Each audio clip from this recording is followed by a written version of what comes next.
We are now live and recording. Good morning. Welcome to the Board Executive Committee meeting of the California State Bar. As a reminder, this meeting is being recorded. Board Secretary Michelle Costello, could we have a roll call vote, please? Cisneros? Here. Good is not present today. Grande?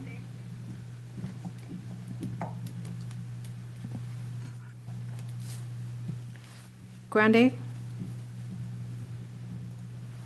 Grande not present. Sowell? Present. Tony? Present. Chair, you have a quorum. Thank you very much.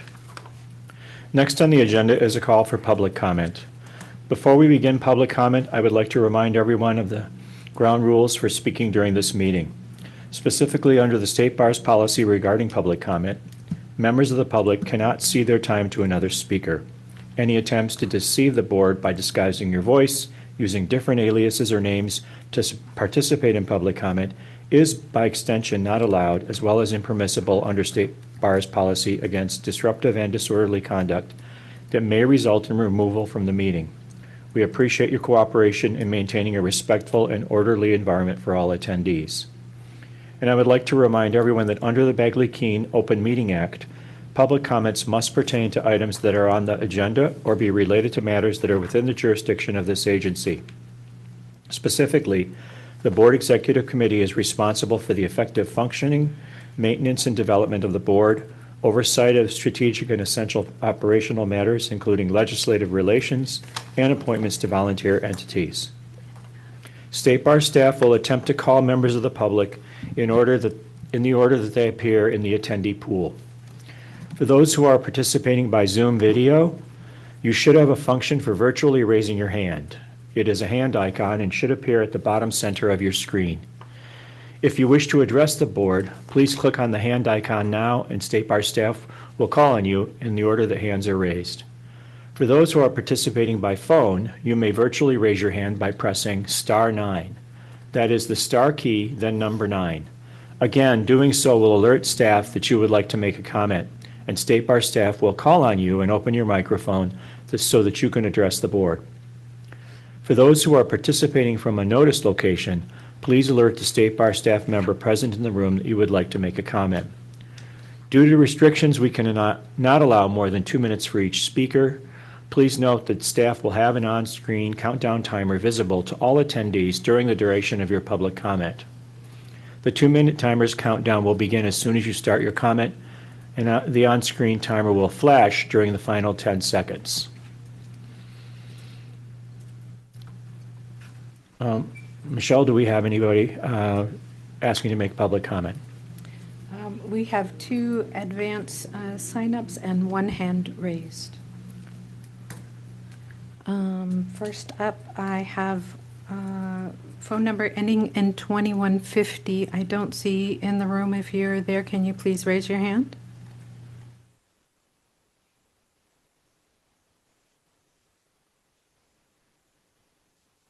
Okay, we have Adam Bailey. Adam, your mic is on. Thank you so much. Good morning, Chair Cisneros and Vice Chair Tony and members of the committee. I contacted the committee this morning just with an operational concern. My firm has had a problem getting in contact with the bar since March about compliance with our online CTAP reporting, and we have been unable to raise a person for over 6 weeks at the bar, despite multiple contacts, including multiple phone calls, submitting the online form 6 times, and have never received a call back after being on hold collectively for hours between myself and our firm administrator and our staff. I was finally able to raise someone yesterday after an email to the executive director and the deputy executive director. Unfortunately, Stephen Moawad on your staff was able to respond yesterday. But before that point, we had received no contact other than a response to change a password and a response for that, but no substantive response on what the holdup was, whether it was our end or your end. There was no way for us to know because no one was answering the phones, no one was giving a call back. We ended up sending a certified letter, but we were told the bar only checks its mail once a week. But I was finally able to raise someone yesterday. I do appreciate the response, but just wanted to let the executive committee know that attorneys in the state out there are facing a black hole when they are seeking to contact the bar about run-of-the-mill kind of administration issues, which, could end up canceling our bar registration. So that was my concern. Thank you so much. Next up, we have Ray Hayden. Ray, your mic is live. Thank you. I just want to ask if you can hear me because my mic did something funny before we started. All right. Yes. Thank you, Mr. Tony. Appreciate that. All right. So Ray Hayden here, and I urge the board to reject the staff recommendation to pivot toward the next gen UBE. Instead, I ask you to maintain the Kaplan developed proprietary exam for now. We must stop conflating the two very different issues of content versus delivery. The chaos of February 2025 was a failure of the delivery platform, a technical collapse by a third-party vendor. It was not a failure of legal content. In fact, your own staff report confirms that the Kaplan developed multiple choice questions tested in February 2025 showed high reliability and strong validity. Kaplan has already demonstrated it can produce psychometrically sound material on schedule. By contrast, the next gen UBE is a black box that forces California to surrender its sovereignty, and adopting that means abandoning California law because the 2028 next gen launch will not test California specific law. This contradicts the very purpose of the state bar exam. It dilutes the standards. Your own veteran graders have expressed serious concerns that the next gen format with its rigid rubrics and integrated sets favors magic words over the deep critical analysis that has defined the California bar. It also takes away their ability to be able to be a more specific judge of the content. Financial waste. You are being told to choose next gen to save money by terminating the Kaplan contract. However, you will eventually have to spend millions of dollars to develop a California component later on anyway, because the UBE doesn't meet California specific legal needs. The Blue Ribbon Commission and the Supreme Court's 2024 order were clear. California needs a proprietary exam. You shouldn't let a temporary technical glitch from a platform vendor scare us into permanent retreat from the California excellence. Stick with Kaplan, fix the delivery platform, and keep the California bar in California hands. Sorry for going over. Thank you. Trustee Grande, can you confirm if you have any in-person public comment? I do not. Thank you. Thank you. That concludes public comment. Thank you very much. With that, we'll move on to the next item. The chair has no report. Item 2.1, approval of the February 26, 2026 Board Executive Committee open session minutes. Do we have any comments or a motion in a second? I'll move the minutes. I'll second. We have Second. We have a motion by Trustee Sowell, a second by Vice Chair Tony. Roll call vote, please. Trustee Good is not present. Trustee Grande? Aye. Sowell? Aye. Tony? Aye. Cisneros? Aye. With 4 ayes and 0 nays, the motion passes. Thank you. Item 2.2, approval of the March 25th, 2026 Board Executive Committee open session minutes. Again, any comments or questions or a motion? I'll move adoption of the minutes. I can second.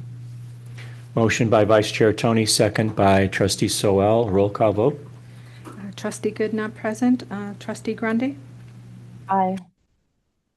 Sewell? Aye. Tony? Aye. Cisneros? Aye. 4 ayes, 0 nays. The motion passes. Thank you again. Item 3.1, approval of annual appointments of members to Commission on Judicial Nominees Evaluation and Judicial Council of California. Again, any comments or a motion? I have a clarifying question, please. On the, okay, let's start with the appointments to the Gini Commission. So these are, so we have a, I assume that the reason that the terms are different of the proposed candidates is some people are being appointed to finish out a term. Is that correct?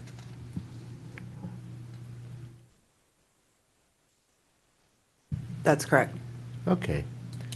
So one of the proposed members is Crystal Board. It says 2024 to 2027.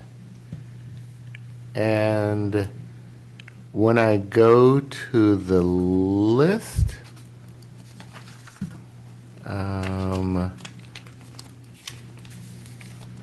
it says the proposed new members, Crystal Board, that her term would expire in April of 2027. So it seems to me like, don't we want to appoint her till 2029 instead of till 2027? Do you want me to? Can I address this? Yeah, I don't- Chair, Trustee Tony. So we have the Gini Commission. Most of our committees and commissions have staggered terms, and so they're filling particular vacancies in these terms. To satisfy that, what we would suggest is that they fill a particular term, which in this case with Ms. Board would be through that 2027, which is how the Gini terms run. If and then at that point we seek to add her to an additional term, because she'd be able to do so under our board policy manual, where if she fills a partial term, she can thereafter fill a full term. It would be appropriate to do so at that time. Okay. I'm just saying what I'm reading, and you can tell me that I'm help clarify. What I'm reading is what's on the paper is that we're appointing her to fulfill a term that ended in April of this year. No, of next year. I got it. Got it. Okay. All right. Thank you for the clarification. That makes it much more clear to me. Thank you. I am happy to make the motion. Guess I'm seconding. Okay. All right, motion by Vice Chair Tony, second by Trustee Soel. Roll call vote, please. Trustee Good is not present. Trustee Grundy? Aye. Well, Aye. Tony? Aye. Cisneros? Aye. With 4 ayes and 0 nays, the motion passes. Thank you very much. Item 3.2, approval of the 2026 work plans for the California Board of Legal Specialization and Legal Assistance Program Oversight Committee. I believe this being presented by Board Secretary Michelle. Good morning. Thank you, Chair and Trustees. Agenda item 3.2 presents the 2026 work plans for the California Board of Legal Specialization and the Lawyer Assistance Program Oversight Committee. These work plans align with the State Bar's strategic priorities and support continued oversight and accountability across retained sub-entities. The California Board of Legal Specialization's work plan focuses on improving the legal specialization program through examination and certification updates, outreach efforts, and evaluation of potential new specialty areas. The Lawyer Assistance Program Oversight Committee's work plan focuses on oversight of the Lawyer Assistance Program, program effectiveness, and education related to substance use and mental health challenges. The recommended action is that the Board Executive Committee approve the work plans included in attachments A and B and authorize staff to make technical edits and corrections as needed. If there are any questions, the committee coordinators are available to respond. Thank you very much. Any questions, comments, or a motion? I do have a couple of Please. questions.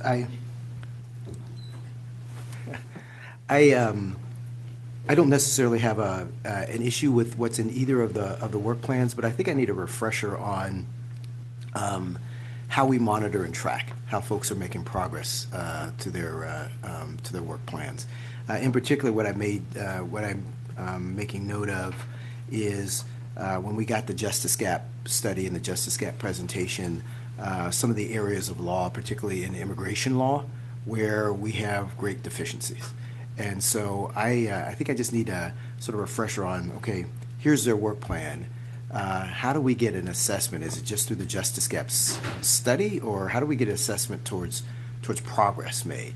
I know we're adding potentially some additional specializations that they're going to attempt to try to pursue, but I'm very sort of I guess keenly and acutely interested in progress, particularly on the immigration front, given what it is that we saw in the Justice Gap study. Sure, if I may. So I think this was also raised at the February meeting as well, when we were approving the majority of the work plans for the various sub-entities. And there was a question of, do we just do this once? And then they kind of go into the a vacuum or the abyss or whatever metaphor you want to use.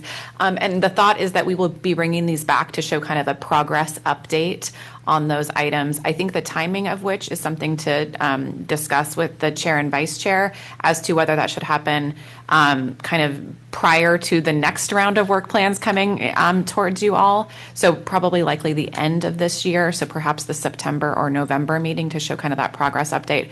But Trustee Sowell, to your point about kind of progress on very particular items, we can ask staff to reach out to you personally to give you updates on those matters. When would be the next time that we would get the Justice Gap study update? So the 2024 Justice Gap study we got about a year ago.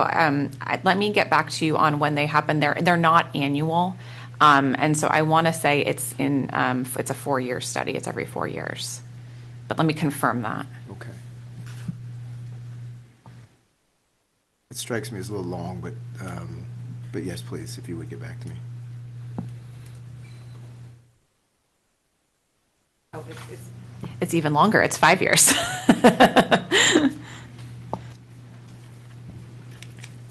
Any other questions or a motion? I'll make the motion to move the item. I'll second. Motion by Trustee Tony, second by motion by Trustee Sowell, second by Vice Chair Tony. Roll call vote. Trustee Good is not present. Grande? Aye. Sowell? Aye. Tony? Aye. Cisneros? Aye. With 4 ayes and 0 nays, the motion passes. Thank you very much. And with that, we've completed the agenda for the State Bar of California Executive Committee meeting, and we will adjourn this meeting. Thanks, everyone.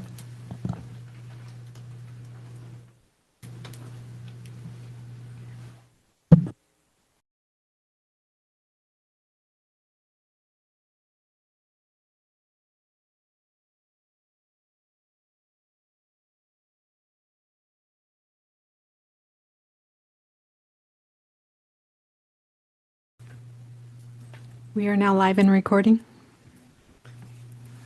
Good morning and welcome to the May 14th Finance Committee meeting of the State Bar. As a reminder, this meeting is being recorded. And can I request, Michelle, are you doing it or is Sam doing it? Sam's doing it. Okay. Sam, if you would please call the roll for us. Barahona? Barahona not present. Gore? Present. Grande?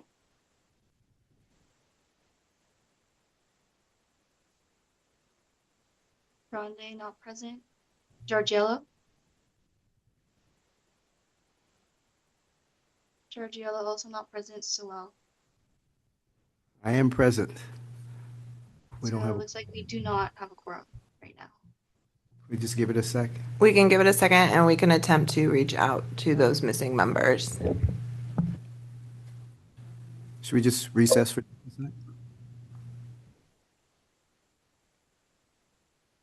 We can. Okay.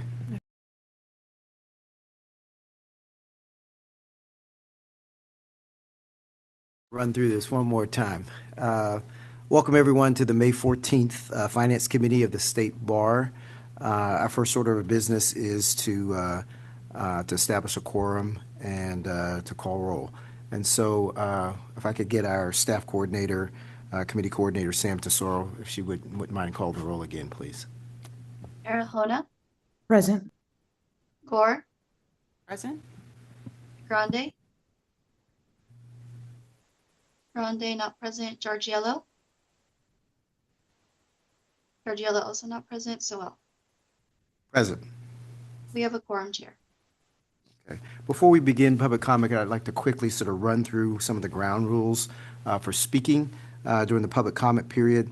Specifically under the State Bar's policy regarding public comment, members of the public cannot cede their time to another speaker.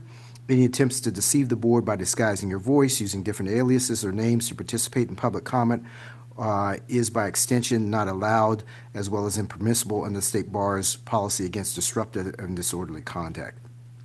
I also like to remind everyone that under the Bagley-Keene Open Meetings Act, public comments must pertain to items that are on the agenda or be related to matters that are within the jurisdiction of the agency. Specifically, the Finance Committee leads the oversight and review of the State Bar's budget preparation. The Finance Committee does not have authority over attorney discipline, and there are no attorney discipline matters on the agenda for today's meeting. State Bar staff will attempt to call members of the public in the order that they appear in the attendee pool. And vote for those participating by Zoom, if you would use the raise your hand function that'll appear at the bottom of your screen. That's how you'll be recognized. And those who are participating by phone, if you use the *9 key, that is how you'll be recognized. And finally, due to time restrictions, members of the public have 2 minutes to speak. And there is a timer that will appear on the screen that will let you know and allow you to keep track of how much time you have remaining. And with that, Sam, we have any members of the public that wish to address the committee? Yes, we do have one person who has their hands raised. Ray Hayden. Your mic has been enabled. Mr. Hayden.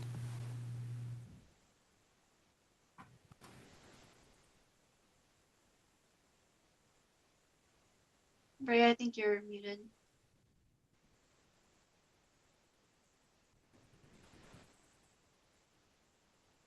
Mr. Hayden, you there? Yeah, I'm trying to unmute my mic. Okay, I think you can hear me now. Absolutely.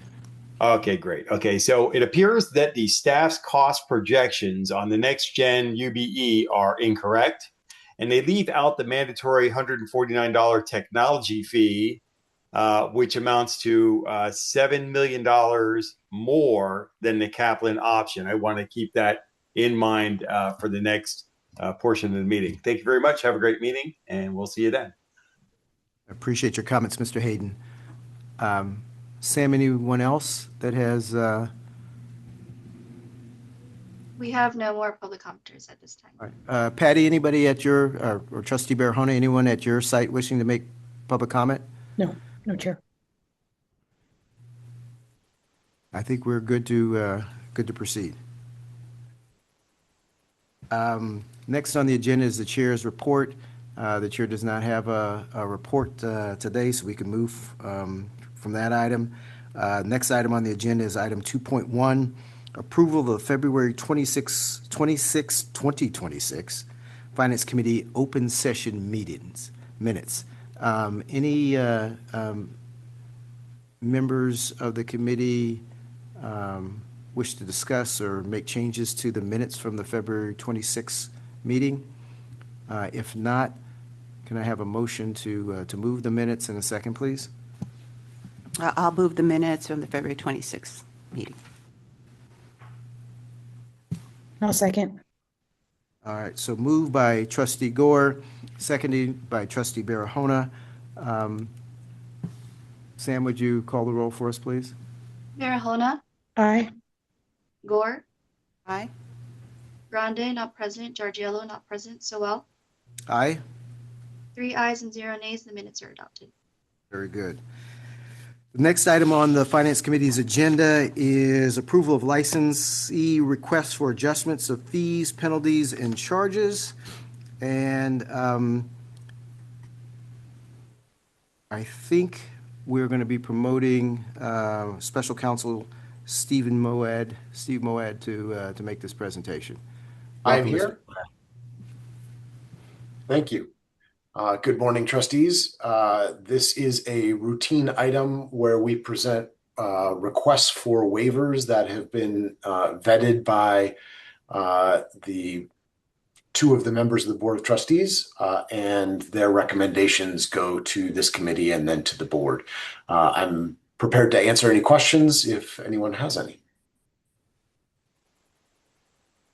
Any members of the committee with questions for Mr. Moed?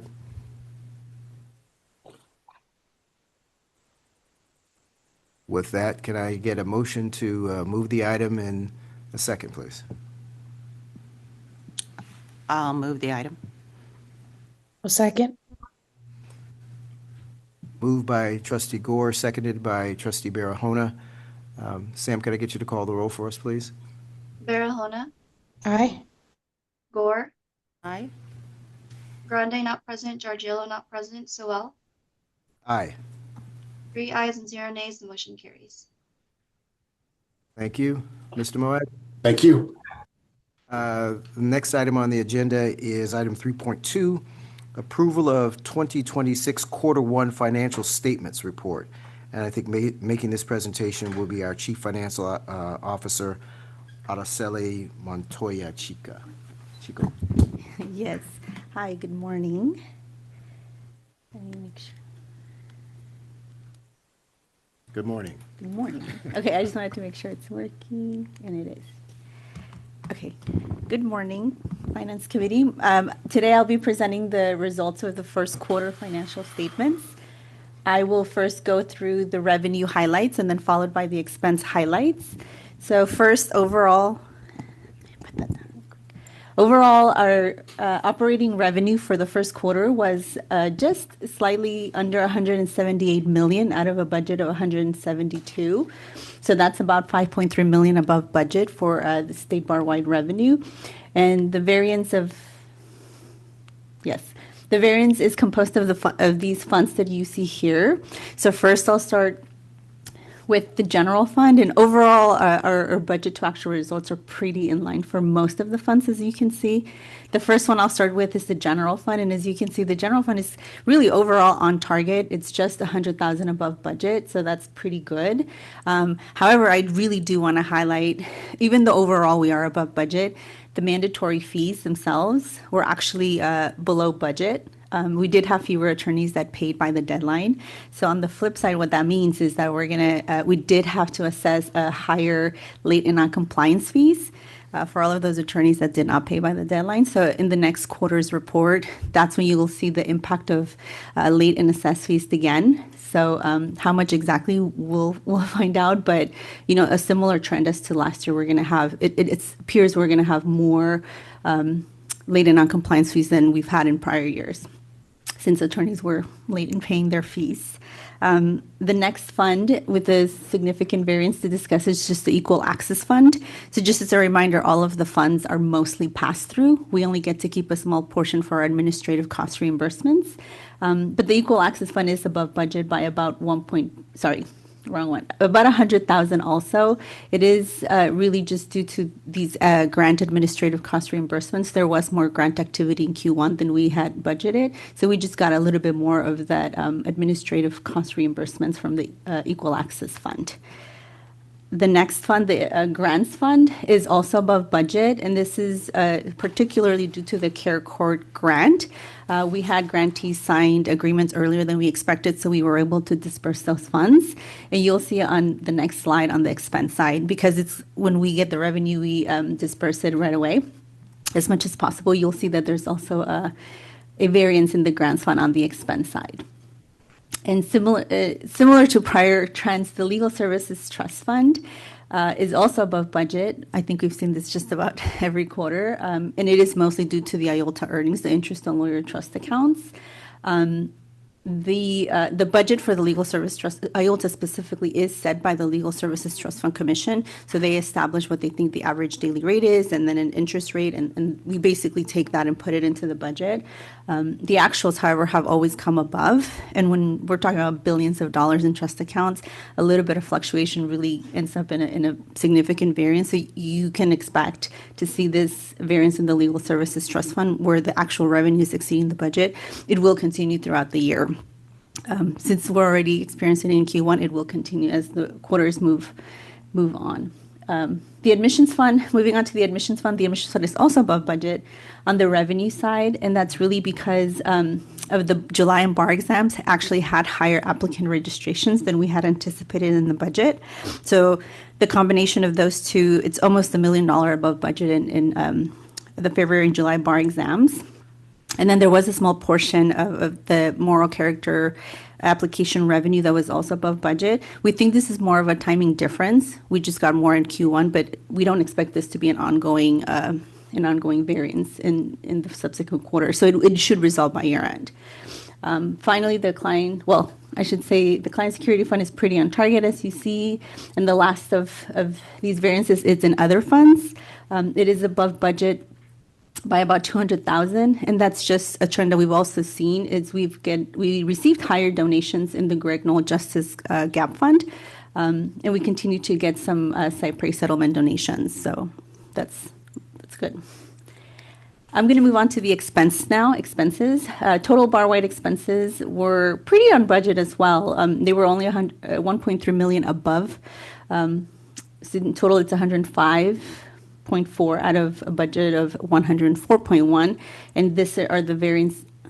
These are the funds that account for that variance. On the general fund, we are slightly below budget on the expenses by about $200,000, and that's really a result of we have some temporary savings in the first quarter for repairs and maintenance. We don't think this is going to be an ongoing saving. It just happens to have occurred in Q1, but the savings will probably be eaten up in the subsequent quarter, so it's not expected. It is expected, I should say, to resolve by year end. And there is a small portion of discipline reimbursements, higher discipline cost reimbursements we received. Attorneys who do get discipline proceedings, we are able to recoup some of those costs. So we just received a little bit more in Q1 than we had anticipated. The next fund is the grants fund. It is, as I mentioned on the revenue side, it is above budget on the expense side. Since it's all passed through higher on the revenue side, you should see a similar a variance on the expense side. And it's just, again, we were able to disperse more Care Court grant disbursements from grantee signing earlier than we expected. The admissions fund is also above budget. On the revenue side by about just under $500,000, $400,000. And that's really two factors. We ended up incurring a little bit more on the exam sites. We had smaller exam sites, which ended up costing a little bit more money. And in getting more exam sites, that means we've also incurred more electricity. So those are the two main drivers of admissions being slightly over budget for the first quarter. And then finally, the client security fund is under budget on their expenses by about $200,000. And this is just because there's fewer claim payouts, and it is a trend that I expect to continue to see as the year goes by. And in terms of the funds, that's it. I did want to share one more slide that I think has been a request of the Finance Committee. We just wanted to show all of the funds at their either surplus or deficit position, which is essentially their net position. And if this is helpful, I plan to present it every quarter. You can see the budget and actual, the revenues, their expenses, and where they essentially are. Most of the funds, it's fine to kind of take it for the first quarter as they are.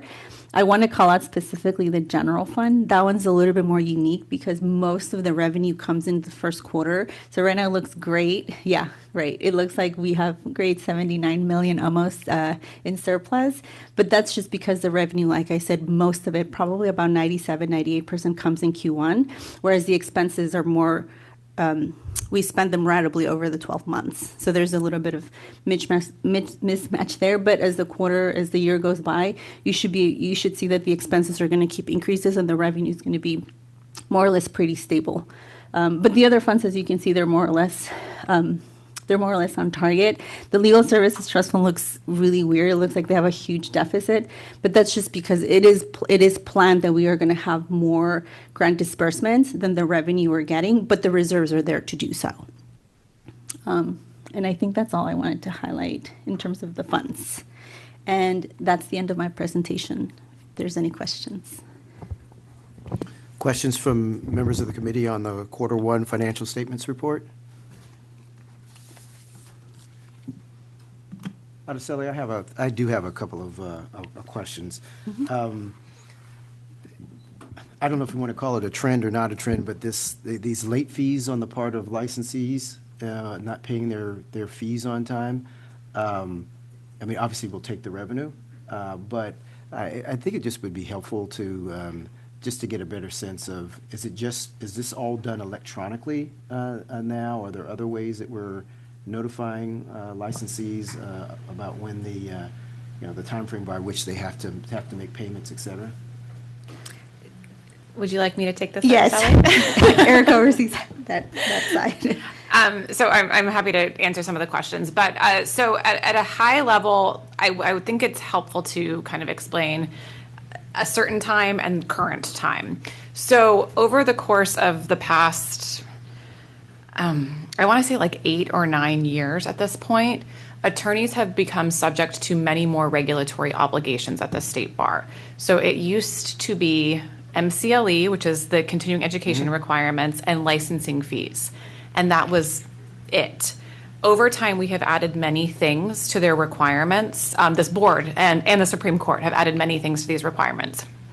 Those include CTAP. They include your State Bar Rule 2.2 reporting obligations, which provide relevant address information and other demographic information. There is now, by statute, a pro bono reporting requirement that is mandatory. There's also a civility obligation. So that's, I may have missed some of them, but there's many obligations for attorneys. These are all done through their electronic My State Bar profile, which has all of the things that they must do. There are many emails that are sent to licensees that explain all of these obligations because attorneys are required to maintain a state bar address with us. There's an exception to that, which we call our Rule 9.9 attorneys, who, for whatever reason, perhaps for an accommodation or otherwise, get physical mailings, but the majority of lawyers get it through electronic communications. They also, when they log into their My State Bar profile, get access to a dashboard, which is new this year, which is a kind of a red light, green light system that shows whether they are compliant with their obligations or not. So we have continued to attempt to make improvements to this system to try and make it easier for attorneys to understand what their compliance obligations are. That said, as you've heard during the public comments already today, and you may hear more about it later today, there is just a very large number of attorneys overall, and then a large, frankly, subset of those attorneys who are struggling with these compliance obligations and doing them on time. So people call our contact center. We get over 130,000 calls a year, and it's staffed by 5 people who are trying to attempt to deal with those calls. And then we get a lot of electronic form submission inquiries seeking for clarification on reporting responsibilities as well. So if you have any further questions on it, that's kind of a very high-level overview of all of the things that surround the regulatory requirements every year. Are there groupings by way or around from a timing standpoint around when folks have to be compliant on some of these other obligations as well? So they have to have everything done by March 1st? Or Yes. Okay. It's an annual requirement for all of these things, with the exception of MCLE, which is an every 3-year requirement for lawyers. Obviously, this is subject to many exceptions, which includes for, inactive lawyers, those types of things. But for most lawyers, everything is an annual requirement. We just moved the deadline for this. As you may recall, it used to be February 1st. It's now March 30th. But otherwise, it's an annual requirement for all of these obligations. Well, thank you for that. I guess it just sort of is what it is, and we'll continue to do our best in terms of reaching out, in terms of responding to questions that folks have, and it's just unfortunate, that so many of them are going to be subject to late fees. We agree. Every single year we keep, as RSLE does, we budget the late fees to be very low because we don't want licensees to be paying late fees. We want everyone to be timely compliant with these obligations. And we do a lot of, from my perspective, emails and outreach efforts proactively. We continue to, we look at the list of people that didn't comply timely the year prior. We send them advance notifications other than the other lawyer populations. We are very open to suggestions on how to improve this. If licensees are listening, we are open to suggestions from them as well, because we really don't want people to be non-compliant with this. We just want to be charging the licensing fees and nothing more. I have just two. Oh, could I just follow up on that? Please. So would there be a point, especially financially, that we should elevate this to the rest of the board? Do you know what I mean? Like for me, it's like if it gets past 10%, maybe we should sort of have a broader conversation about the administrative process and the fees. But if it's sort of not impacting, I just don't know if there's a level that we should be thinking about that might go into kind of a red zone. Yeah. So go ahead. Were you going to say something, Rosalie? No, I was just going to say, it's all late fees is revenue to us. We budget conservatively. And I don't know if you meant, does this get informed to the board? I am going to do the presentation to the board, and you probably will continue to see late fees being above budget through the second quarter. We do a budget amendment usually to try to catch up budget to, or actuals to revenue.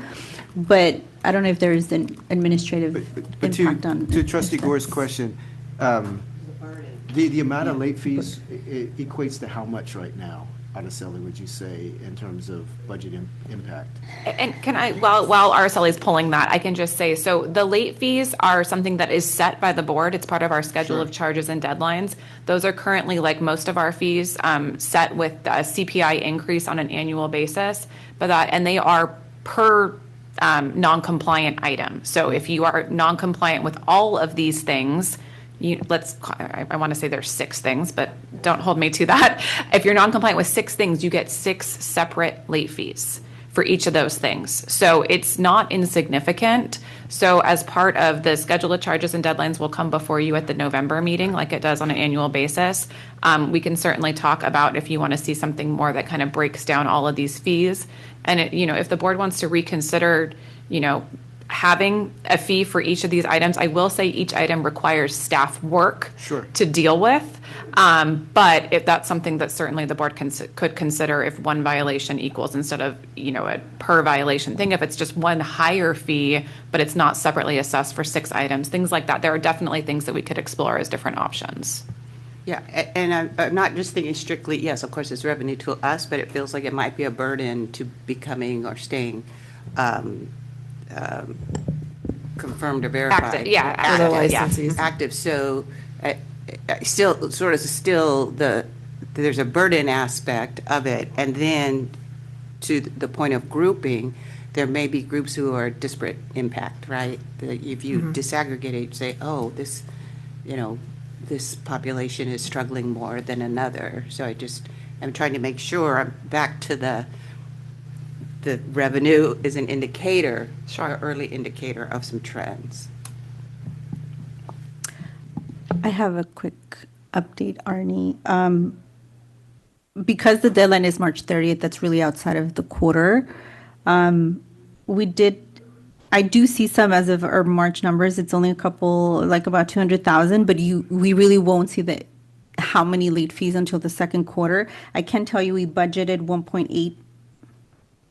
That's not true. We budgeted, 2 million in total of late fees. And just based on the counts, and these are the preliminary counts that I have, I think since regulation has really tried to get as many people into compliance, but maybe around 5 million if I had to make a guess based on counts and based on what we've seen in prior years. Wow. But don't hold me to that. It's just an estimate. Anything else on this issue? Just two other questions for me real quick. I know it seems like a relatively small amount, but I did note that you mentioned the Cypre revenue from settlements. That's programmed to go somewhere, and I guess I'm just wondering where that, does that go into the Greg Knoll Justice gap? Those Cypre donations do go into the justice gap. And I believe, Erica, I think you explained this before. Then it goes to the Legal Services Trust when it gets dispersed to certain legal aid organizations. Yes, but it's for a specific purpose. I think that's what you're getting at, Trustee Sowell, is that they are designated for a specific purpose that are typically related to the underlying action from which the Cypre award is generated. Okay. So if it's a settlement around housing issues Correct. or whatnot, it would go to the Legal Services Trust Fund Commission, but those funds would have to be used for housing. For a discrete purpose. The court would have to order it, and then it has to tie to the case. So the example you gave, housing, would be very similar. Okay, very good. And then lastly, what's not reflected here is how are we doing on staffing ratios in order to try to meet what it is that the legislature has opposed in terms of our staffing levels. So right now, the vacancy rate we have, I believe it's 15.6. So we're just above that aspirational goal of 15%. So we are just there. That is a makeup of positions that have been frozen and unfunded. Those were largely due to the RIF, reduction in force. And then we have just other positions. We have kind of a hiring freeze where only the most critical positions are being hired, and we have those ones open as well. So that's where we sit. It goes a little up and a little down, but on average, it's 15.6. Okay. That concludes my questions. Members of the committee, any other sort of comments or questions that you might have on this item? If not, could I get a motion in a second, please? So moved. I'll So- second. So moved by Trustee Gore and seconded by Trustee Barahona. Sam, would you call the roll for us, please? Barahona, Aye. Gore, Aye. Grande not present, Giorgiello not present, Sowell. Aye. 3 ayes and 0 nays, the motion carries. Very good. Our last item is item 3.3, approval of 2026 Quarter 1 Investment Report. And Araceli, I think you get to do the honors on this one as well. Yes, and I'll make this quick. I don't have a presentation for this item, but the details of our investments are in the agenda. It's attachments 1 and 2, A1 and A2. But just at a high level, our total investments right now are about 351 million for the quarter. Most of that is the Legal Services Trust Fund investments. That holds the majority of all of the investments. The interest rates have continued to come down from 2024 and certainly 2025. Our investments for the quarter is about 3.73%, whereas last year was 4.73. So we have seen that. Even LAIF, so LAIF is the where we have some of our money pooled with the state. That also has decreased. It was 4.34 last year, and for the same quarter. And as of this Q1 2026, it's at 3.92. But, overall, all of our investments are obviously insecure. We follow the California investment policy, which is very conservative.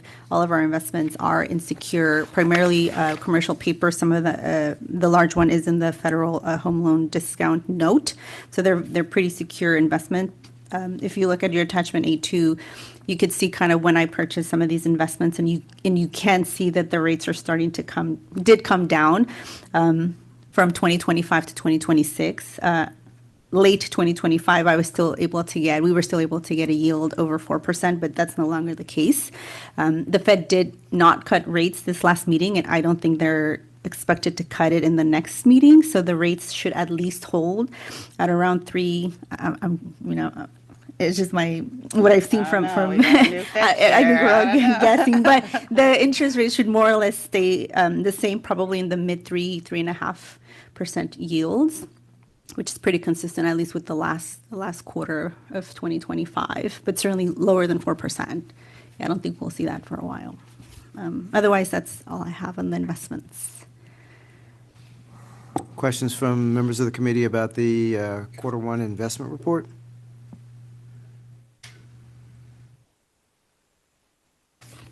I don't see any questions, and I don't have any myself. And so with that, Sam, I think I need a motion and a second. Happy to move this. Second. So moved by Trustee Barahona.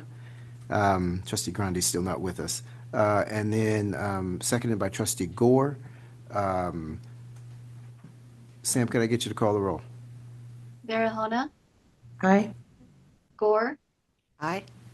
Grande not present, Giorgiello not present, Sewell. Aye. 3 ayes and 0 nays. The motion carries.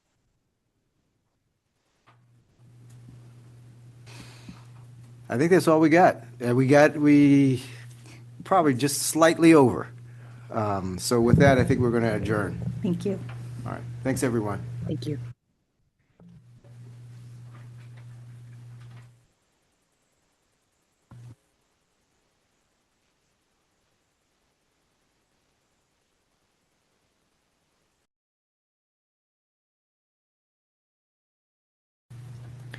We are now live and recording.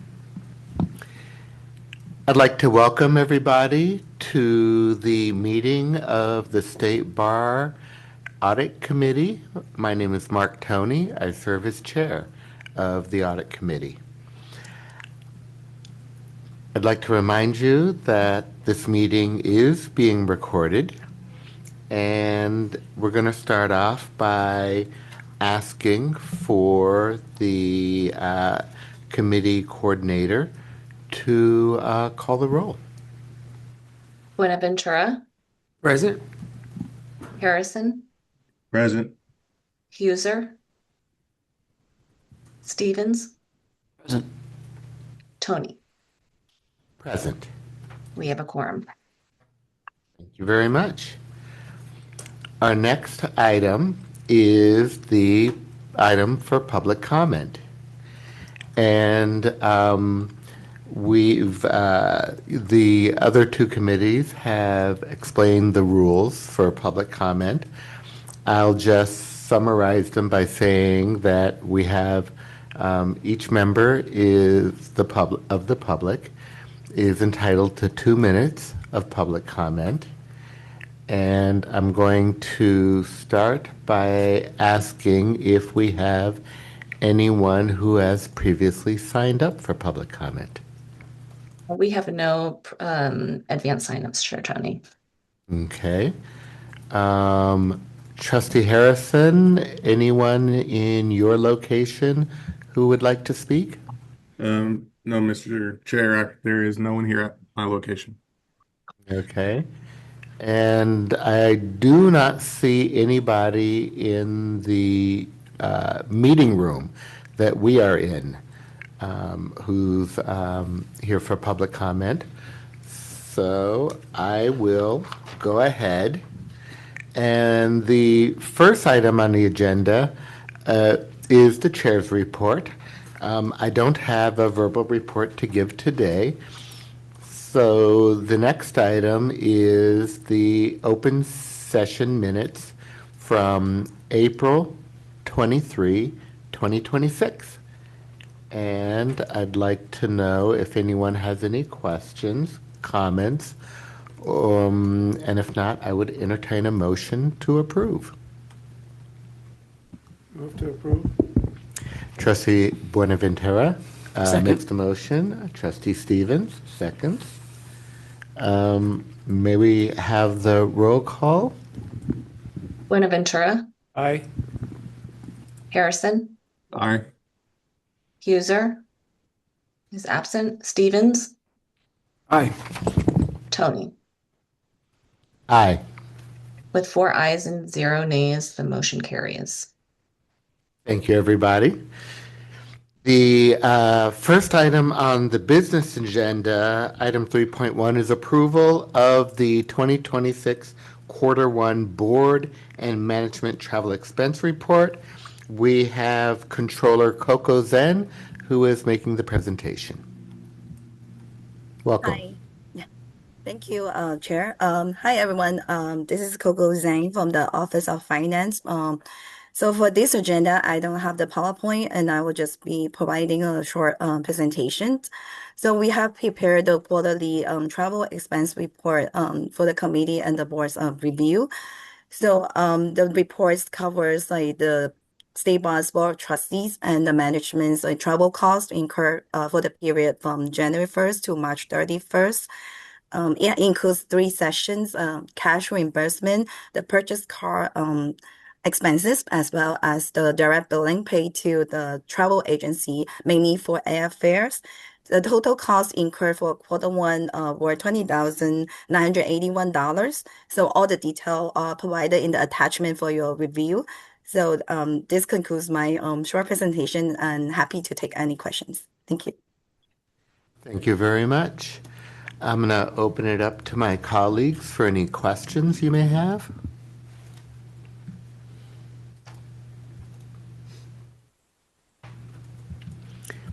Hearing none, I would entertain a motion and second to adopt this item. So moved. Thank you. Moved by Trustee Stevens. Second. Second by Trustee Harrison. May we have a roll call vote, please? Buenaventura, Aye. Harrison, Aye. Huser is absent. Stevens, Aye. Tony. Aye. 4 ayes and 0 nays, the motion carries. Great. Thank you very much. Now we get into the meat of today's meeting, and that is going to be a review of our most recent audit for the year 2025, fiscal year 2025. And I am again going to invite Controller Coco Zhang to walk us through it, please. Yes. First, I want to make sure Annie, she's the audit partner for MGO. Oh, yes. She needs to be promoted to the panel as well. Thank you for the reminder. Yes, and Annie Louie from our auditor's office. Got to have our auditor here. Welcome, Annie.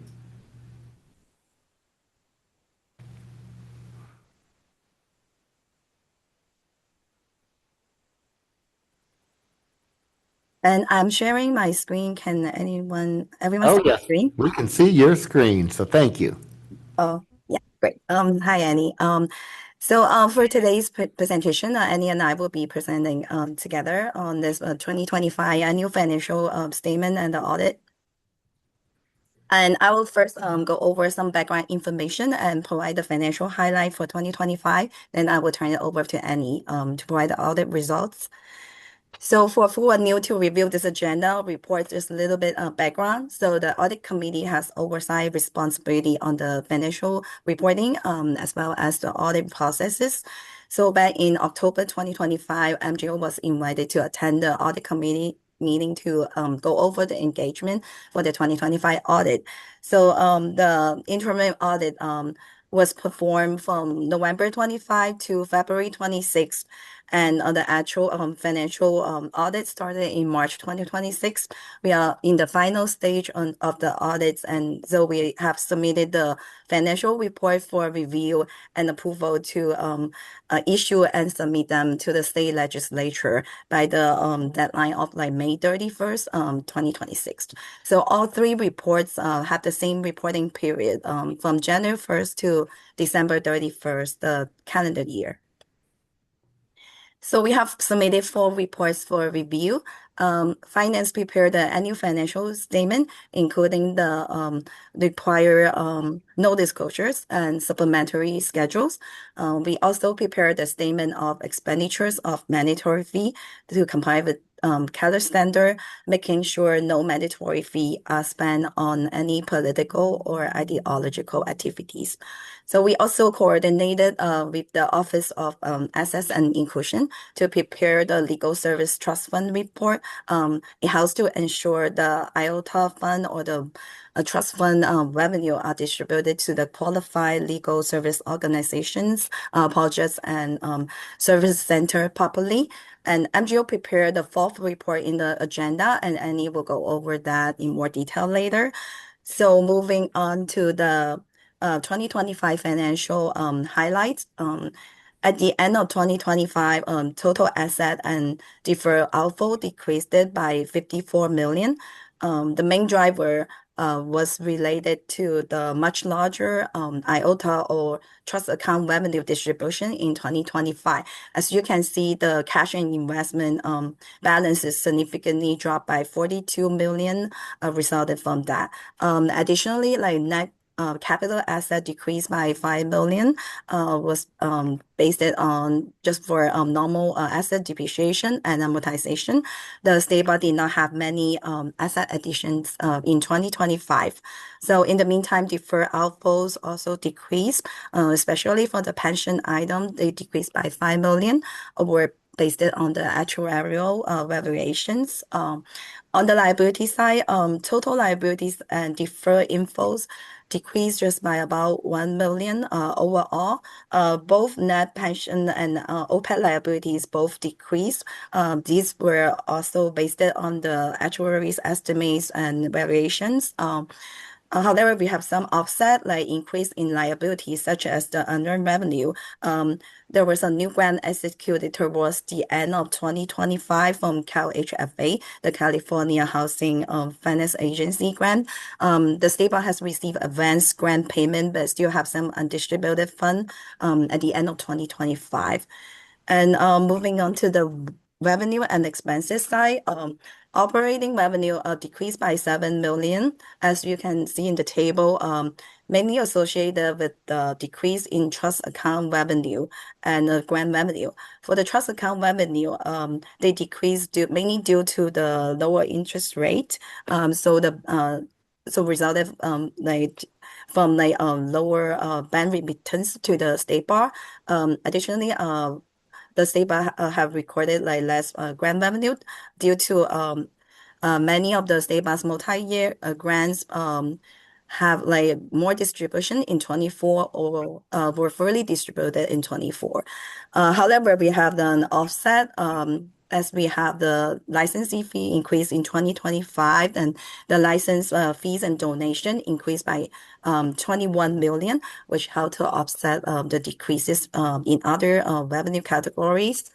So on the expenses side, total operating expenses increased by 147 million, mostly due to the grants or IOTA grant distributions. So for other programs of funds, there were not significant variances year over year. So but we just want to highlight for admissions, it did increase by about 2 million just due to higher exam question development costs. And conversely, for the current security fund, the expenses decreased by about 2 million as well, due to fewer cases being eligible for payout during 2025. On the non-operating side, the net non-operating revenue decreased by 2 million due to lower investment earning resulted from the lower interest rate in 2025. So at the end of the 2025, the net position decreased by 52.4 million to 278 million at the end of the year, as previously explained, mainly due to the significant IOTA or trust account revenue distribution. So this concludes my part of the presentation, and I will turn it over to Annie on the next part of the results. Thank you, Coco. Moving on to the next slide. This highlights the scope of our audit contract. As Coco had already covered, we are here to present 4 reports today. The 4th item listed here is a single audit. Even though we were engaged to perform a single audit, should it be applicable, we determined that a single audit was not applicable for the State Bar for the calendar year 2025 because the federal expenditures did not meet the minimum threshold of $1 million. Next slide, please. This highlights our auditor's responsibility as further detailed in our engagement letter. We were engaged to provide an opinion on the fair presentation of financial statements in accordance with U.S. Generally accepted accounting principles. And I do want to highlight that the audit was performed under generally accepted auditing standards as well as government auditing standards. Government auditing standards is more restrictive in terms of independence and also certain considerations specific governments, including compliance requirements. And so part of our process does include consideration of internal controls as well, but I want to highlight that the purposes of our procedures over the internal control is not necessarily to opine on the effectiveness of internal controls, but for purposes of planning for our audit procedures. So we primarily consider controls over financial reporting as well as compliance with significant requirements. And lastly, our responsibilities include communicating our audit results and relevant matters to the governing body through this audit committee. Going on to the next slide, this highlights the auditee responsibilities. We do want to mention that the financial statements are prepared by management, so they are responsible for designing and implementing internal controls over the financial reporting process, as well as compliance over significant applicable laws and regulations, as well as providing true and accurate information to us as part of the audit process. We also look to the governing body, the Board of Trustees through the Audit Committee for oversight responsibilities, and that includes your oversight responsibilities over financial reporting as well as internal control, and also including the assessment of fraud in relation to the financial statements. And most importantly, we look to the board for the overall tone at the top because these responsibilities together support the integrity and transparency of the financial reporting process. Next, I'll go into the audit results and some of the required communications that are covered in our report to the board. Many of the items here are typical items to be reported by the auditor. So no matters to report is good news. That means that we did not identify any deficiencies or other type of unusual or non-routine transactions that we would need to report to you through our audit processes. As mentioned earlier, the auditor's report were unmodified, and that is the highest level of assurance that you can achieve under a financial statement audit. And as mentioned, we don't have any deficiencies over internal controls or significant non-compliance that as part of the audit results. A couple of items to highlight here is you can see there was a new GASB statement in accounting principle that was issued and effective for the State Bar in the fiscal year. And that was GASB statement number 102 as related to certain risk disclosures. It did not have any significant impact to the State Bar. So there's no significant change in terms of what you saw or what you would see in the financial statements. Going down to the bottom, I do want to highlight just one other item. There are required supplementary information such as the management discussion analysis, that narrative of the activities over the year. It is considered unaudited, but because it is part of the financial statement packet, our responsibility is to read the information and verify that it is consistent with the audited financial statements. The supplementary information, the disclosures related to your pension and OPEB information, as well as the combining statements, the combining schedules, they are audited in relation to the financial statements overall. The next slide, please. This highlights the significant estimates that are necessary in preparation of the financial statements. Further information is included in the report to the board. And we highlight these because these require significant judgment by management in determining the amounts to be reported in the financial statements. We did apply certain procedures such as analytical procedures, tests of details, including reviews of the OPEB and pension actuarial evaluations to verify that the assumptions that go into making those estimates appear reasonable under the circumstances. Okay. And then closing out with the next couple of slides here, we like to inform the board, excuse me, next slide, please. We'd like to inform the board of the upcoming government standards, accounting standards that will be effective for the state bar in the next couple of years. Currently, there are 3 that are outstanding.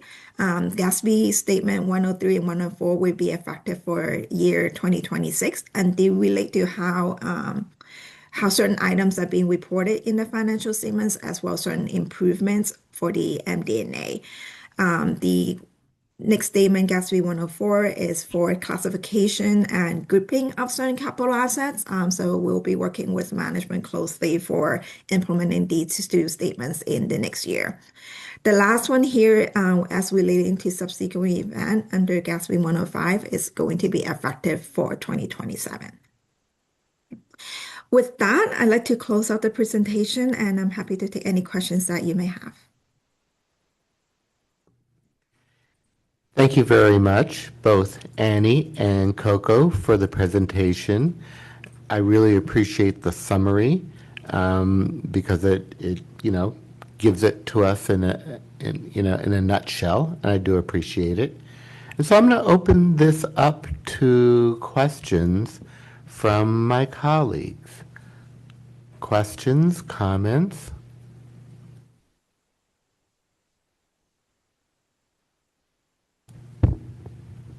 The draft report was extremely thorough.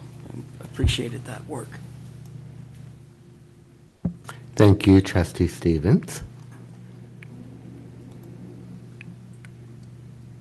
I'm just looking around the room and on the screen. I have a couple of just quick questions.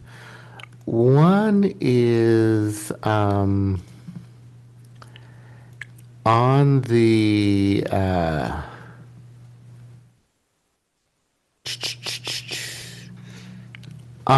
slide that talks about the GASB Statement 102, certain risk disclosures. Is that one which was implemented for 2005, is in the process of being implemented? I wasn't clear from that, if I could get clarification. I can take that. It was implemented for fiscal year 2025. However, it did not have any significant impact to the organization, and that is why the disclosures or the accounting is fairly consistent with the year prior. Sounds like good news to me. That's great. Thank you very much.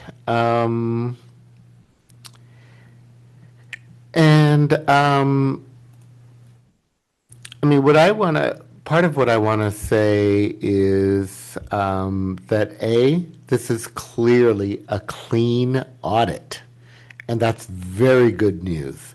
And it is really a testament to our CFO, Araceli Montoya Chico, our Coco Zhang, the controller, and the staff that works on doing this, but also it's a reflection of the entire staff at the State Bar, because so many people are actually involved in fiscal control. It's not just one department, but so many decisions get made, and not just get made, but then have to be implemented, and there has to be accountability, right? Accountability here, which this audit very clearly illustrates in my mind. So I want to make sure that I say that and make sure that I thank the entire and recognize the entire State Bar staff. And so with that, I will entertain a motion and second to adopt the 2025 annual financial statement audit reports.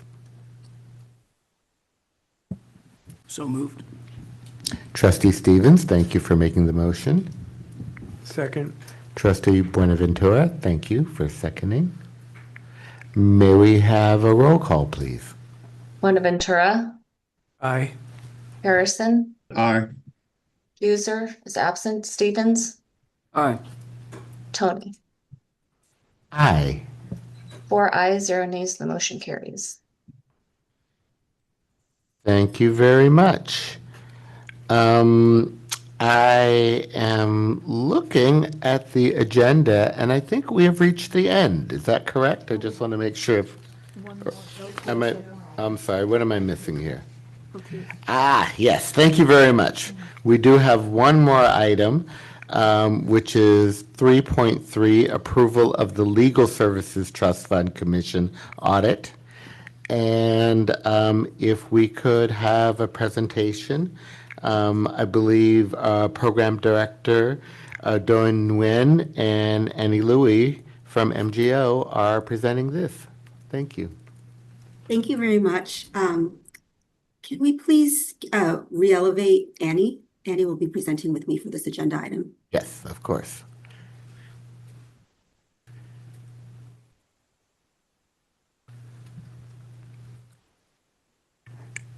And do we have, I believe we have Trustee Georgiello who has just joined, is that correct? Okay, great, thank you. Thank you so much. Good morning, trustees. My name is Doan Nguyen, and I'm a program director in the Office of Access and Inclusion. In this role, I serve as the lead staff coordinator for the Legal Services Trust Fund Commission and oversee the State Bar's legal aid grant making. So before I turn it over to Annie again, who will walk you through the technical portion of this presentation, I wanted to provide a little context on this audit requirement. So Business and Professions Code Section 6210.5, Subdivision G requires the State Bar to develop a program to audit a representative sample of grant awards each year. This requirement was added in 2023 as part of broader amendments codifying the Legal Services Trust Fund Commission's policymaking authority. To meet this audit requirement, the State Bar engaged with NGO to perform agreed-upon procedures on a representative sample of 2025 grant awards. MGOs reviewed covered IULTA and Equal Access Fund formula grants and the pro bono allocation. In addition, MGO also reviewed the 10 competitive grant programs that were administered in 2025. And for each grant type, MGO examined applicant eligibility, the accuracy of award calculations, and whether grant recommendations were properly presented to the Commission for review and final determination. I am very proud to report that MGO found no exceptions across any of the procedures performed, and that the State Bar has therefore determined that the Legal Services Trust Fund grant awards made in 2025 were consistent with statute, rules, and other governing authorities. So with that, I'm going to turn it over to Annie, who's going to walk you through the scope and results in more detail. Thank you. I am going to also share my screen because Annie has a presentation.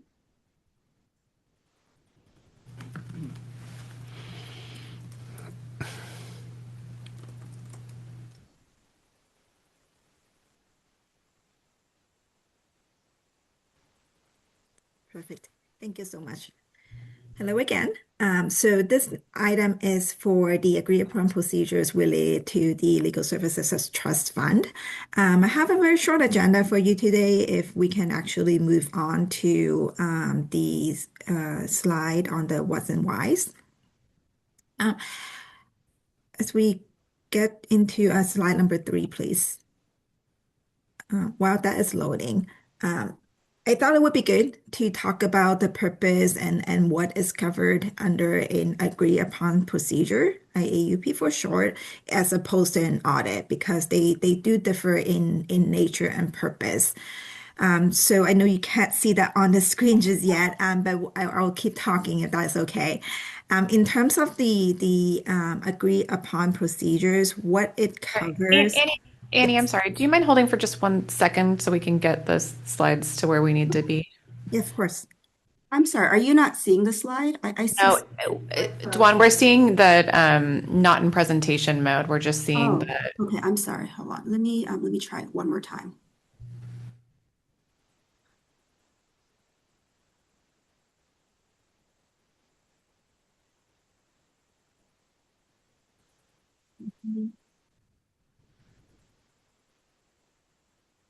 It's still just showing the PowerPoint version, but if you want to go to slide 3, we can probably just do it this way. I'm sorry. Okay, thank you.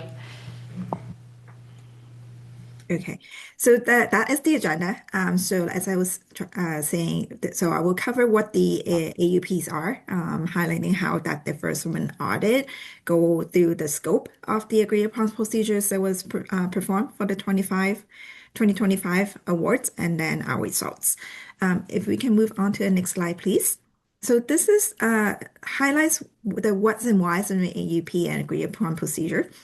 So the agreed upon procedures differ from an audit in that it covers very specific procedures that are agreed upon with the engaging parties. So in this case, the state bar, that are performed by an independent practitioner. So we would still have to maintain our independence as it relates to this particular engagement. But the results are basically reports of factual findings. We perform the procedures as agreed upon, and we report what we find. We don't necessarily inject our judgment in terms of materiality as one example. Basically, even if we find a penny difference, that would be reported unless materiality is set by management. So in this case, that was not the case. There was no materiality threshold that was set. That differs from what you may get under other assurance services, such as an audit or review or examination, in that we don't provide an opinion as a result of this engagement. AUPs target very specific needs with a very specified focus and are less broad in audit, particularly. For example, we don't necessarily consider fraud risk as part of the agreed upon procedures, unless that is one of the specified procedures. Often AUPs relate to regulatory or contractual requirements and are very focused on those specified areas. They can be much more efficient and cost effective for that reason. AUPs can also be investigative in nature to examine potential anomalies or specific transactions. So because they of this very targeted focus, like I said, they are potentially less costly and sometimes more effective for the specified purposes. Going on to the next slide, please.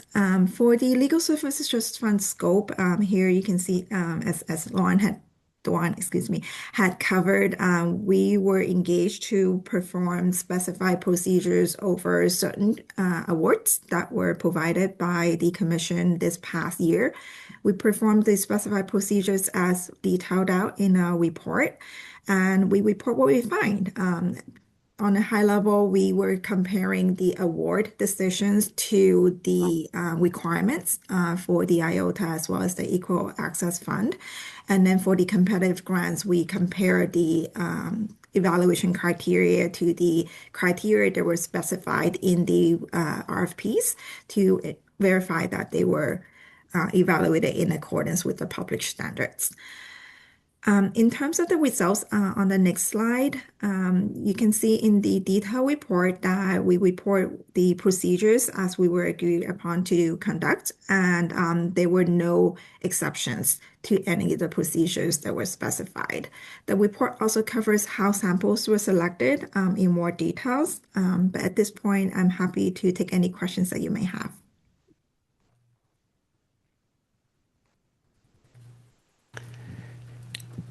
I'm going to first thank you for the presentation.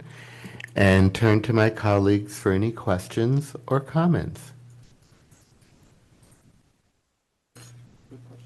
Please, Trustee Stevens. Thank you. It notes in the report that the one procedure was not considered because there wasn't a sample in the method. That's not a deselection by the committee, right? That's part of the process, and that particular report wasn't included in the sample. Correct. It was not applicable, so there wasn't any such awards to be sampled from. I just wanted to make sure that that wasn't somehow us excluding something from the sample. No, it was not. Right.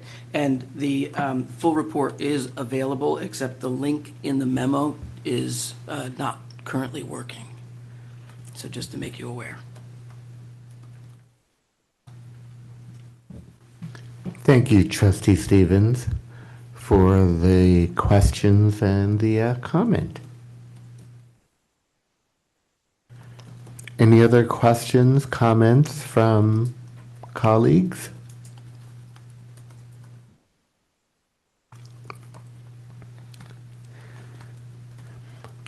One thing I would like to note is, this is the largest single fund that is administered by the State Bar. It is more than double the size of our general operating fund. And the decisions that are made by the volunteers who serve on the Legal Services Trust Commission. And so I think it's important to recognize and thank each member of the commission, to recognize the State Bar staff that provide staff support, because what this audit or agreed upon procedures, okay, is telling us is that all of the procedures in terms of grant eligibility, in terms of accountability, have been met. And that's important. And so I want to make sure that we recognize that. And it'd be nice if there's something in the minutes that just says that we recognize, that the chair recognizes, wants to make sure that the members of the Legal Services Trust Fund Commission are recognized and thanked. And any other questions, comments? Hearing none, I would open this up and request a motion and second. I'll make the motion. Thank you, Trustee Harrison, for moving the item. Second. Thank you, Trustee Stevens, for your second. May I have a roll call, please? Buenaventura. Aye. Harrison. Aye. Huser is absent. Stevens. Aye. Tony. Aye. 4 ayes, 0 nays. The motion carries. Thank you very much. And I believe that we have actually reached the end of the agenda. Sorry for my little confusion earlier. I want to thank the members of the Audit Committee, the staff, and the public who is interested enough to watch and pay attention. This meeting is now adjourned.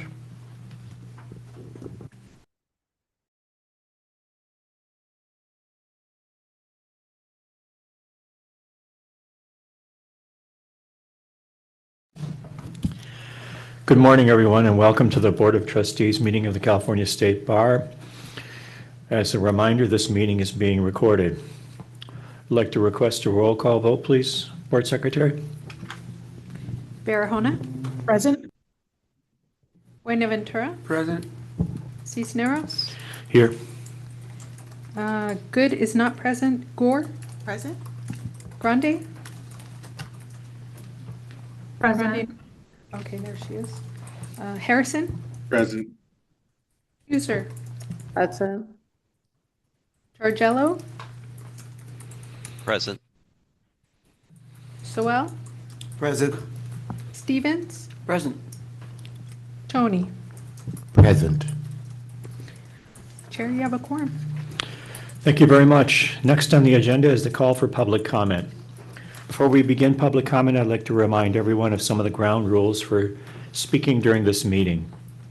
Under the Bagley-Keene Open Meeting Act, public comments must pertain to items that are on the agenda or are related to matters that are within the jurisdiction of this agency.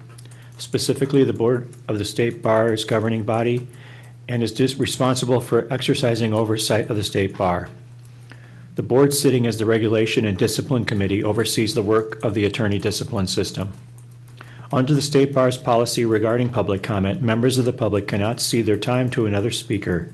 Any attempts to deceive the board by disguising your voice, using different aliases or names to participate in public comment by extension, not allowed, as well as impermissible under the State Bar's policy against disruptive and/or disorderly conduct that may result in removal from the meeting. We appreciate your cooperation in maintaining a respectful and orderly environment for all attendees. State Bar staff will attempt to call members of the public in the order they appear in the attendee pool. For those who are participating by Zoom video, you should have a function for virtually raising your hand. It is a hand icon and should appear at the bottom center of your screen. If you wish to address the board, please click on the hand icon now, and State Bar staff will call on you in the order that hands are raised. For those who are participating by phone, you may virtually raise your hand by pressing *9. That is the star key and then the number 9. Doing so will alert staff that you would like to make a comment, and State Bar staff will call on you and open your microphone so that you can address the board when it's your turn. For those who are participating from a noticed location, please alert the State Bar staff member present in the room that you would like to make a comment. Under the State Bar's public comment policy, each speaker is allotted 2 minutes. Please note that staff will have an on-screen countdown timer visible to all attendees during the duration of your public comment. The timer's 2-minute countdown will begin as soon as you start your comment, and the on-screen timer will flash throughout the final 10 seconds. Michelle, do we have members who have signed up in advance and who is ready to speak? We have 6 advance signups, no in person. And I need to confirm that we have now 8 hands raised. First up, we have a phone number ending in 2150. If you can please raise your hand so we can be sure to include you. First up, we have Claire Solat. Thank you. Claire, your mic is enabled. Good morning. I want to confirm that the timer has been set for 3 minutes as I've been approved for ADA accommodations. Thank you. Yes, that's correct. My name is Claire Solat, and as many of you know, I am the co-founder of the Legal Services Funders Network. Today, I'm speaking on item 6.6. It is imperative that by the end of this meeting, the Board of Trustees provides a clear recommendation to the California Supreme Court that California begin in 2028 use of the next-gen exam for attorney licensure. Many of you may find my support for the next-gen odd, given my well-known belief that supervised practice is the best way to test for minimum competency to practice law. But the facts are clear. At this time, the only licensure method the court is willing to support is a written exam. The next-gen exam is hands down superior to the Kaplan option for the reasons the State Bar staff has laid out in its report. And it is critical that a reliable licensure exam is announced and established now so that examinees, law schools, and the State Bar can prepare. Using a Kaplan exam is not a reasonable option. The usage of Kaplan multiple choice questions in 2025 raised serious concerns, and there is insufficient time or resources to develop and stress test a full exam created by Kaplan. What is also especially worrisome are the efforts by some who advocate for use of Kaplan. Many of them have failed to disclose that they will monetarily benefit from California not joining the 40-plus jurisdictions that will use the next-gen exam. As owners of California prep courses, supporting their current clients' interest, or attempting to reduce competition for future clients. Instead, they argue the state bars should use Kaplan to save money, when in reality, taking this approach will cost more. Termination of the Kaplan contract is not due up until February of 2027. There is ample time to address this or consider alternative uses of the Kaplan contract at a later time. Next, they erroneously claim that per the court's October 2024 order, California must develop and administer a new version of the California bar exam. The court, after the February 2025 exam, clearly stated that its prior order is not controlling. As you all know, the Office of Admissions has ample and robust requirements that they must complete over the next 2 years. They have tasks required by the legislature, they must administer current California bar exams, and they need to prepare by observing the next-gen exam that will be administered in other jurisdictions starting this year. In addition, there is a law school requirement for 2 years' notice. As a result, it is not reasonable for the California State Bar to prepare a supplemental California exam at this time, nor is it necessary. For these reasons, I urge this board today to approve use of the next-gen exam beginning in 2028. Thank you. Next up, we have Jessica Jacobs. Jessica, your mic is enabled. 4 to 6 emails and calls each month of 2023 and most of 2024, all ignored. Admissions lost my submitted law office study program sessions, and they were found after 15 months. I tried to submit the interim sessions in 2024, denied. I petitioned the Committee of Bar Examiners and was given 3 days to compile 18 months of work. Without review, denied. I petitioned the Supreme Court, and they ordered the CBE to properly review my sessions. And on April 2nd, 2025, staff gave me the option to rely on my prior rushed submission or submit revised materials. Glad for the chance to correct technical compilation errors which were disclosed, the sessions were denied, this time for misleading alterations, and I was referred to the Moral Character Division. I requested an opportunity to be heard by the Committee of Bar Examiners, and that request was denied. I sought relief from the State Bar Court because the erasure of 18 months of legal study functioned as an adverse moral character determination, and that request was denied. I requested a Chapter 6 hearing since I was accused of lacking veracity. Denied. The reason? The State Bar doesn't administer the exam, so they won't afford due process protections. Please tell me that contradiction is not lost on you. Last month, I requested a 2-week extension for a signature so that I could sit for the July bar exam. Denied. At the same time, the Moral Character Division missed its own statutory deadline and has informed me that I will be invited to an informal conference in July. Yet nothing mars my moral character application except for the referral arising from this situation, an accusation I have spent a year trying to address. I ask today that my moral character application submitted 11 months ago be approved. The consequences of continued delay are substantial and burdensome. And this is not me biting the hand that feeds me. It's me holding true to the very morals that brought me here in the first place. Thank you.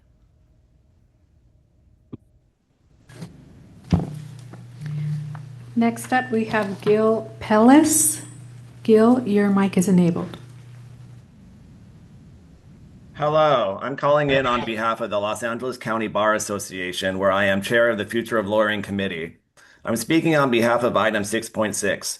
LACBA submitted a letter signed by 63 bar associations strongly urging the board and CBE not to rush into the next-gen exam the same way you rushed into measure learning, and to take a cautious approach and not make a long-term decision until 2028, when you will have independent performance data on next-gen, the excellent Nevada exam, and more information on all options.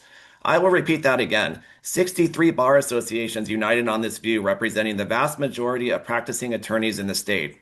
The view of bar associations is also in line with the unanimous recommendation of the State Bar and California Supreme Court's own Blue Ribbon Commission, which studied the issue in detail for 2 years. I will read just a few of the 63 bar associations that joined LACBA's letter. Virtually every county bar association in the state, LGBTQ plus bar associations, prominent minority bar associations such as the Hispanic Bar Association, the Black Women Lawyers Association, the Asian Pacific American Bar Association, and many more, women lawyer groups from across the state, consumer attorney groups, plaintiffs' lawyers, defense lawyers of all practice areas, united on this view. Before rushing into a long-term decision, we owe the profession and public the due diligence to cautiously wait for additional data and get this right. And especially when, according to the staff report, our own expert California graders who beta tested the next gen exam labeled it as substandard to our own current exam and said it does not test minimum competence and are threatening to quit if next gen is adopted. This is a shocking and unbiased revelation by our own expert graders that should sound an alarm and give us pause. There is no upside to rushing into a decision without due diligence and demonstrative data. There is no upside to adopting an exam that our own expert graders called substandard and would cause them to quit. California should lead the nation and demonstrate that it will make the right choice after further and careful deliberation. If we get this right, all states will follow us. That choice will be clear by 2028, not now. Thank you. Thank you. Next up, we have Adam Kopikin. Give me just a moment. Adam, your mic is enabled.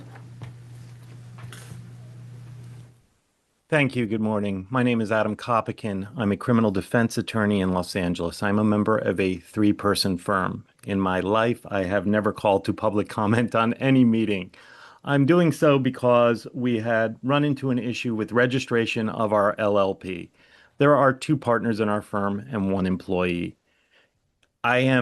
In my prior career, worked in IT for a few years. I networked my entire office. I set up a direct connection portal. I understand how the web works. I understand how form filling works as an attorney.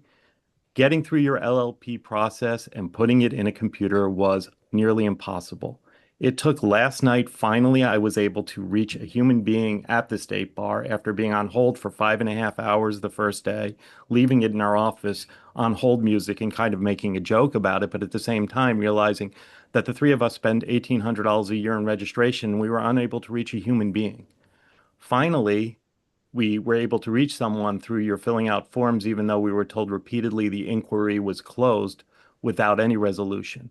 I was able to have a Zoom call with 2 of your professionals last night who navigated me through the entire registration process, which took the 3 of us close to 45 minutes to do, me and 2 of your professionals who work for the State Bar.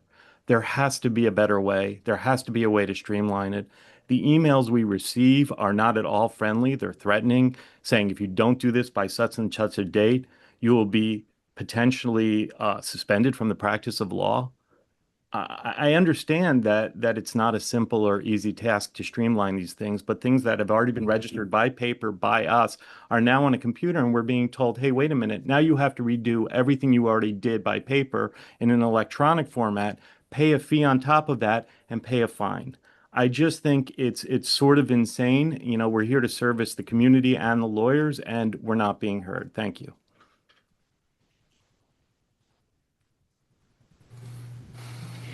Next up, we have Jules Sarkar. Jules, your mic is enabled. Good morning. My name is Jules Sarkar. I represent applicants in attorney admissions matters. And at last month's Committee of Bar Examiners meetings, I joined over 60 California bar associations, well-known law faculty, and even the committee's own former chair in urging the committee not to rush and abandon the California bar exam for the NCBE's next gen before it has ever even been released or administered. And at the end of that meeting, it was not clear why such a large representation of the legal profession was being ignored and whose interests were being served by this decision to adopt the NCBE's unreleased exam exam.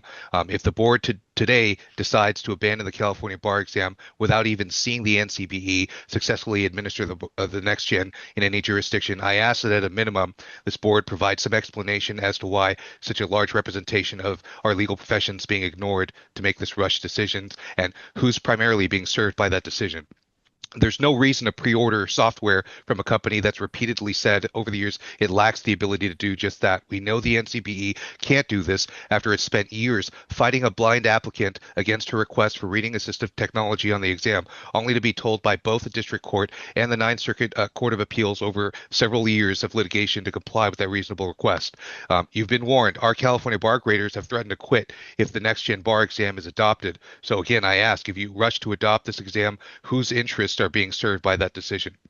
The State Bar Executive Director has testified to our legislature, that Kaplan was quote, an excellent partner. There is no basis for any concern about the quality of the questions that Kaplan's themselves drafted.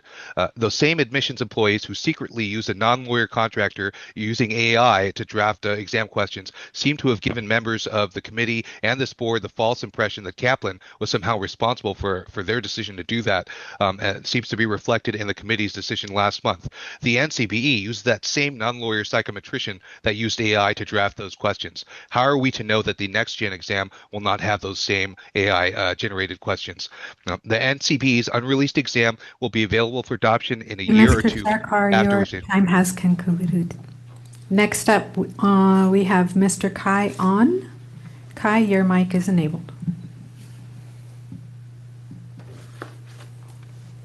Good morning. My name is Kai On from Sacramento. 26 years ago, political power in Sacramento controlled Sacramento DA office and Sacramento police make up a fake story that fake killer Zhong Shou Fang killed my father Wen Kong On.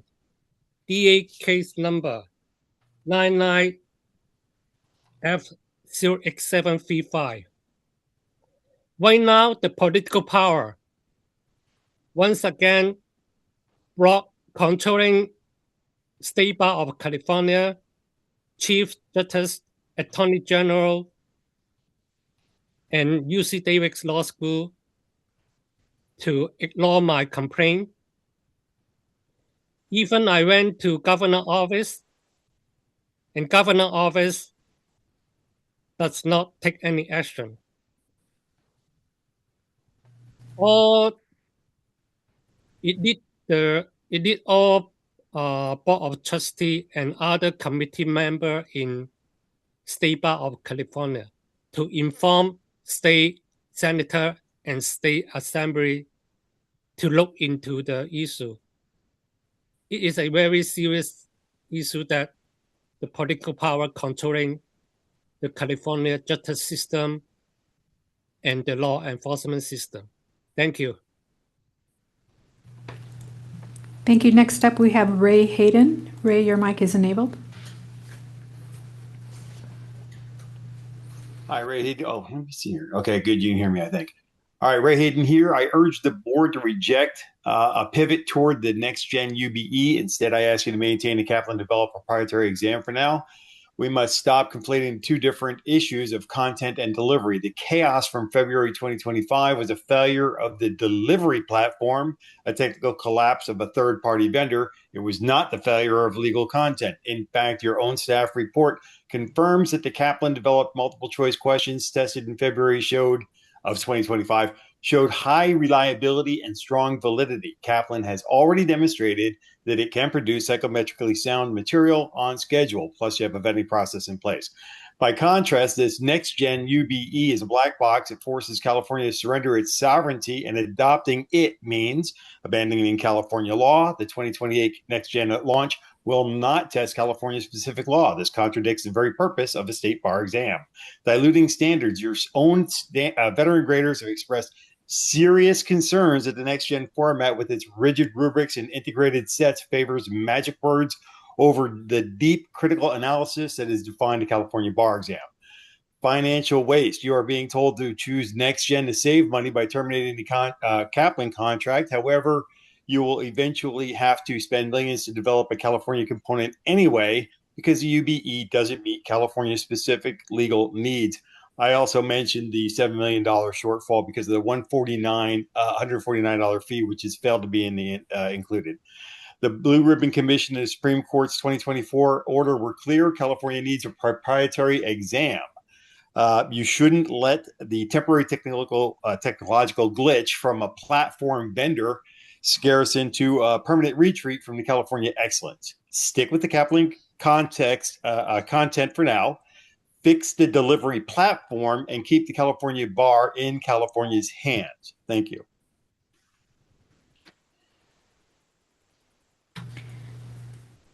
Next up, we have Nadine Mazard. Nadine, your mic is enabled.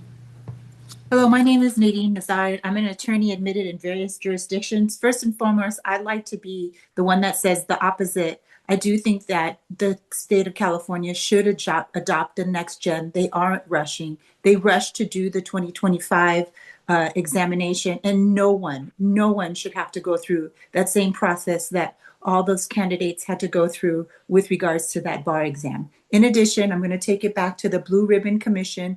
As we're moving along here, there isn't any talk about what should be done for attorneys that have been admitted, that have been barred in other jurisdictions for some time.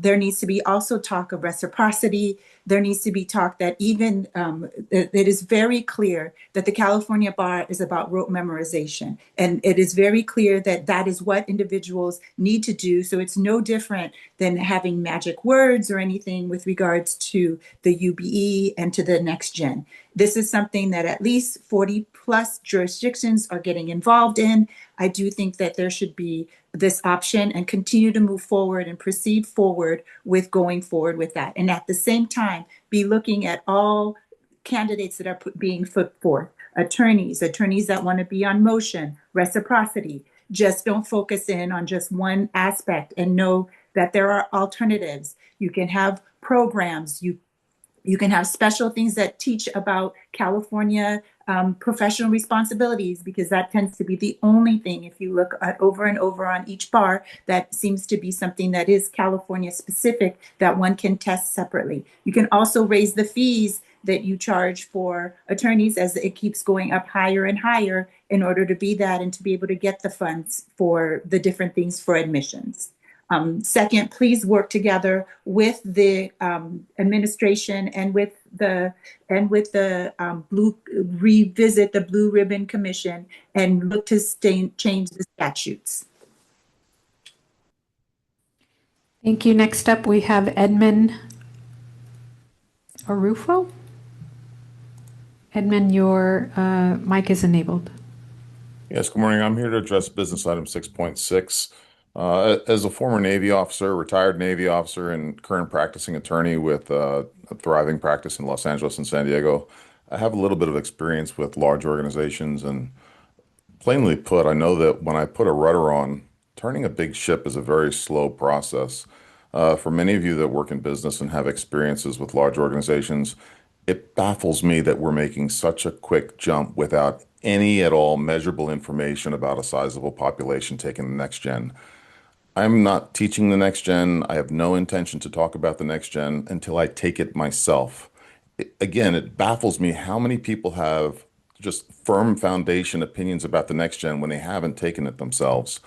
I would urge you to use a little bit more common sense, look at what happened in February 25, and know that that same jump to save a little bit of money ended in an unmitigating disaster. Take the time. Let's see what happens with the next gen in this cycle, and let's pay attention to the details as they unfold, and then make an educated decision, again, rather than jump the way we did last time. As an aside, we just simply have to have a remote option. There has to be an option. It doesn't need to be complete, and it doesn't need to be for everyone taking the exam, but there's a combination of things. I think people with accommodations, they're not able to sit down and take an exam the way the rest of us can, but that has nothing to do with their ability to practice law. There are people outside of California that can make fantastic legal contributions within the state that may not have the resources to come here. I think we shield ourselves from allowing people that can come and do good things by not allowing at least some semblance of a remote exam. So again, why are we not taking our time? Why are we not thinking this through? And why are we not analyzing what does happen with the next gen before we jump into this without really thinking it through? Thank you. I need to confirm with remote trustees if there are any in-person public commenters. Ryan Harrison, Trustee Harrison, can you confirm? Confirm no in-person commenters. Trustee Giargello? Confirm no attendees. Trustee Barahona? Confirm no in-person attendees. Trustee Huser? None, thank you. And Trustee Grande? None, thank you.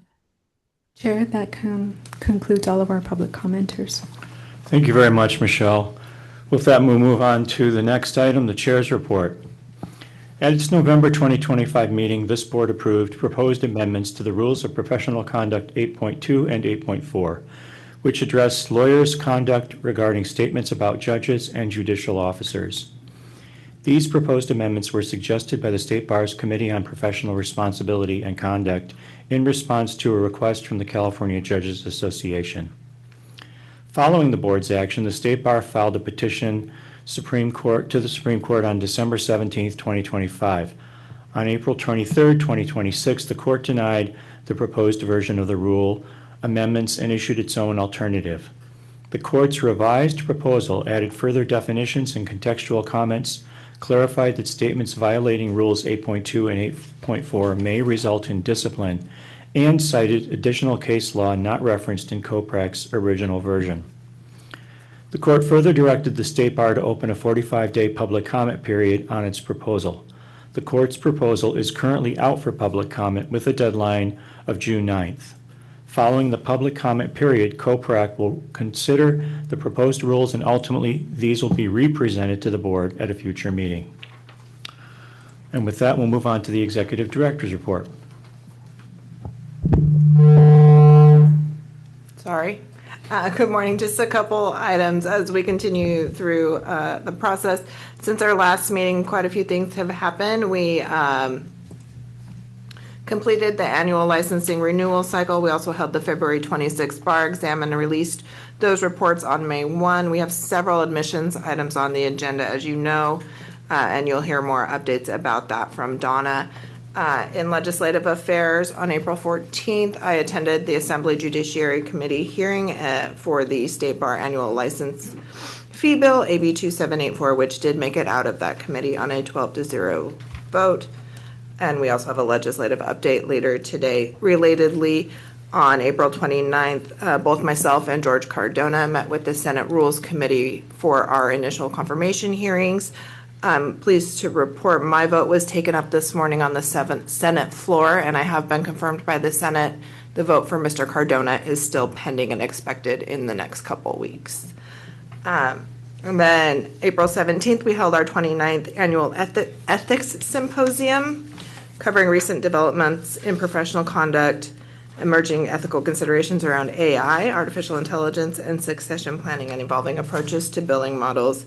And I also want to highlight something that was, we highlighted back in January, our strategic plan. The Office of Strategic Communications and Stakeholder Engagement launched its targeted public awareness campaign that will run for 12 weeks back in early April at informing diverse communities about State Bar's role, how to avoid legal fraud, and the importance of hiring a licensed attorney. This campaign focuses on Filipino, Korean, and Chinese communities. Again, running for 12 weeks, so it has about 6 or 7 more weeks in that campaign. And that concludes my report for this meeting. Thank you. Thank you very much. Next is item 3.1, approval of the February 26th and 27th, 2026 Board of Trustees open session minutes. Do we have a motion?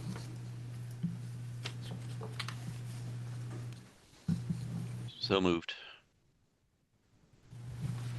Second. I have a motion by Trustee Giargello, second by Trustee Stevens. Roll call vote, please. Barahona? Aye. Buenaventura? Aye. Good is absent. Gore? Aye. Grande? Aye. Harrison? Aye. Huser. Aye. Giorgello. Aye. Sewell. Aye. Stevens. Aye. Tony. Aye. And Cisneros. Aye. With 11 ayes and 0 nays, the motion passes. Thank you very much. Next is approval of the March 13th, 2026 joint meeting of the Board of Trustees and the Committee of Bar Examiners open session minutes. Again, a motion and a second.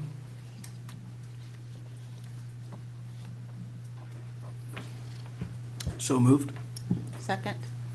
Moved by Trustee Stevens, seconded by Trustee Gore. Vote, please.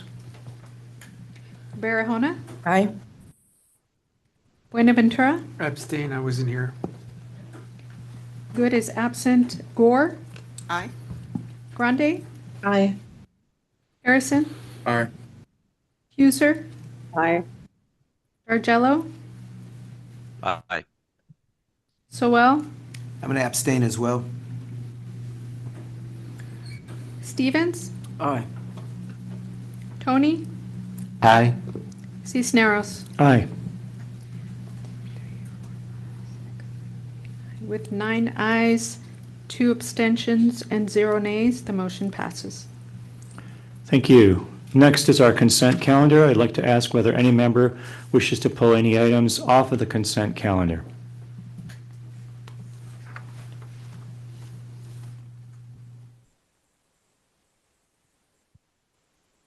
If not, we'll be approving the consent calendar as one item. Roll call vote, please. Barahona. Aye. I'm sorry, we need a motion and a Yes. a second. Thank you for the reminder. Do I have a motion and a second? So moved. Second. Second.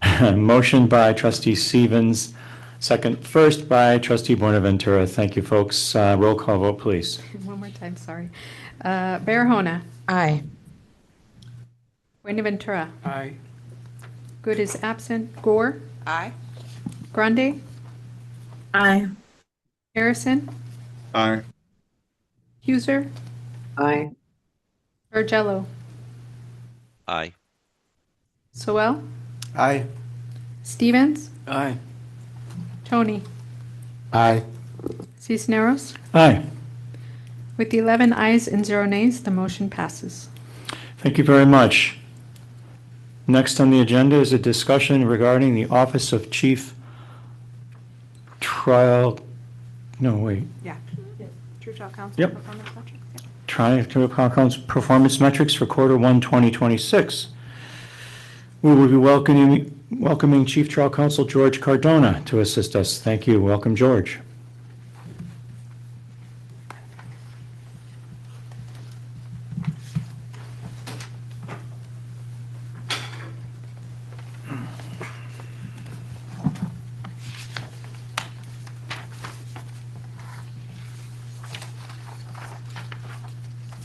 Good morning. All right, so our metrics for the first quarter of 2026.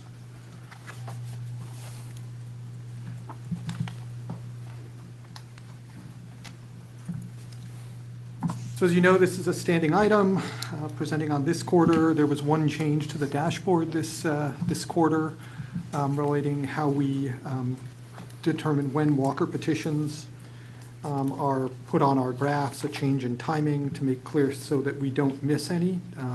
It shouldn't really affect anything that much.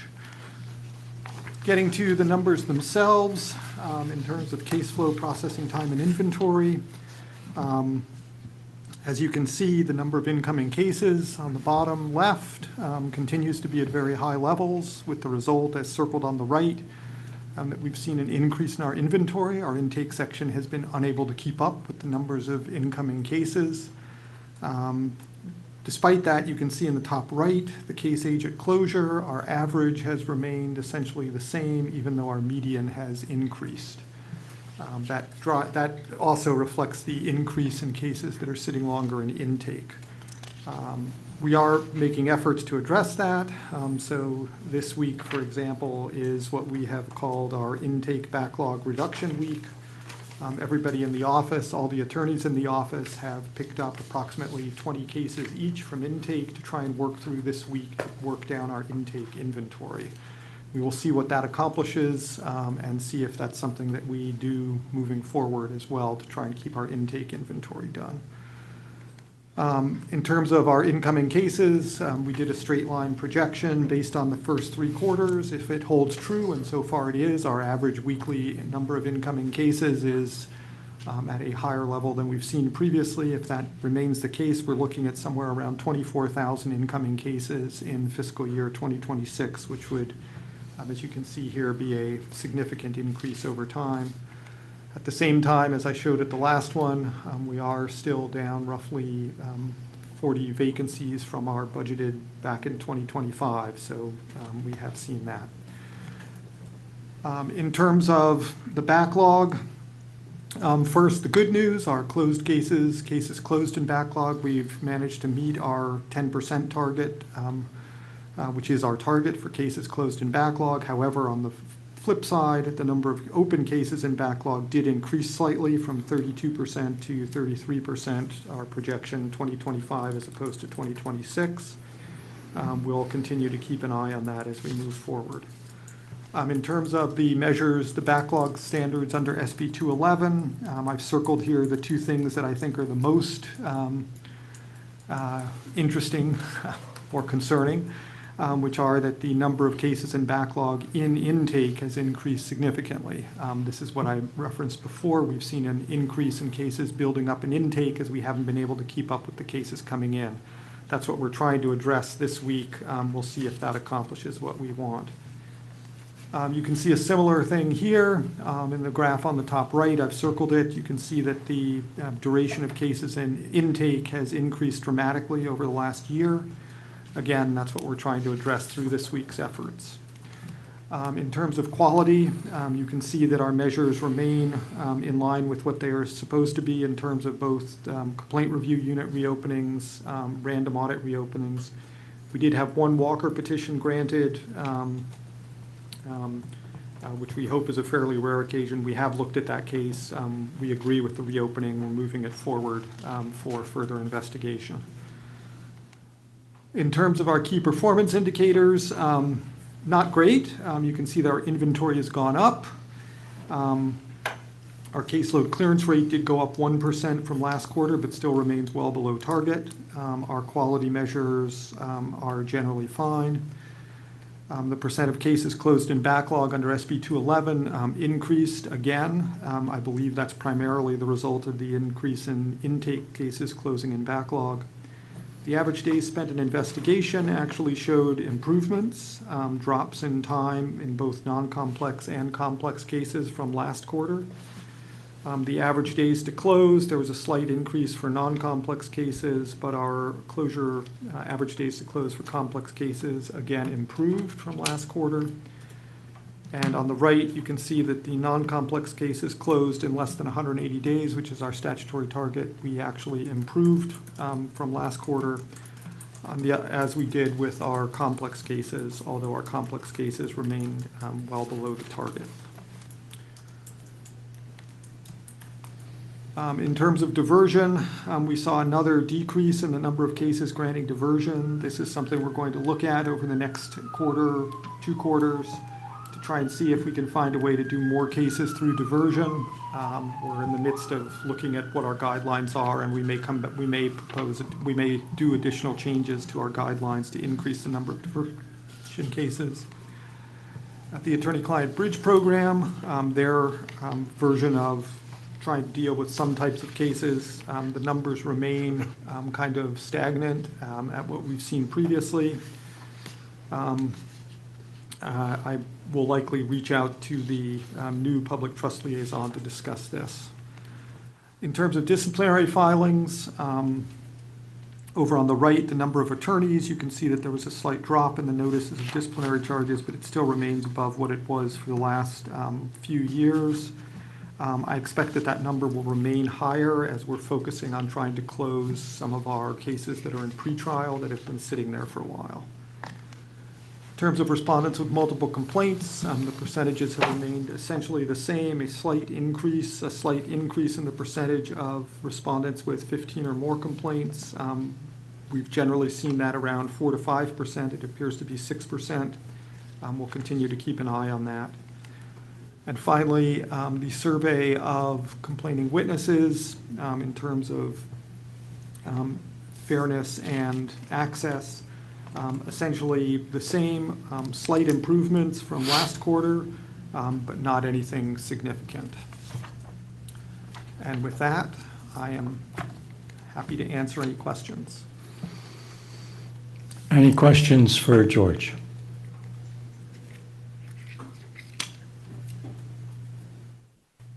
Yes, go ahead, trustee.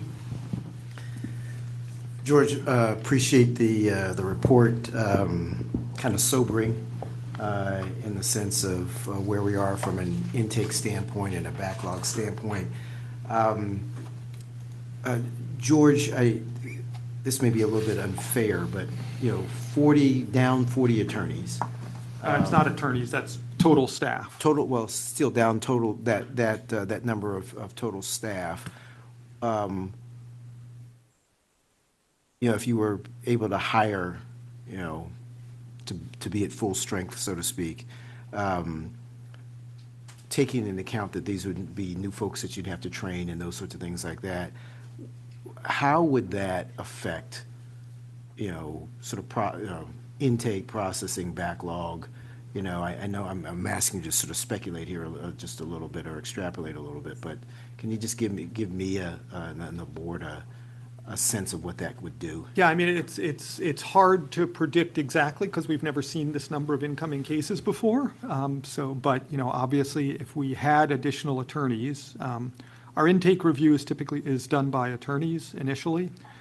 And that's because they are essentially making legal determinations as to whether complaints do or do not meet legal standards for pursuing charges, essentially. So if we did have additional attorneys that we could put into intake, I do think it would help us to handle the larger number of incoming cases. That's essentially what we're trying this week by having all the attorneys in the office basically put aside their other work and chip in to try and address some of the intake backlog. So I do think that would help us address it. As to whether it would, what effect that would have on the overall backlog is harder to predict. I just feel like, and I'll just say this. I mean, clearly this is unsustainable. Yes. And I feel like it's incumbent upon us as a board of trustees to make the case that we need to make in order to put ourselves in a position so that we can address these issues. And that is obviously conversations that we need to have with the legislature about where we are from a funding standpoint. And I think, this is something that needs to happen from a more of an imminent sense to try to make sure that we get some of this taken care of, and as the fee bill goes through the process right now. I know some of those conversations have started, but I feel for our staff, and I'll just say again, this is unsustainable. Thank you. Any other comments, Trustee Buenaventura? Yes. Oh, sorry. Thank you, Mr. Chair. If you could, hire attorneys, what is the market for? Could you tell us a little bit about what kind of responses you would get if you were to put it out to hire people? And then also, do you have some kind of like a pipeline, like an internship program where you develop young lawyers to maybe transition to someday becoming your attorneys? So in terms of externs, the State Bar has an extern program. And so this year, as we did last year, we have one extern coming in, one law student coming in as an extern. We don't really have a kind of mentorship program for already licensed attorneys.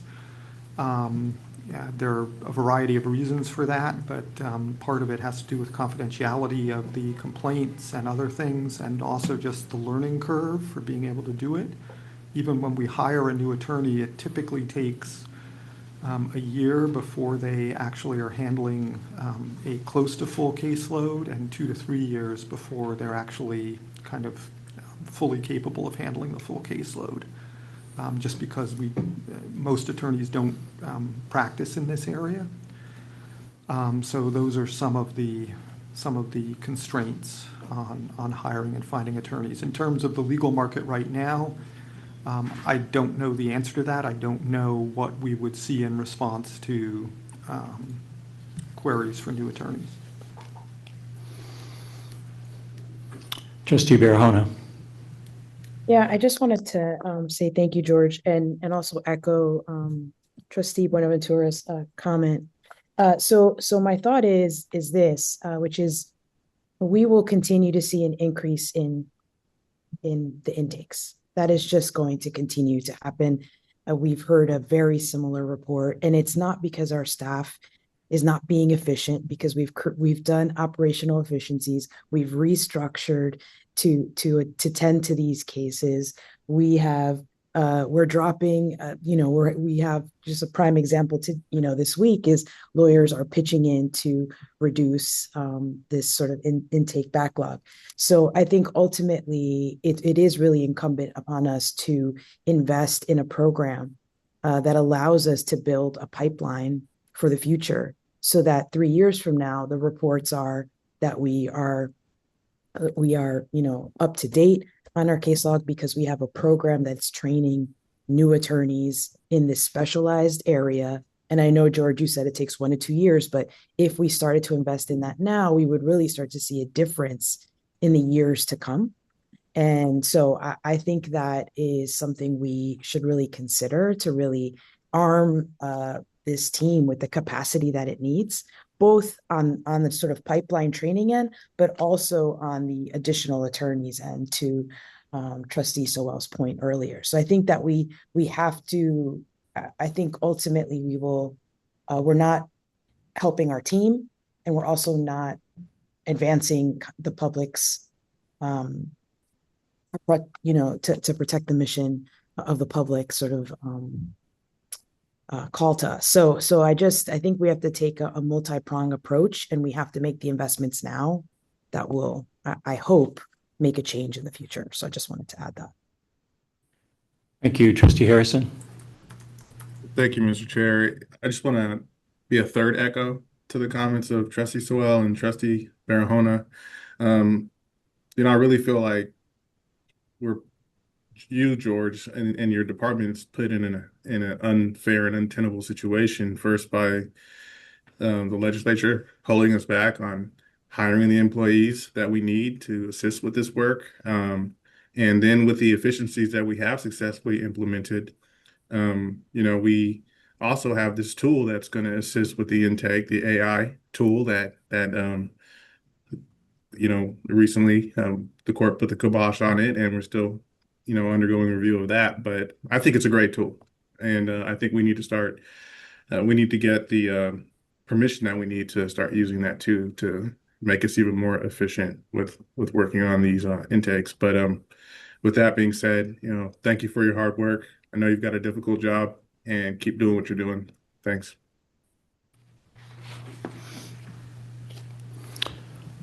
All right. Seeing no more comments, thank you very much, Mr. Cardona. Thank you.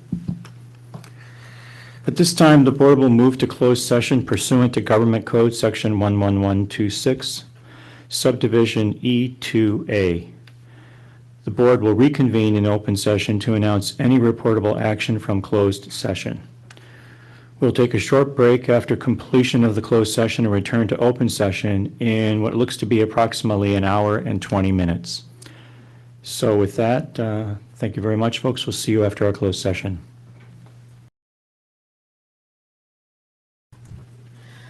We are now live and recording. Thank you very much. Welcome back to the Board of Trustees meeting. We completed our closed session, and there are no reportable items out of that. At this time, we'll go into item 5.2. Next on the agenda is the discussion regarding the Complaint Review Unit Performance Metrics for Quarter 4 of 2025, presented by Carissa Andreessen. Carissa. Hi, good afternoon. My name is Carissa Andreessen. I'm an Assistant General Counsel with the Office of General Counsel. Aline, are you there? Did you want to get started? Go for it. Okay. So this is an item carried over from our May board meeting. It's a recurring item to present our metrics, our performance metrics for the Complaint Review Unit. And so we are actually reporting on quarter 4 of last year. So a little past data here. So let me share our presentation. And while I'm doing that, I will just give a little background on the Complaint Review Unit, which is the process where complainants who have had a complaint against an attorney closed by the Office of Chief Trial Counsel, they do have the ability to seek review through our office. Okay.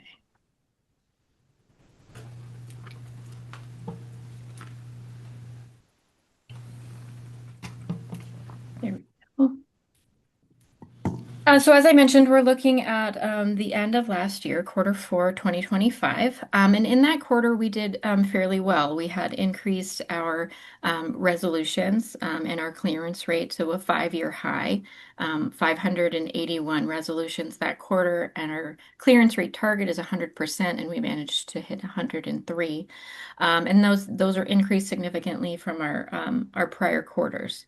Also, interestingly, we did see a decrease in the requests received that quarter, went down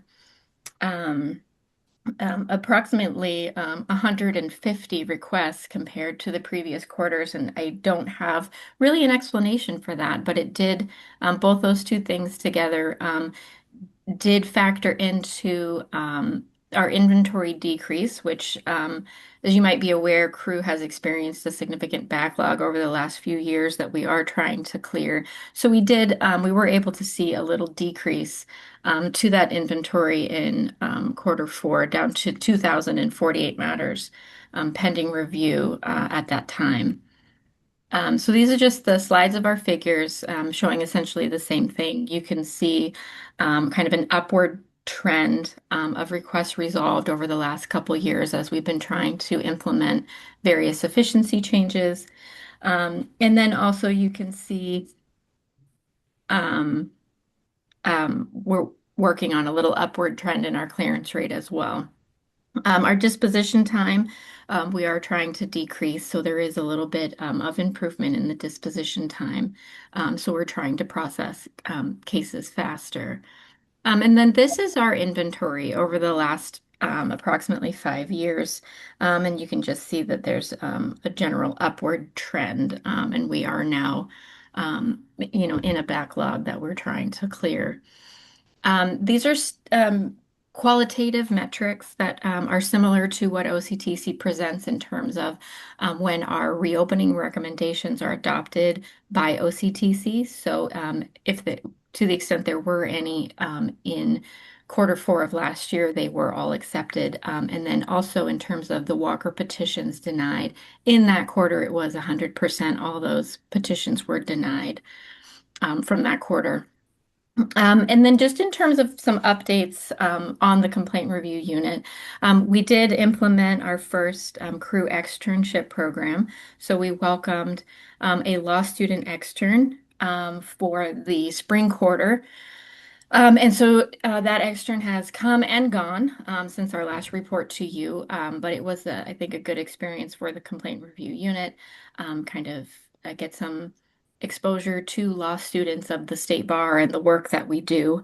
Also, recently, we welcomed a provisionally licensed lawyer who has passed graduated from law school, has sat for a bar exam, and is now working with us under close supervision of the supervising attorney, and will potentially be with us through the end of 2027.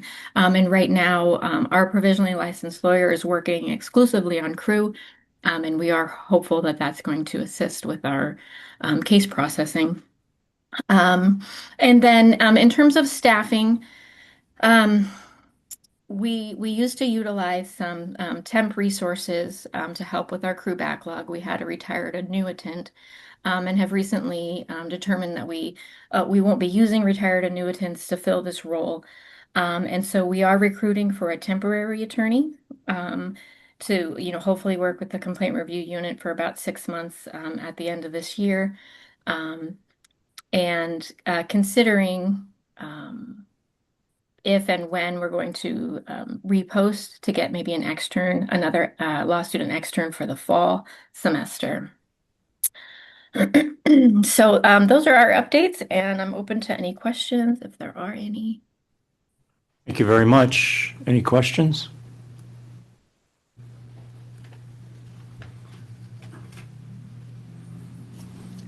All right. Thank you very much, Carissa. All right, thank you.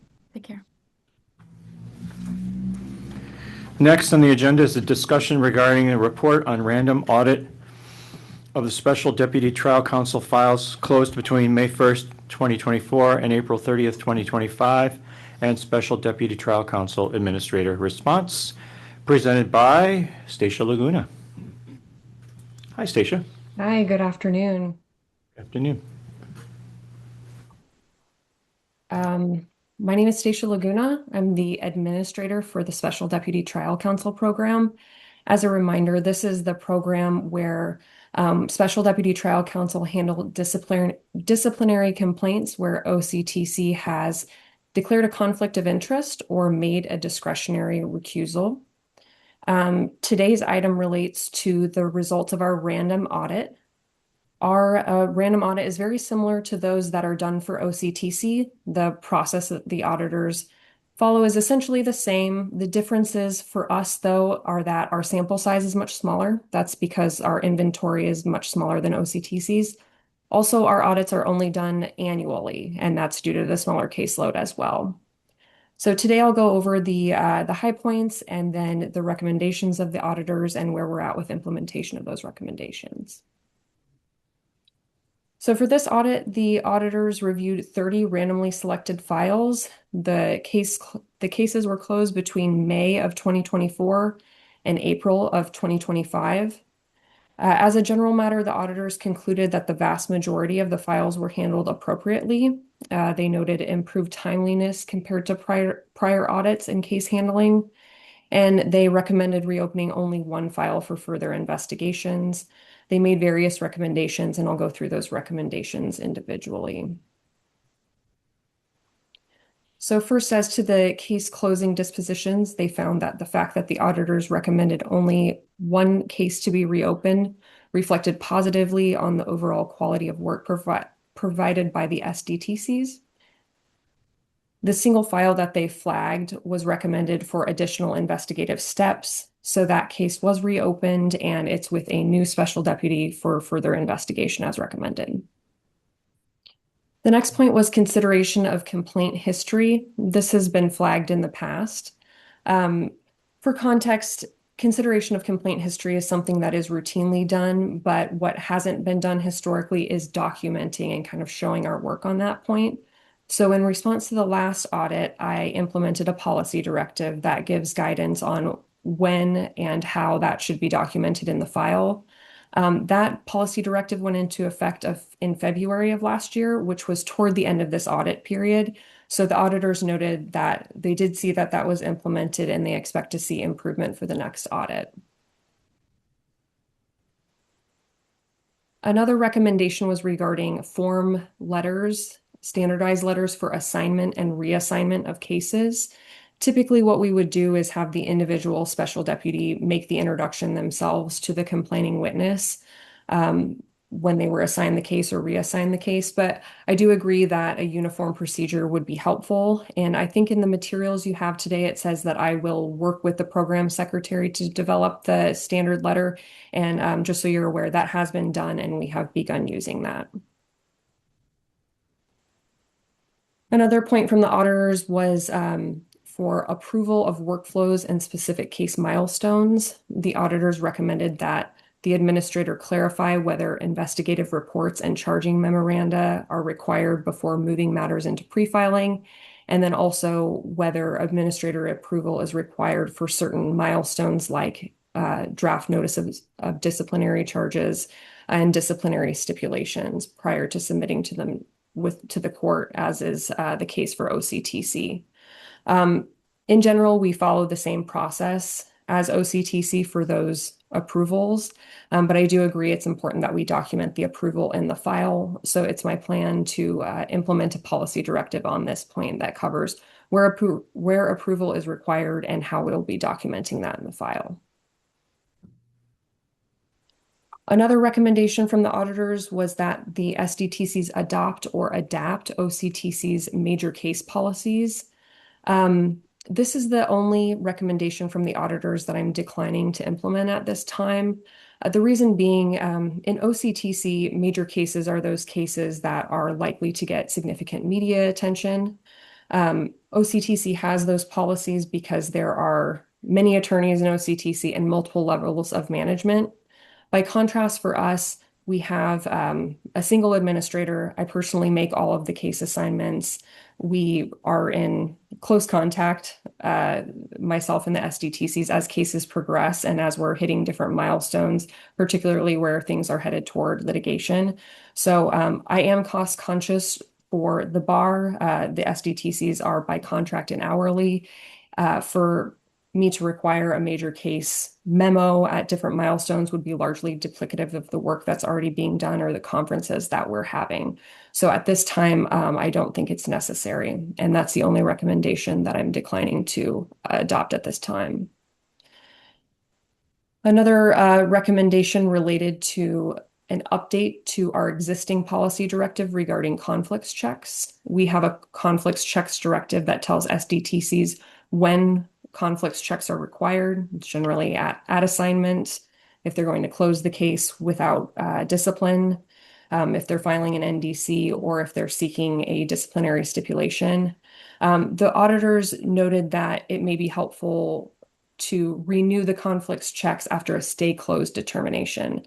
A stay closed determination is where the complaining witness provides additional information after the case closure, but they're not necessarily asking for independent review. And so I have updated our policy on that to say that the conflicts check should be repeated if more than 90 days has passed since the case closure. Another point from the auditors was the need for accuracy in documenting the method of transmission of our closing letters, whether that's by email or mail, and also proofreading those letters. I addressed that in a memo to the panel shortly after we received the audit results. And the last point from the auditors is regarding completeness of the file in Odyssey. They noticed that the files were more complete and better organized than in previous cycles, which is an improvement, but they still observed various variability persisting in event entries, mislabeled documents or missing case summaries, and incorrect dates for the rule of limitations calculation. So that was also brought to the attention of the SDTCs in the memo to them after this was, we received our audit results. And my plan also is to create a checklist that the SDTCs and our program secretary can reference at the time of case closure to make sure everything is in there correctly. And for context, they are contemporaneously updating the file, but I think a checklist would be helpful at the time of case closure to make sure nothing fell through the cracks. And that's it for my presentation on our audit, and I'll take any questions from the board at this time. Thank you. Are there any questions for Stacia?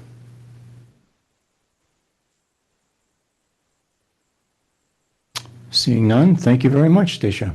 Thank you. Next on the agenda is the discussion regarding the Committee on Professional Responsibility and Conduct, Formal Advisory Ethics Opinion 2026-210, Flat Fees and Termination. Request for publication, presented by Rachel Brewer from the Office of Professional Competence. Rachel. Hi, good afternoon. I am Rachel Brewer, the Managing Attorney with the Office of Professional Competence. I do not have a PowerPoint for this presentation. It will be brief. I am here to request approval to publish Formal Ethics Advisory Opinion 2026-210 regarding flat fees and termination. This opinion was developed and approved by the Committee on Professional Responsibility and Conduct, or COPRAC. Flat fee agreements are increasingly common in legal practice. They give clients cost certainty and they can benefit attorneys by rewarding efficiency. But they also raise complex ethical questions, particularly when the representation ends before all services are complete.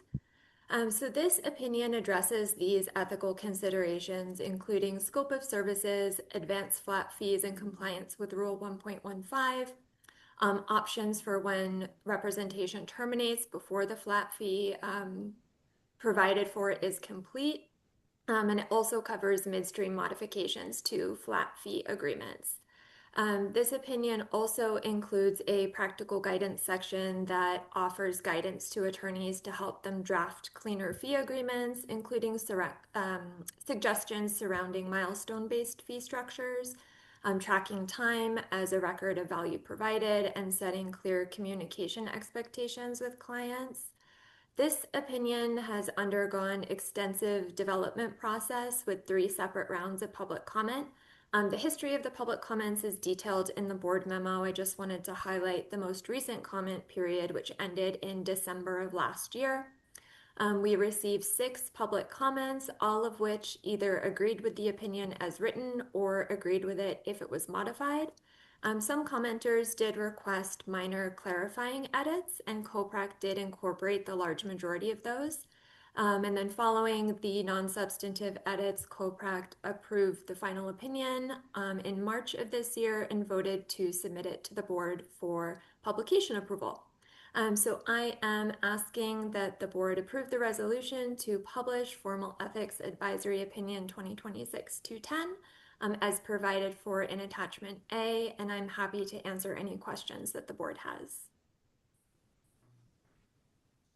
All right, are there any questions? Yes, Vice Chair Tony.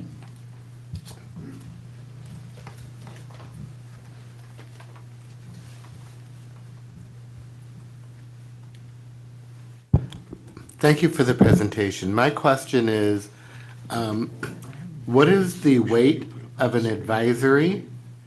Does an advisory have the same weight as a rule? If someone violates an advisory, can a complaint be brought against them? I'm just trying to figure out, is an advisory just advice? This is what you should do? Or is it a rule? This is what you're required to, and if you don't, it can be enforced. I'm just curious because I'm not familiar with the term advisory. Yeah, that's a great question. So it is exactly what the name implies. It is advisory. It does not carry the weight of the Rules of Professional Conduct or the State Bar Act. We do include a disclaimer in the text of every single advisory opinion that COPRAC issues, notifying everyone that it is advisory. It's not binding upon the courts. It does not carry the same weight as a rule of professional conduct, but it is, the committee's interpretation of the rules and provides guidance on to help attorneys comply with the rules of professional conduct. Thank you very much. I mean, I support this. I'm just curious why it's being presented as an advisory rather than a requirement. Trustee Tony, can I just add? I'm going to add to COPRAC's horn for a minute as well. So sometimes these, sometimes these do get adopted by courts, including courts of record, which is I think the highest compliment that COPRAC can get from time to time, where once it's, quoted or otherwise provided as an authority for the ruling in that decision, then it ultimately does become binding upon lawyers. The reason that these are advisory is it oftentimes addresses kind of a gray or grayer area in rules and tries to kind of really apply facts through hypothetical scenarios and otherwise to apply those rules to provide clearer guidance for lawyers to figure out how to act based on different things. Thank you. Thank you. Any other comments or questions? If not, do we have a motion to display, and do we have a motion and a second? So moved. Second. I have a motion by Trustee Giorgello, a second by Trustee Stevens. And we're displaying a motion. Vote, please. Barahona? Aye. Buenaventura? Aye. Good is not present. Gore? Aye. Grande? Grande not present. Harrison? Aye. Huser? Aye. Giorgello? Aye. Soel? Aye. Stevens? Aye. Tony? Aye. Cisneros? Aye. With 10 ayes and 0 nays, the motion passes. Thank you. Three. And I just want to share the resolution really quick because I didn't get a chance while Thank we you. were all voting. I'll just leave that up for a moment. All right. Let's move on. Next on the agenda is the discussion regarding the proposed amendments to Rules of Procedure of the State Bar, Rules 5.60 and 2502, to clarify the definition of witness. Request to circulate for public comment, being presented by George Cardona. Welcome, George. Thank you. So this is a request to circulate for public comment, proposed amendments to 2 rules that address the investigatory authority of the Office of Chief Trial Counsel. The 2 rules mirror a statutory authorization that allows us to compel the attendance of witnesses and the production of documents in the course of our disciplinary investigations. Both the statute and the rule talk about witnesses without any limitation on the word witnesses. There was recently a decision by the review department which interpreted the rule as limiting the word witness and saying that witnesses did not include the attorney who was the subject of the investigation. This rule would change that and clarify that in fact witness does allow that. This was before the board previously. In February 2026, when the board adopted as one of its 2026 legislative priorities the pursuit of statutory amendments to also clarify in the statute the same way. We are also pursuing a petition with the Supreme Court in the particular case that led to the opinion. But in accordance with the legislative priorities to amend the statute and our position in the petition, we're presenting these amendments to the rules and asking that they be circulated for public comment. I do anticipate that there may be public comments that oppose it, in which case we can review those and be back before the board with the content of the public comments for a final decision. Great. All right. Do we have any questions or issues or comments for George? And why don't we display the motion at that time? Yes, go ahead. So you anticipate some commentary about opposing this. What do you think the opposition is going to argue? Well, I expect that it will take the same position that the attorneys opposing, the attorneys who brought the motion that the review department granted the opinion on. The argument has been made that we have the ability to require attorneys to respond to our written inquiries in the course of an investigation and that that's sufficient. It's not the same thing, and it also doesn't serve our purpose. Our only remedy for not doing that is to pursue a non-cooperation charge against the attorney, but it doesn't give us the ability to go to court and compel the production of the information we're seeking, which is why in the investigative context, it's so important for us to be able to do that.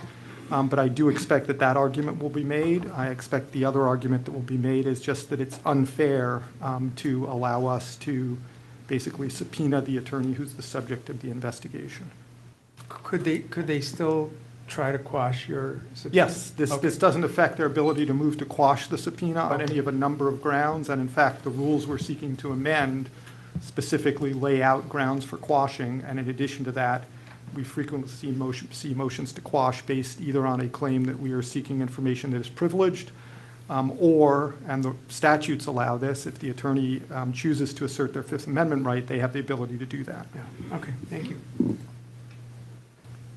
Any other questions or comments, or do we hear a motion?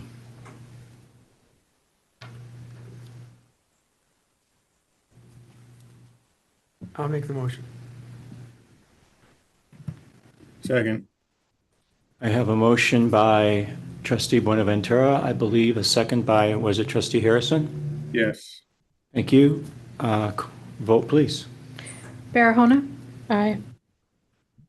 Buenaventura? Aye. Gore? Aye. It is not present. Grande? Grande not present. Harrison? Aye. Huser? Aye. Giorgello? Aye. Sewell? Aye. Stevens? Aye. Tony? Aye. Cisneros? Aye. With 10 ayes and 0 nays, the motion passes. All right. Thank you, George. Next on the agenda is an update on generative AI governance and oversight. This item is being presented by Helen Peterson from the Office of Operational and Digital Transformation. Hi, everybody. I'm Helen Peterson, Office of Operational and Digital Transformation. I'm going to have a presentation today, so let me pull that up.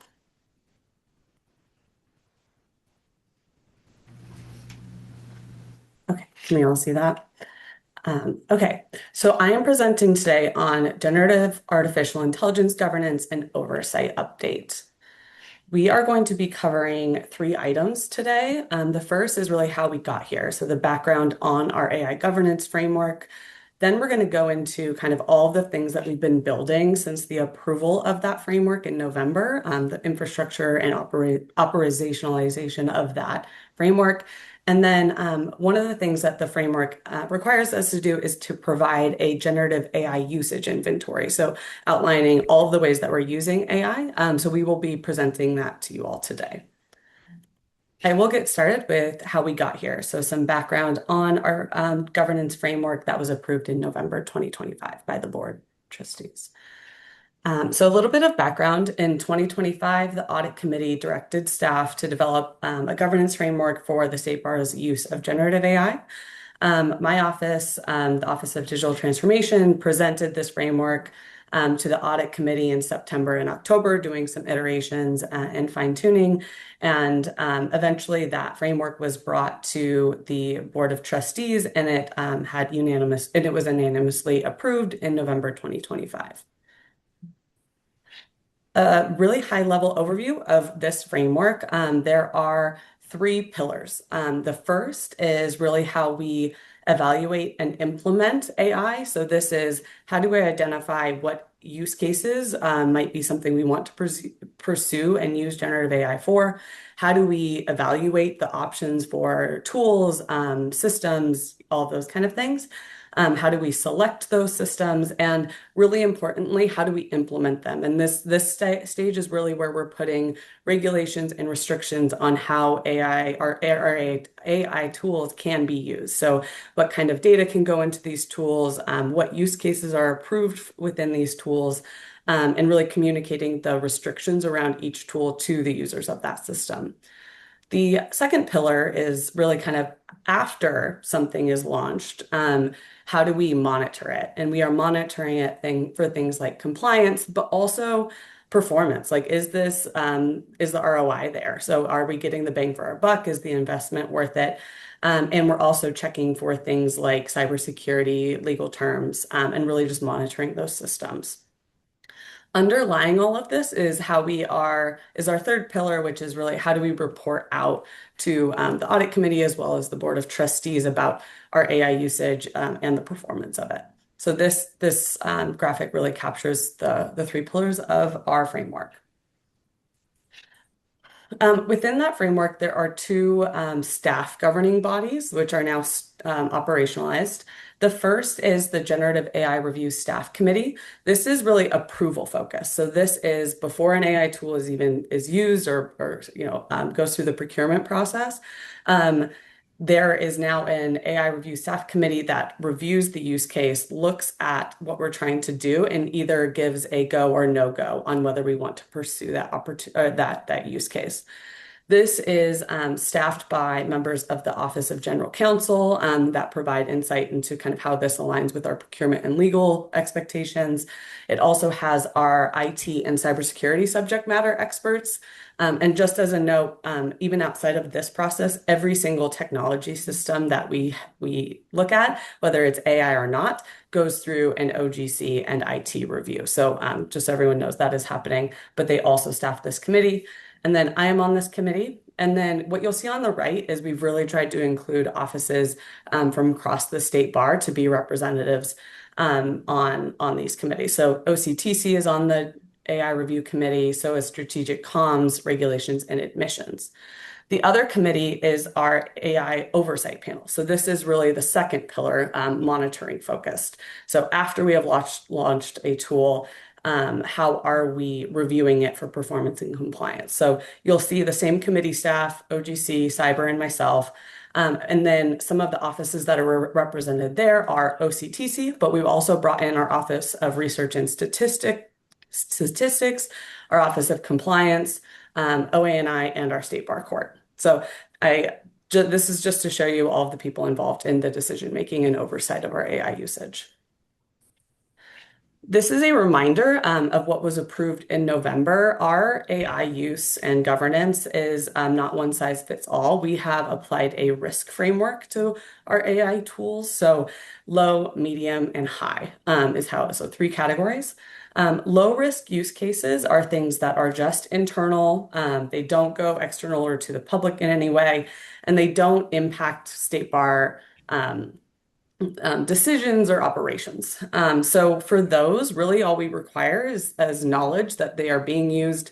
Like I mentioned, they still get cyber and legal review, and then we will do basic compliance verification on those twice a year. Medium risk is really where we are getting to the point where generative AI is being used on things that may be shared externally with the public or even a vendor, or it influences state bar operations. That could be something like coding, something that could impact our systems. And I will note this medium risk still always requires a human review. So medium risk, there's a human review layer involved here. Medium risk systems undergo that full governance and monitoring framework I showed earlier. They have to get approval from both committees, and then they get oversight by the compliance committee.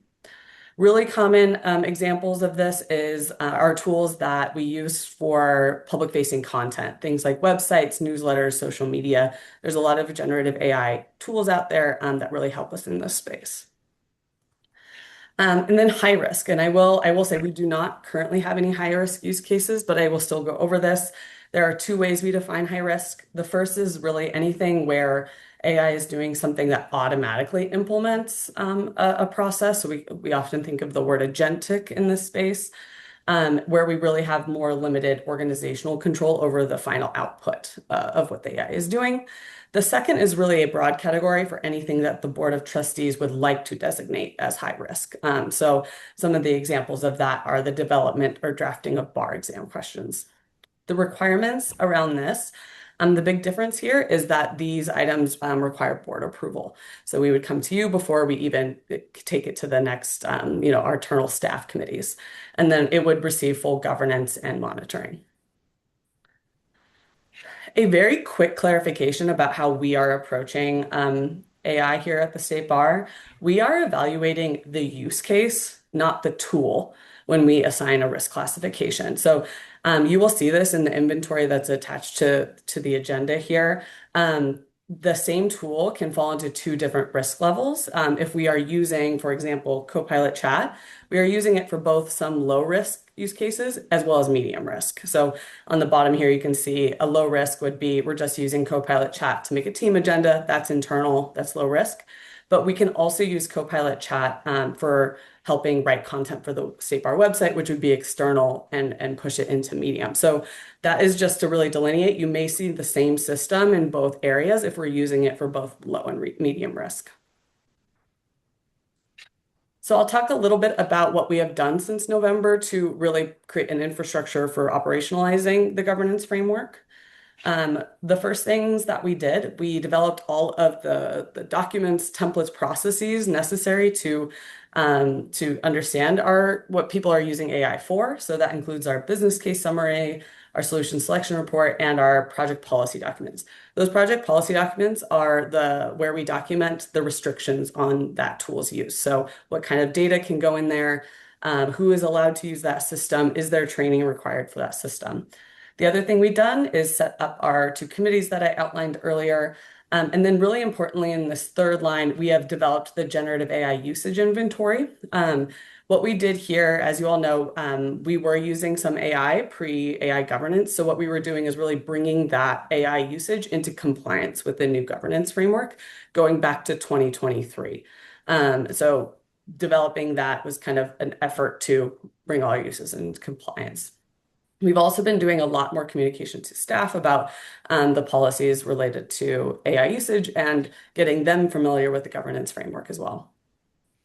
And this is just to show that we really have operationalized this. So we have brought all of our AI uses into compliance with the governance framework, and we have started shepherding new projects, about 4 or 5, through the framework requirements. We've set up our committees. The AI usage inventory is up to date and being shared with you all. And we are currently doing some work to update our State Bar AI guidelines and really mature and kind of reconcile that with the framework. And we've done quite a bit of additional staff training on AI usage. And this is, I wanted to fill the board in on kind of where our head's at and our strategy around our AI portfolio. So really three areas we're looking at. We are trying to establish a very focused AI portfolio. So less systems, but for the systems at less authorized systems. But for the systems that we do have, really maturing the security of them, how we are getting the most value out of them, and the compliance around them. So making sure we're getting the most of what we already have. And then on the right, you'll see we're really focusing on cost-effective and existing systems. So Copilot Chat is a generative AI assistant similar to ChatGPT or Claude that is of no additional cost to the State Bar. And because of that, we are heavily investing in making that our primary tool that we can do most of our use cases with. Some of the other systems that we already use for different things are Agentforce, GitHub, and Zendesk. So we already use those, and we are really exploring how can we use the AI features within those to enhance our existing work and our existing processes within those systems. So not going out and looking to buy other big systems to add to our portfolio.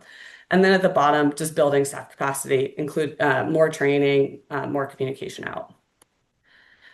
I'll now talk about how we are using generative AI. So this is our report on our inventory. At a high level, we have 16 uses, 6 of which are considered low risk and 10 of which are considered medium risk. I will call out our Office of Strategic Communications and Stakeholder Engagement is one of the offices that uses generative AI quite a bit. And that is for things like I mentioned before, newsletters, social media. And so a lot of those AI tools fall into medium risk because they are being shared with external stakeholders. So they represent a lot of that medium risk portfolio, which I'll cover later. This is the list of low risk use cases. At the bottom, you'll see in gray, we are providing you all a list of every AI tool that we've used since 2023 when things really started coming onto the market. So this kind of provides that historic data. What I will say about this is, like I mentioned before, Copilot Chat is where we want everyone to start. And that, again, low cost, good compliance, good security, all of that. So our primary low risk use is Copilot Chat, even though we do have a couple of others here. For medium risk use cases, we have a few more. So again, we ask staff to always start with Copilot Chat. But if for some reason Copilot Chat can't meet a need, or maybe their use case is more specific, we'll explore other options. So an example of that is the Claude Enterprise, which is very similar to Copilot Chat or ChatGPT. So we're using that for certain medium risk use cases as well. Another one I will call out is GitHub Copilot, which is also a Microsoft product, and that is helping us with coding in our IT department. At the bottom in yellow or orange, you will see a few of our use cases that are on hold. So this is kind of pending and coming up on the next item. And so we'll talk about that a bit more, but they are currently not being used. This slide, you don't have to go too into detail. This is all to say, for those medium risk use cases, when we think about Copilot Chat and Claude, we are still being very prescriptive with what kind of use cases they're allowed to use AI for. This is really meant to provide guidance and structure for staff to know what they're allowed to use it for. So you can see it's all a lot about that external sharing. And what I will say here, as part of this, we have really done a lot of training on human review is always required. And in most of the cases that you're seeing on this screen, like multiple reviewers are looking at the product. So that is kind of the medium risk use cases that we have approved. And then this slide is, again, the tools that we've sunset that were medium risk that we've used since 2023. We usually have been sunsetting things because they didn't prove to be worth kind of the investment. Also, as Copilot Chat has been matured, we've found that they became redundant. And so we have been doing a lot to cut costs and make sure that we're using all the systems and that there aren't redundancies. And that is all I have. I welcome questions. Are there any questions?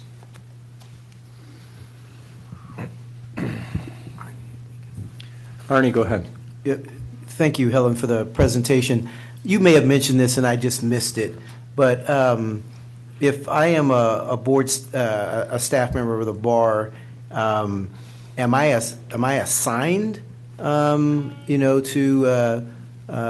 pursue sort of a use case with a particular tool? Do I sign up? How does that work? Great question. So I think there are kind of two categories of use. There are kind of things we all do in our day-to-day, writing emails, kind of that big bucket of general assistance. That they don't come to my office for. They're kind of blanket, now have that approval. They've done a training around how to use AI for those tasks. But to your question, which I think is what you're getting at, offices are working with my office on specific use cases they have identified as something that could really help their work. So that might be like a report that they analyze once a month. And what we're doing is working with them to make sure that prompt, we're supporting them in prompt development and making it the best prompt that they can use. Does that get to your question? So I think it's kind of a mix. Sometimes they're coming to our office for advisory and to really build out that prompt or that use case. And then other times they're kind of given that training so that they can do it on their own and kind of be more self-service.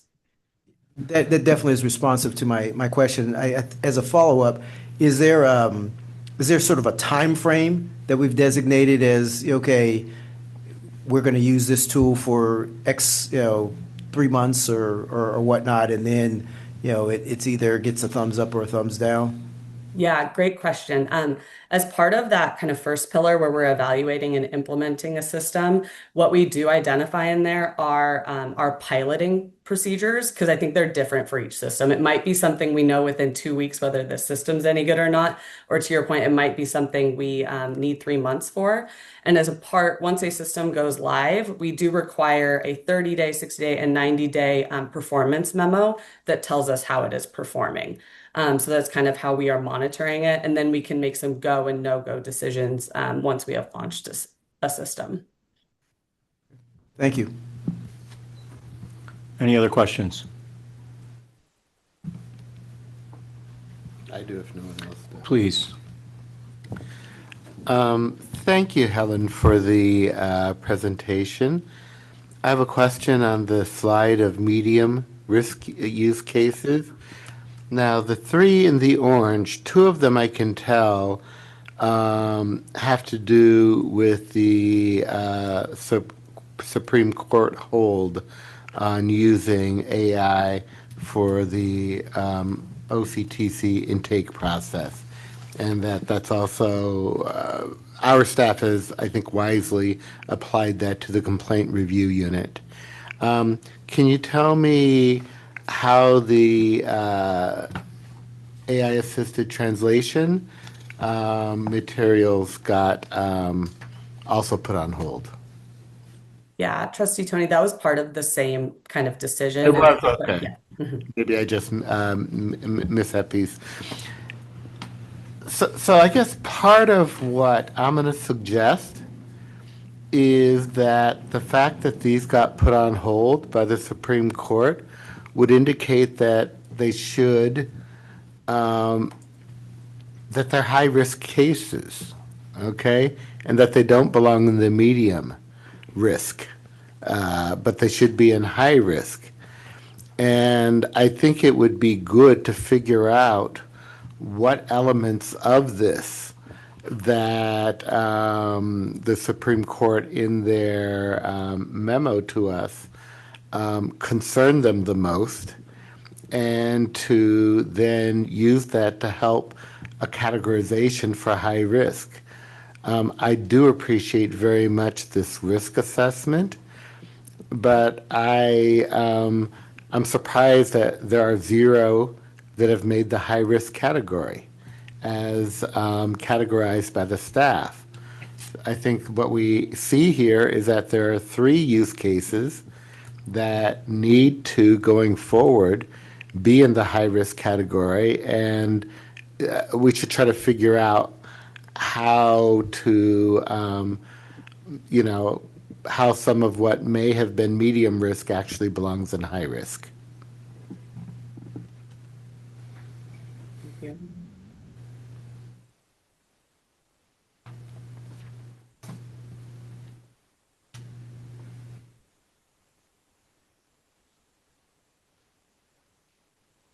Okay, thank you, Trustee Tony. I think that point is well taken. And we'll get, I think our next item relates to the letter from the Supreme Court, the OCTC intake process, the crew intake process, and the data that the court requested. So you'll hear more about that then, and we can also, before, if the court approves resuming the project, before that, we can also take a look again at the risk categorization for those. If I may really quickly. This is an AI item. I just want to also just very quickly say, like, not everything has a Gen AI solution. And so that is also part of Helen's role within the organization as she was introduced. She's the lead of the Office of Operational and Digital Transformation. So we aren't automatically exploring a Gen AI use case to solve many of the, or create efficiencies and do many of those other things within the organization. So, we could, in a different conversation, have a larger conversation about all these other operational improvements that are happening under the stewardship of Helen and obviously many others in the organization. But I just wanted to, provide that additional context. While the focus of this, as directed by the Audit Committee and to bring to the full board, was a focus on generative AI. Just to be clear, we, as much as we may want to think that it's going to save us in our work to some extent, that's definitely not always going to be the case. So we are also, exploring many other solutions beyond Gen AI. Thank you for that point, Erica. One thing in the future that'd be useful is to have a list of items that have been looked at and that the staff has concluded are not ready for AI solutions at this time. that'd be a useful thing to see. And I really appreciate you surfacing that. Thank you. All right. Anyone else? Yes. Trustee Gore. So it's not that I don't have any questions and maybe the pause. It's that I have so many questions. So it's just like on everything. So let me just start with something a little simpler. They're constantly giving updates to anything that you are actively using. And so, the expansion of so I'm a real fan of some of the agentic stuff and partnering with people, especially like the banking industry, that is very rigorous. But then it seems like this new version comes out and another version, and then you have to rebalance to see if it's scraping or doing things. So are you, for even those things that are low risk and being adopted, do you stay in the old version, or are you coming, expanding to the newer version? That's sort of keeping up with the pace I'm just finding some of the work really difficult to do. So I'm interested in, sort of that perspective. And then in terms of some of the, and I'm going to use some language here, some of the vibe coding that would help actually do some analysis to let you know if there are efficiencies, right? It's not actually touching the space. It's telling you where you might consider and then in that case, you're writing your own code that's specific and protected. So just, again, I just have a lot of questions, but just that general framing so I can get a sense of how you all are using it. Yeah, and I think you're pointing at two things. One, some systems don't let you opt out of upgrading to the newest version. And so in that case, most of our systems require error logging. So we are keeping a track of how are things performing, if there are issues rising. So if we start to see trends where we are seeing more errors, that will flag to us. We might need to kind of intervene or change how we have written a prompt or engaging on a prompt. So that's really what we're doing when we can't opt out. And then when we can make that decision to go from one, LLM to the next. We'd almost go back into kind of pilot mode where we would retest before we would upgrade. So that's kind of how we're dealing with those two things. And then in terms of vibe coding, I mentioned in my presentation, GitHub Copilot is our coding AI tool. And so our staff still have very strict human review over all of that. And it's really being used for QA and suggestion making at this point. I think there is some interest in kind of maturing that out, but that's where we're at with coding right now. Thank you. Thank you. Anyone else? All right. Thank you, Helen. Thank you. Next on the agenda is the request for approval of a report to be submitted in response to the Supreme Court's January 28, 2026 letter regarding the use of generative AI in connection with pending complaints. It's being presented by George, Atlas, Aline, and Carissa. Welcome, everyone.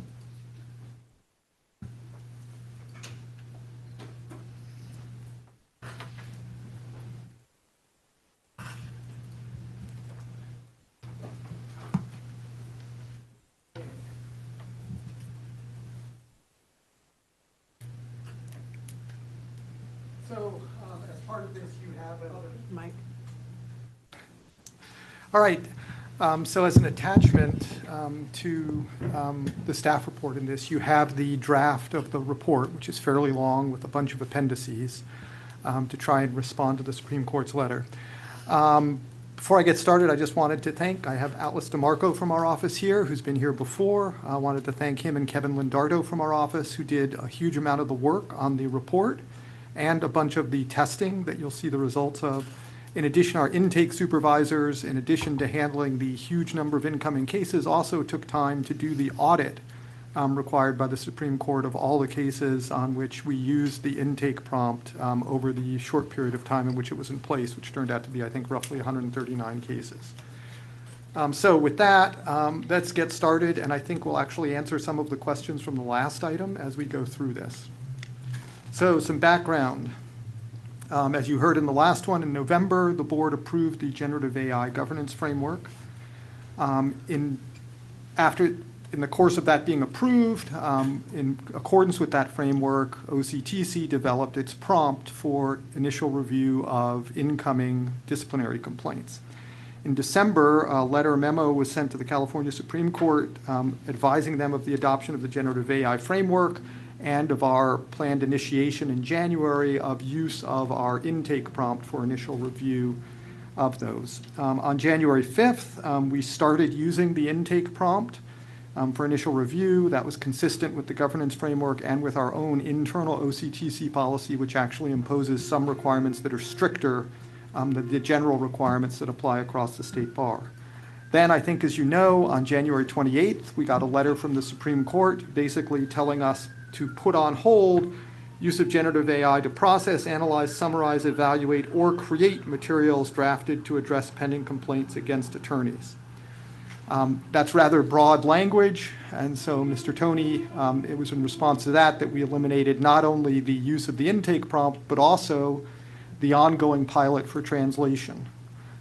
So in connection with the pilot for translation, before I forget, we had been doing a pilot of translation primarily from English to Spanish, but also some other languages using Claude beginning in January of 2025. Under the protocols that were in place for that pilot, an independent translation was always done by a human because we were in the pilot phase still testing the translation tool. So in the course of what we are doing, we have not gone back and looked at all the cases in which we used that translation tool because our view was there was, pursuant to the pilot protocol, human translation done in those cases. So we've not gone back to look at those, and I just want to make that clear. So the Supreme Court's letter basically set out a number of categories in which they wanted us to provide information in response to their concerns. And Chair Tony, we can talk about this more at the end, but I don't view that as a decision by the Supreme Court that they viewed these as high risk.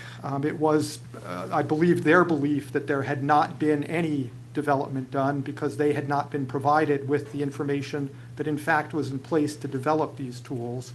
And my hope is that after we provide that information, they will in fact recognize that because of the safeguards we have in place, these shouldn't be viewed as equivalent to the high-risk category of agentic AI or places where we are simply letting generative AI run on its own and make decisions, because that's very, very different from what we're doing, as I hope our report will make clear.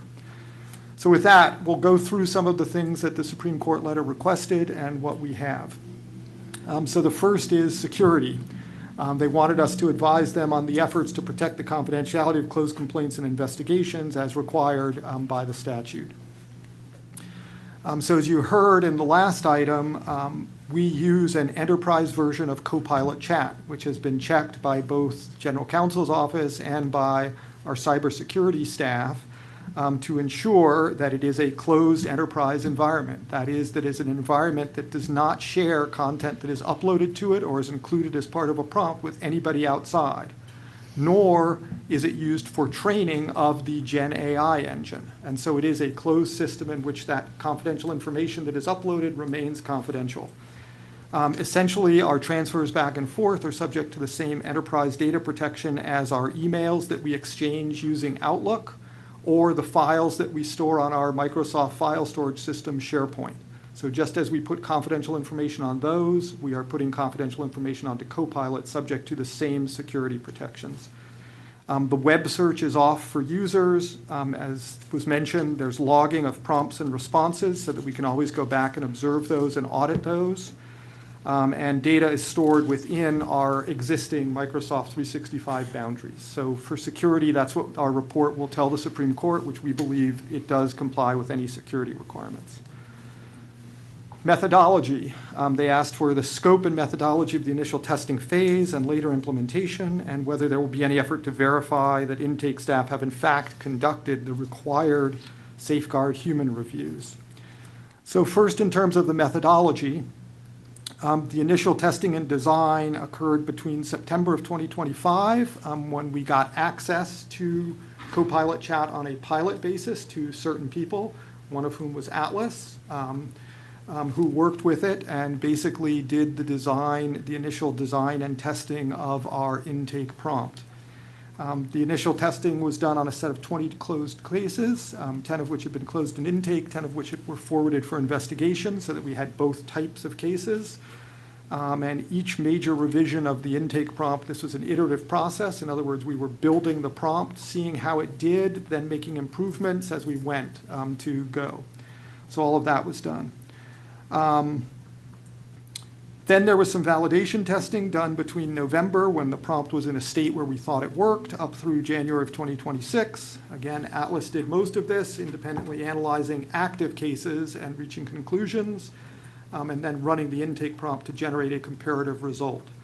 There was an approximately 85 to 90% agreement rate between what the intake attorney did based on their independent analysis and what the intake prompt then generated, which is a fairly high level of agreement.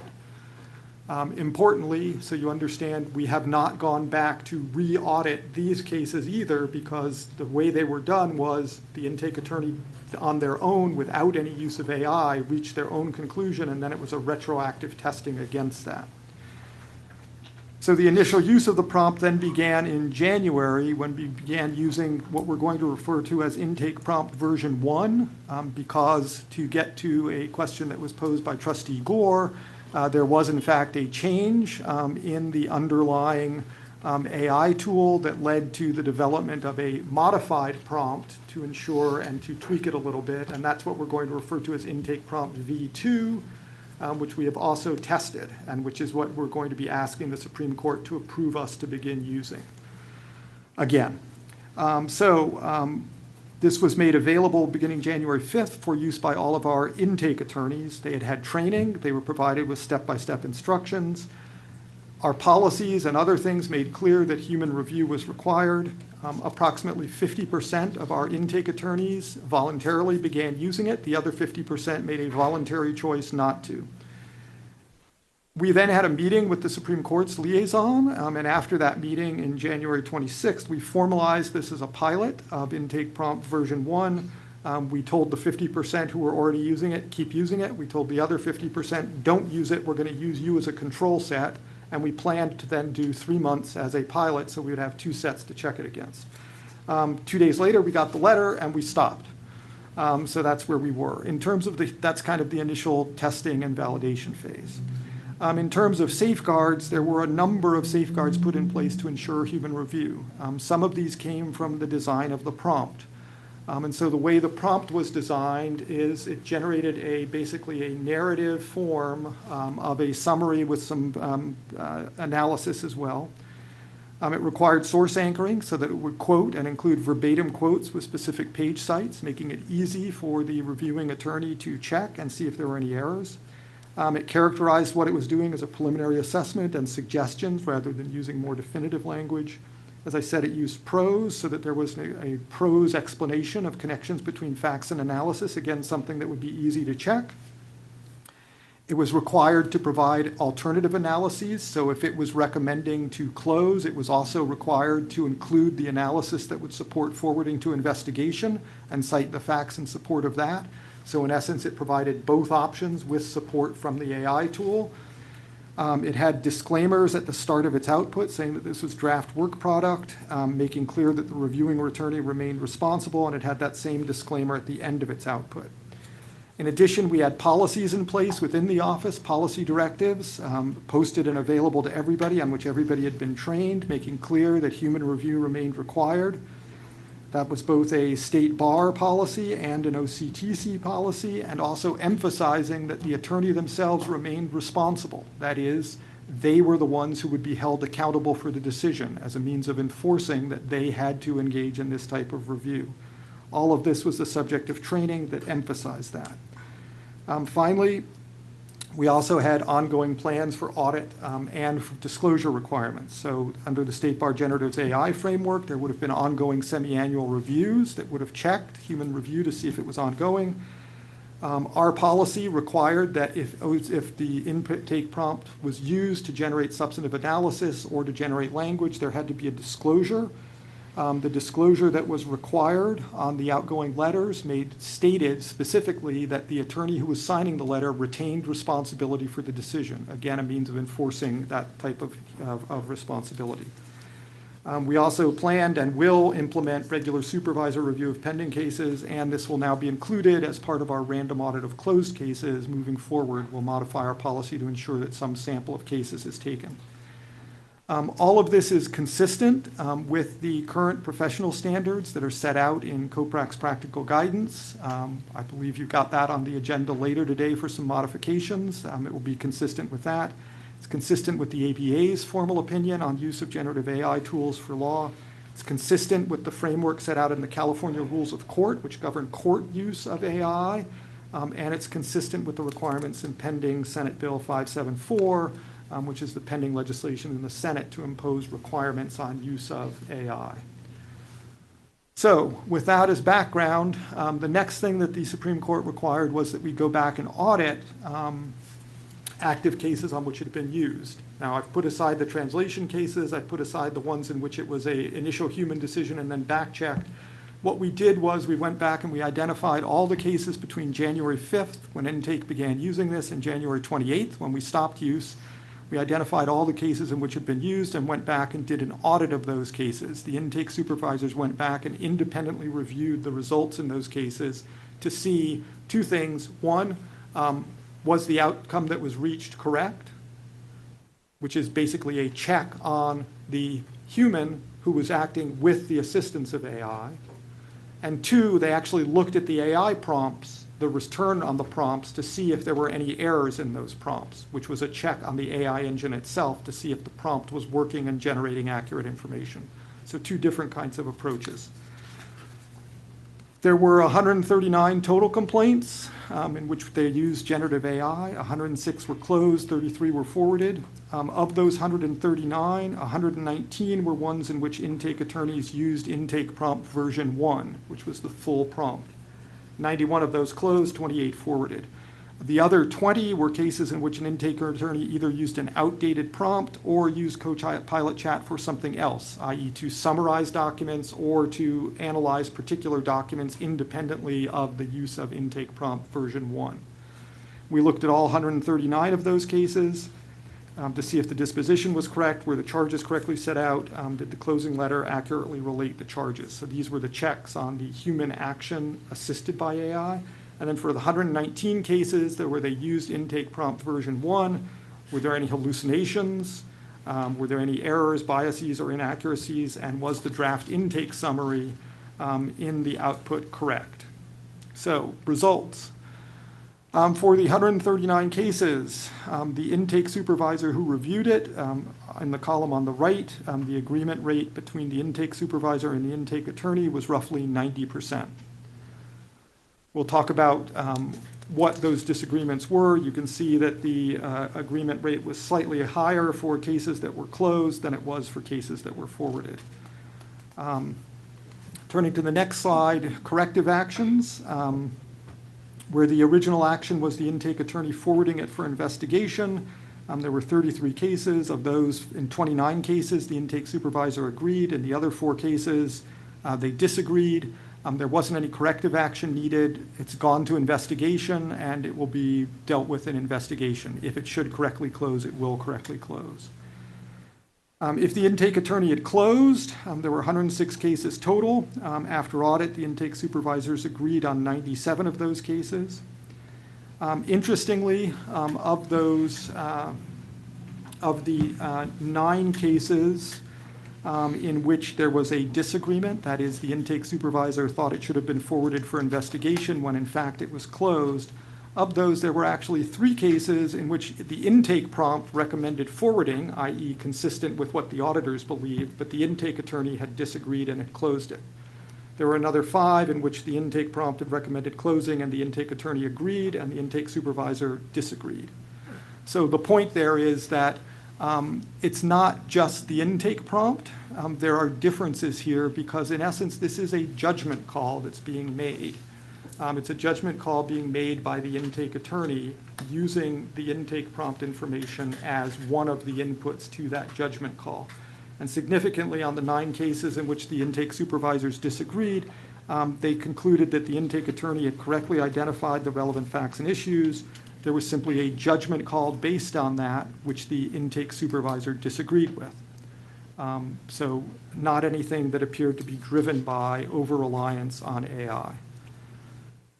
In terms of the intake prompt itself, importantly, this is the agreement between the intake attorney and the intake prompt.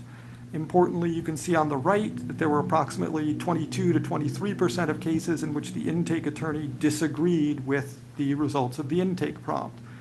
That, in fact, indicates that the intake attorney was doing an independent review. They were reaching a decision in 23% of the cases that was different from what the intake prompt was recommending, suggesting that, in fact, human review, independent review was taking place.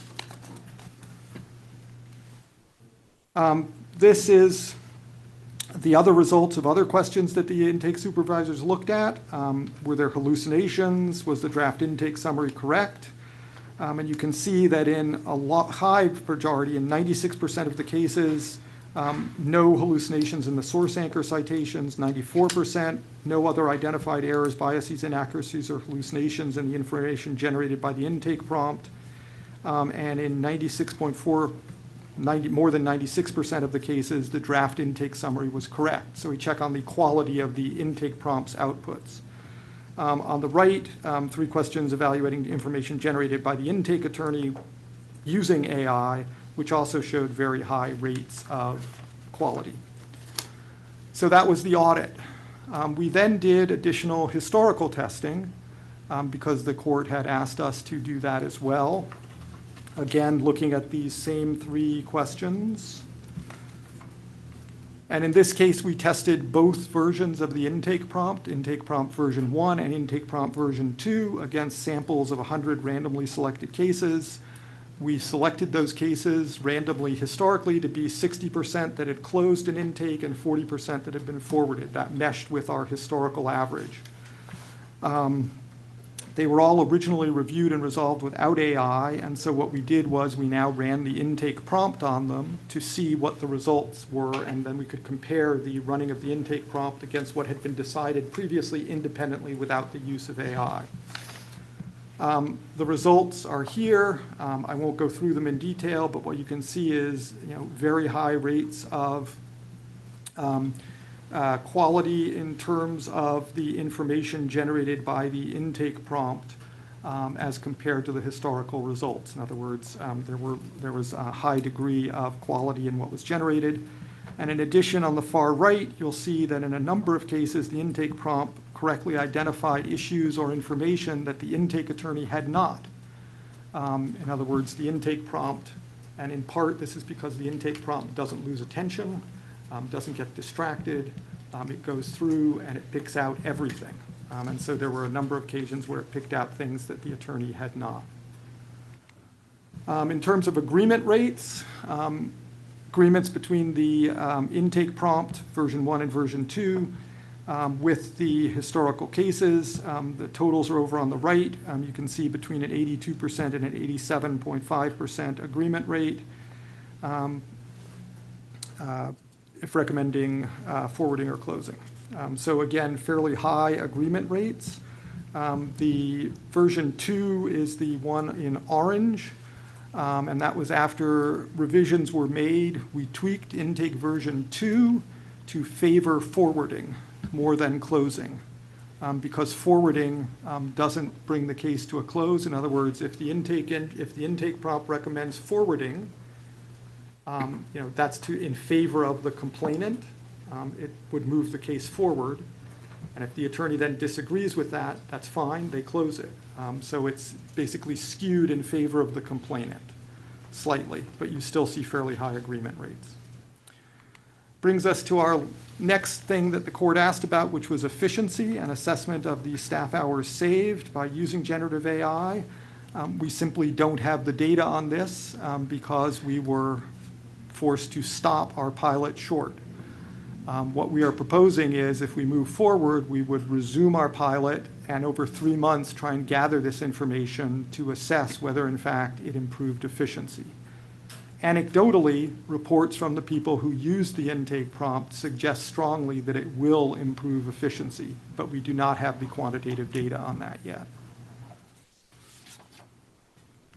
So with that, the report basically asks the court to do two things. One, to authorize us to resume use of intake prompt version 2 with Copilot Chat to assist us in our initial review of discipline complaints.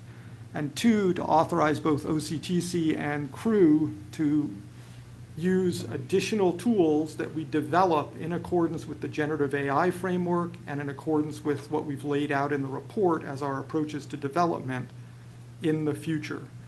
I'm trying to avoid what happened this time, which is starting to use something and then having the Supreme Court come back to us. And so we have laid out a framework that encompasses the generative AI framework and some philosophies and approaches to designing prompts specifically for the review of complaints. And we would like to ask the Supreme Court to authorize us to move forward with that framework to engage in additional uses. So before we get to the resolution in this case, there was another piece of this, which was CREW, the Complaint Review Unit, also looked at their AI usage, and I believe Carissa is going to report on that. That is encompassed in the large report that you have attached, but she will present the results of that. Thanks, George. I'm going to put our slideshow up.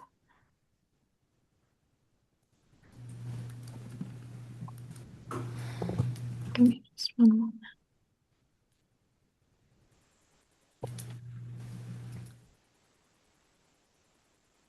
And while Carissa is doing that, I just wanted to take a moment to note that Carissa is the supervising attorney over Complaint Review Unit. It is thanks to her that we're able to do the audit that she's going to be talking about.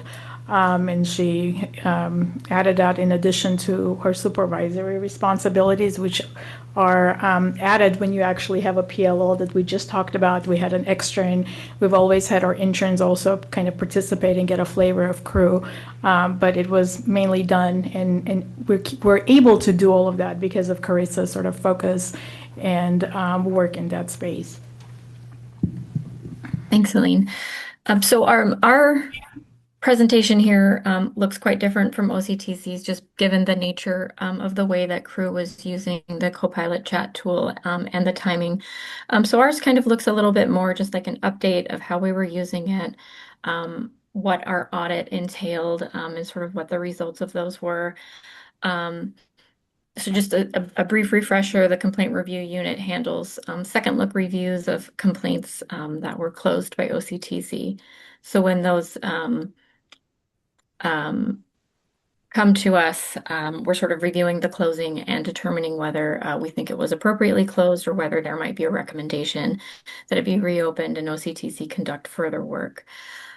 So we have for several years been experiencing a CREW backlog. So as part of one of our ways to try to address that, we were looking at tools, including the use of artificial intelligence, such as Copilot, that we could use to help decrease the amount of time it takes for us to get through our CREW backlog. And so during the State Bar General testing phase of Copilot Chat, OGC participated in that, as well as conducting some testing using CREW matters. And one of the things to point out here is that all of our testing was done on open CREW matters. We didn't have the resources to test Copilot Chat on matters that were already closed, as that would have sort of further negatively impacted our backlog and case processing. So all of this testing was done on open matters, but of course always subject to independent human review of the CREW reviewing attorney, and testing it to sort of evaluate its accuracy and utility for use within the Complaint Review Unit. We, during this time, did not have an OGC specific policy. And so once Copilot Chat was rolled out more generally to all of the state bar, is when our testing of this tool ended, pending the development of an OGC specific policy for the use of AI. So the time frame we're looking at is from kind of early to mid-September through early November, just before Copilot Chat was rolled out to the state bar all of State Bar staff.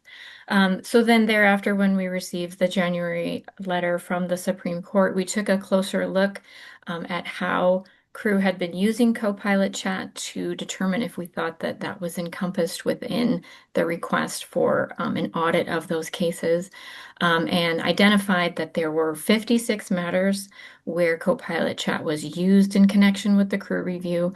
48 of those were using a crew review prompt where Copilot Chat was asked to render a recommended determination. And then in 8 of those matters, it was just used more for individual document review to summarize facts, to help with proofreading or translation. And so in looking at the scope of that use, we did determine that we should audit what had been done. And so we undertook that audit, which fell into essentially 3 phases. So one was an initial review of the Copilot Chat prompts, which was essentially this crew review prompt where it was being asked to review the documents, render an analysis, and a recommended determination. Discussion with the crew reviewing attorney that was using the Copilot Chat to better understand the nature of the use and the level of human review. And then a full re-review by me as the supervising attorney of the 48 matters where Copilot was asked to render a recommended determination. And so after conducting the full re-review of those 48 cases, that review did confirm that all the original dispositions in those 48 matters were correct and that no corrective action or modified dispositions were needed. So just as a highlight, 40 of those matters resulted in a determination that the case was properly closed, and we issued a Walker letter, which is essentially just a letter to the complainant explaining why we believe the case was properly closed and there wasn't a basis to reopen. There was 5 that resulted in a recommendation back to OCTC that case be reopened, and I do believe OCTC took those recommendations. There was 2 cases where we essentially determined the case wasn't ripe for crew review yet, and it was referred back to the intake unit of OCTC. And then 1 matter where Copilot had been used, but that case remained pending at the time of the audit and was subsequently reassigned. So just looking a little more at how Copilot performed in the 40 cases where Walker letters were issued, Copilot was used in 30 of those instances to draft a work product, the Walker letter to the complainant. And I put here that our determination agreed with Copilot in 22 matters. I think it would have been more helpful if I had put that the agreement rate was about 55%. So the reviewing attorney agreed with Copilot's recommended determination in 55% of the matters. And then as we look to the reopening recommendation and the referrals back to the intake unit, those agreement rates were 100%. So in the instances where the matters were reopened, Copilot in fact had recommended that as the appropriate determination. So kind of overall takeaways that we got from this is that the audit did substantiate that there was independent human review in each of these 48 matters. We identified that really the usage that was happening was really to evaluate Copilot Chat as a tool. And so there was a concurrent review by the crew reviewing attorney, so separately reviewing the case and then comparing that review to the output that Copilot gave. And then ultimately it was the attorney making the ultimate recommendation and the disposition in the case. There were numerous cases where the reviewing attorney disagreed with Copilot, and as part of the re-review and audit of these cases, there was kind of generalized reasons for that disagreement that had to do with either kind of an incorrect interpretation of the facts, some incorrect reasoning or analysis, and then there were several other errors identified that did not necessarily result in an incorrect determination by Copilot, but was noted that there were some instances of hallucinated facts and/or prompt results that stated incorrect or misinterpreted facts as well. So in terms of what's next, we have suspended our use in connection with crew matters. So we're not using it in any form at this moment. As George mentioned, there is kind of an update on cruise usage included in the report that's going to the Supreme Court. And crew will continue to hold off on its use of AI unless and until the court permits us to resume that use, which we are still pending the development of an OGC-specific policy, and the work on that is also just awaiting further direction from the court at this point. So that is it for our update, and I will unshare this to allow for questions. Any questions? Yes, Trustee Buenaventura. Thank you, Mr. Chair. So, Copilot, correct me if I'm wrong, we chose Copilot. One of the primary reasons is because we're already on the Microsoft platform, and it would be cost effective. I just want to know, was there a plan B besides Copilot? And also, do you think the Supreme Court is concerned about Copilot as a platform versus the AI process in general? And then also, is ChatGPT something that's one of the other tools that you're mentioning? And what about, I think you mentioned Claude. I thought there was some controversy about Claude, and the federal government did not decide to use them for, I don't know what the reason was, but is Claude something that we use? And then finally, it seems like you had a lot of answers already to the Supreme Court's query, and they gave you until the 26th of July to answer. Is there any reason why you can't answer them sooner? Those are my questions. So I'll answer the last question first, which is no. We plan to submit the report as soon as we get approval. We will need to tweak it to reflect some, some current updates. So for example, the board has on before it also later today, I believe, updated guidance from COPRAC on use of AI. So we would want to modify what we say to mesh with that new guidance. So there will have to be some tweaks made, but we expect we could do those very quickly and get the report submitted before July, so that the Supreme Court has it sooner. So that's that question. Before you answer the rest of it, do you know if the Supreme Court itself uses Copilot? My understanding right now is that the Supreme Court has basically put all AI use on hold at the court itself. Okay. Now, there are a number of other courts in the state. So for example, a number of superior courts have publicly announced that they're using generative AI in various forms, and I don't know all of those throughout the state. Okay. So getting back to the Copilot Claude, I think the issue you're referring to with Claude is that there was an issue between Anthropic, which is Claude's parent company, and the federal government, in that Anthropic was imposing limitations on use of Claude or other Anthropic generative AI tools by the military for certain uses.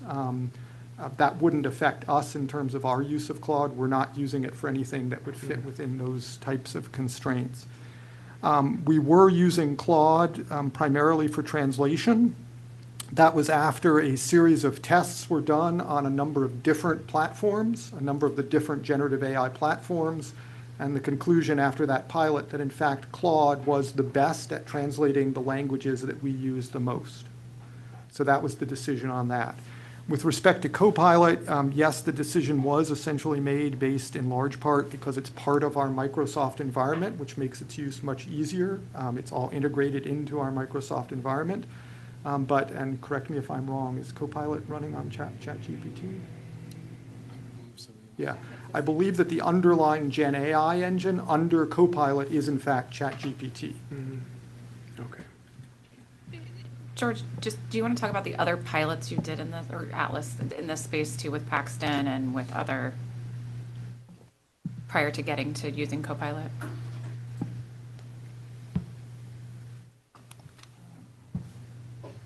All right. Yes, we had done a couple of other pilots, primarily Paxton, and we had evaluated whether or not it was a good use case and had ultimately concluded that it was not.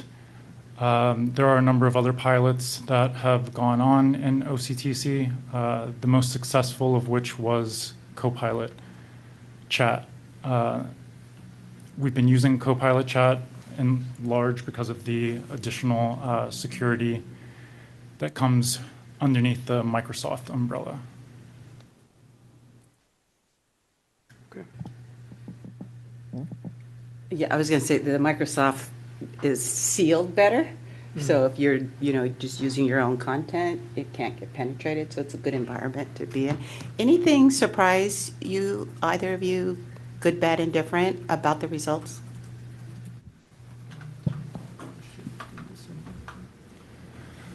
Yes, I think you had mentioned earlier about how the underlying architecture or structure of the LLM can shift and change, and that can require looking at and recalibrating the prompts so that the results are consistent with what we're expecting. And that's definitely a challenge, and I would say that was the biggest surprise. Sometime in December, around mid-December, the model of Copilot Chat that we were using did upgrade, and that significantly changed the way that it worked.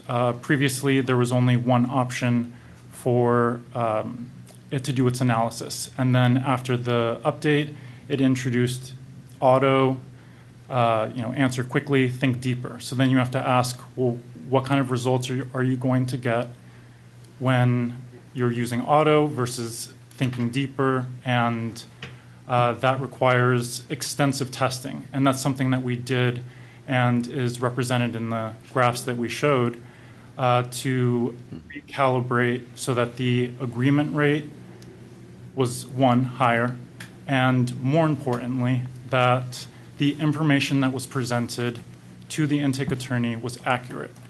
That is the most important aspect of that, because you want to make sure that when you're using the tool, you know that it's providing accurate information. And overwhelmingly, that's what we're seeing over, about 96% of the time.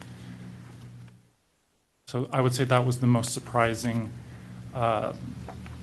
just in the sense that it will require periodic retesting and recalibration as these updates happen.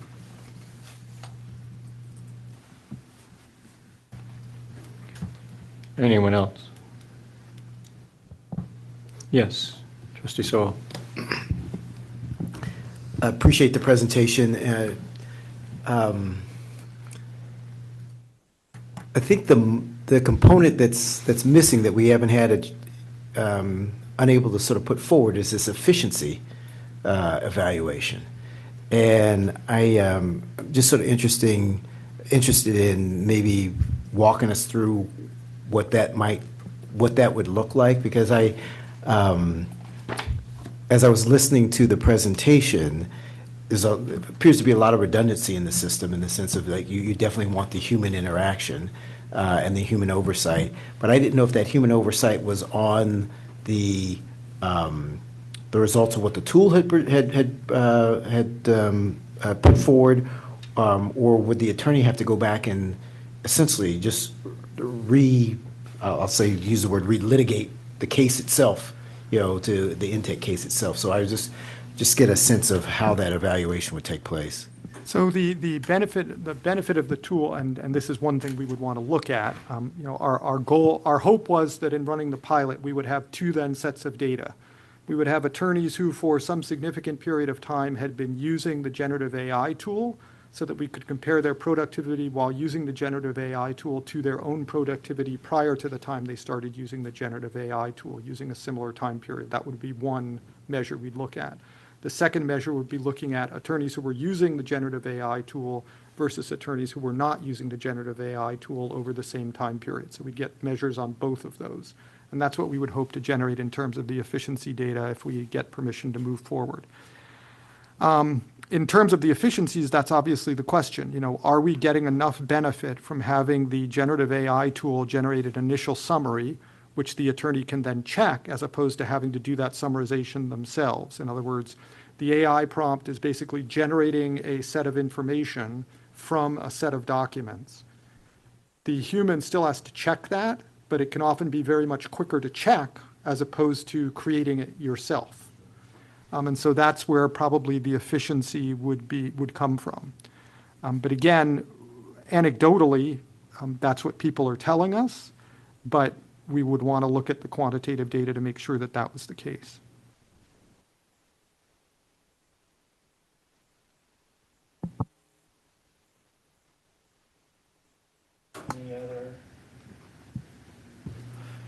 Any other comments or questions? Mr. Tony. I still have an issue with the risk assessment tool that's being used. And I think that it's a mistake to say simply because humans review it means it's automatically medium risk, which is what I am interpreting from what I'm reading. Human review means it's not high risk. And I think that what that leaves out is that there are uses that are high stakes. The stakes are high when we're looking at reviewing complaints. Those are high stakes. To me, those should be high risk because the stakes are high, both for the public who is making the complaint and for the attorneys against whom the complaint is being issued. So I do think that we need to look deeper at the criteria at which the risk assignments are being made. It is not just human review and whether there's no human review.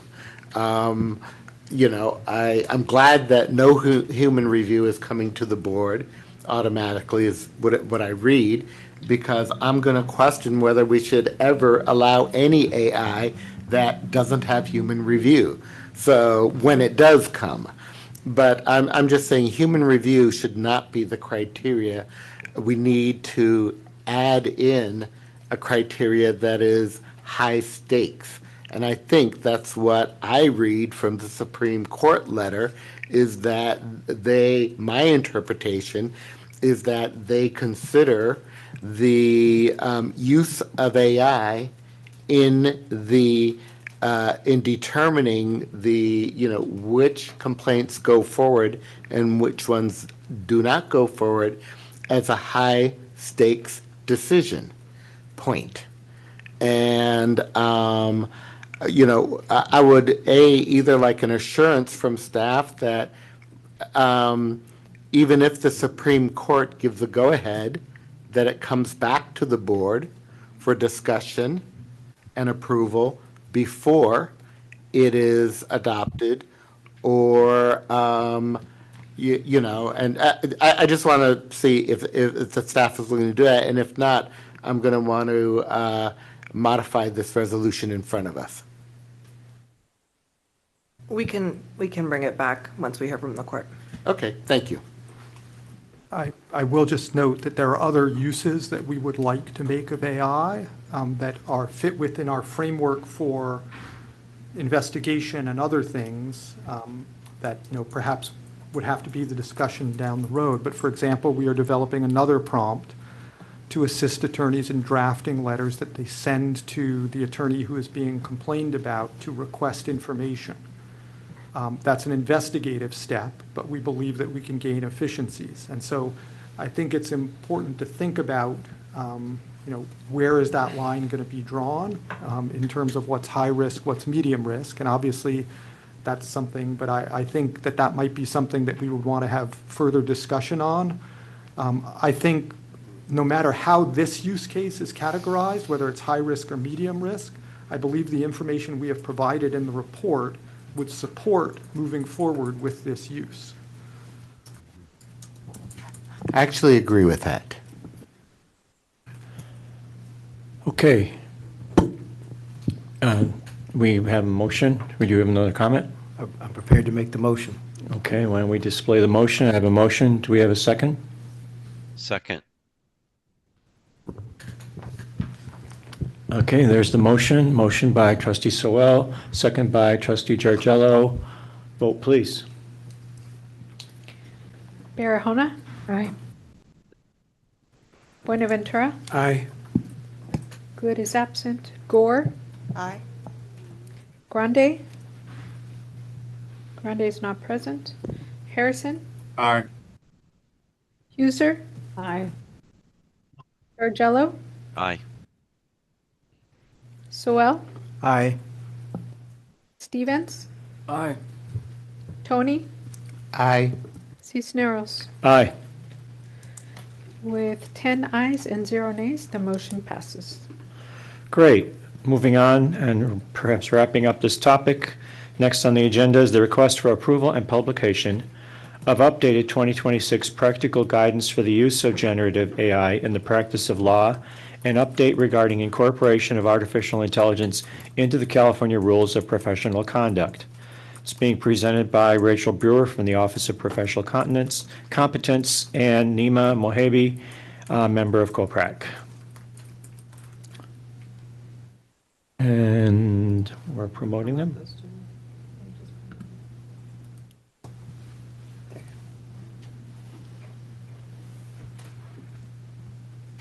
Did we kick off? Sorry, my camera went out for a second.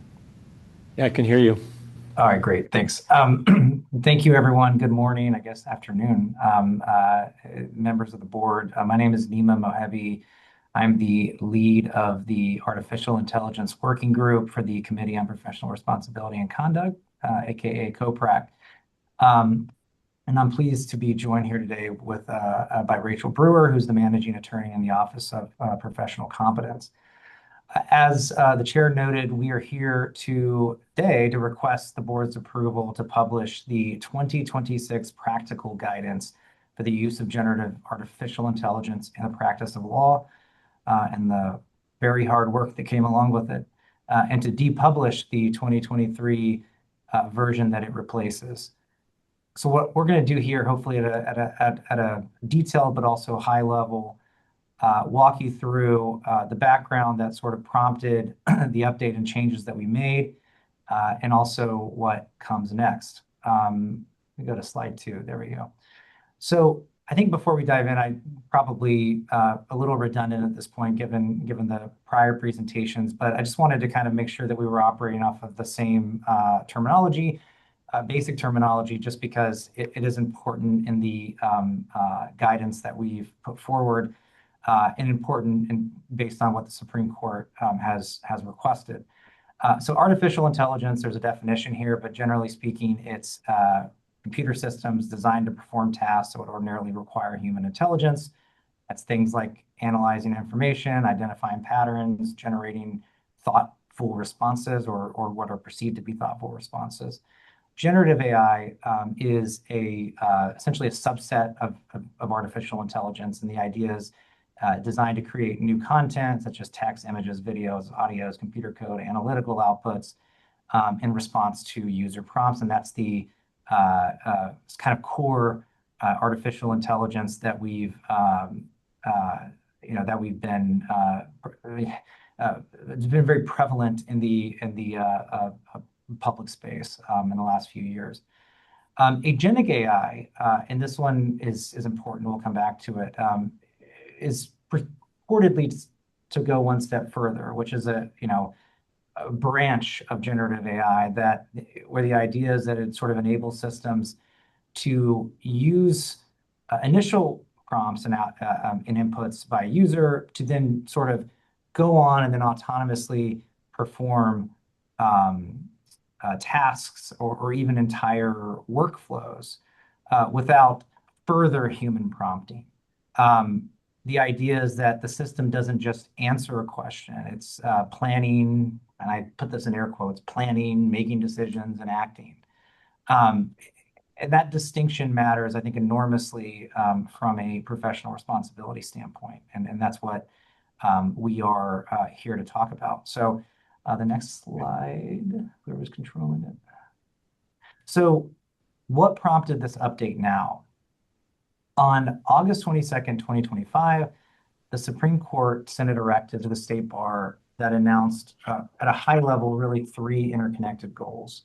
The first was that the court expressed a broader goal to ensure that attorneys are aware of and familiar with the practical guidance that our committee issued back in 2023. We believe that the 2023 version was an extremely strong foundation, but like this technology, and if anybody's following it, it changes quite often and quickly. And I think the court recognized that the awareness and adherence may not always be uniform, as particularly as we've seen with AI-related disciplinary matters that have surfaced.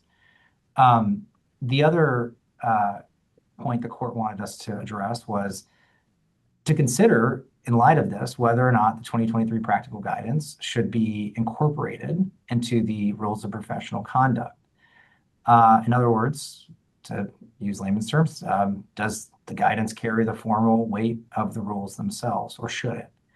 And third, and more specifically, the court directed the State Bar to consider additional guidance in light of agentic AI, what we just talked about, which is that sort of autonomous, there's digital tools of autonomous generation that at the time that we did the 2023 guidance didn't even exist. So that directive was really sort of the impetus of our work here. And here's how we responded. Next slide. Sorry, I'm not controlling the slides. Yeah, it's on the right side. Oh, it's on the right slides. Okay, sorry, apologies. So COPRAC really got up and running quickly on this, given the urgency conveyed by the Supreme Court. What we did was we reconstituted the committee that worked on, or a number of members of the committee worked on 2023. Several have left the committee. And we created and submitted, I think before this board, is the practical guidance itself. Our committee included ad hoc subject matter experts, including several who are well-known and from the academic world, and also the legal tech world, who are not themselves COPRAC members, but have an understanding, sort of a deep understanding of the technology, how it works, and where it's going. So we wanted to make sure that our committee was extremely educated as they were thinking about how to implement these concepts into the new guidance. In fact, that involved several really interesting and, I guess, unique demonstrations of agentic AI. And stuff that you can kind of sort of see where it's heading. And so the goal was to create practical guidance that hopefully we won't have to come back to in another 3 years, where we think that it's going to cover the extent of how this technology can actually change. The second work stream is forthcoming. At our March 2026 meeting, COPRAC approved proposed comments, comment amendments to Rules 1.1, 1.4, 1.6, 3.3, 5.1, and 5.3 for a 60-day public comment period. That comment period closed on May 4th. We got a lot of comments. And we're going to consider those comments, provide feedback, and bring the proposed amendment back to the board at a future meeting. The third work stream is, perhaps I don't know, it's Bonnie, but it's very, very important, is informational, and it includes ongoing education efforts. The committee hosted 3 AI-focused panels at the 2026 Ethics Symposium this year. including one dedicated entirely to the topic. On March 19th, we issued an all licensee email highlighting the risk of AI hallucinations and reminding attorneys that their core ethical duties apply fully and importantly to AI use. And finally, in April, the Office of Communications issued a press release detailing 3 disciplinary matters involving AI misuse and the submission of fabricated case citations in court filings. The only thing I will add is that the committee, we met at least once a week, sometimes twice a week. And I have to commend the members who were all busy professionals, and certainly the staff who did an amazing job of moving this along in a very short period of time, given all the moving pieces. So now on to the substance of what changed. And I think Rachel is going to walk us through those amendments. Thank you so much, Nima. So the updated 2026 practical guidance makes several targeted changes. We have an expanded introduction, refined our definitions, and reinforced the concept of attorney responsibility. So the updated guidance opens with a clearer framing of the technology landscape. It sharpens the definitions of AI, including Gen AI and incorporating agentic AI, the terminology that Nima just outlined. And then throughout the document, we have reinforced the main foundational principle, which is regardless of how extensively AI is used, the attorney remains fully responsible for all outputs and work product. That principle is not new. It was in the original guidance, but we've made it more explicit and more central in the new guidance. The most substantive addition is an entire section dedicated to agentic AI, which is directly responsive to the court's directive. The guidance makes clear that the increased autonomy associated with agentic AI does not reduce attorney responsibility. In fact, it's quite the opposite. The greater the system's autonomy, the stronger the obligation to implement appropriate supervisory controls and verification mechanisms. Additionally, we also refined the competency section of the guidance. The guidance now frames the duty of competency as having 2 related but distinct components. And this was to bring it in line with the Gen AI toolkit that we currently have, which addresses this competency issue. So the first is just a baseline technological competence. An attorney has to develop a reasonable understanding of the AI system's capabilities, its data sources, its limitations, and the risks before deploying it. The second is that ongoing independent professional judgment. That the attorney must continuously review, verify, correct any AI-generated outputs throughout the course of the representation. And again, critically, the key concept here is that an attorney's professional judgment cannot be delegated to AI at any stage. We also clarified the supervision section to explicitly state that attorneys must ensure that subordinate attorneys and non-attorney staff receive adequate training when using AI tools, including agentic systems, and that supervisory attorneys are also expected to establish clear, firm policies and update them as the technology evolves. We also significantly expanded the billing section of the practical guidance. It now more clearly distinguishes between 2 categories of AI-related costs. The first would be, general purpose AI subscriptions. So things that are used for drafting, research, doc review.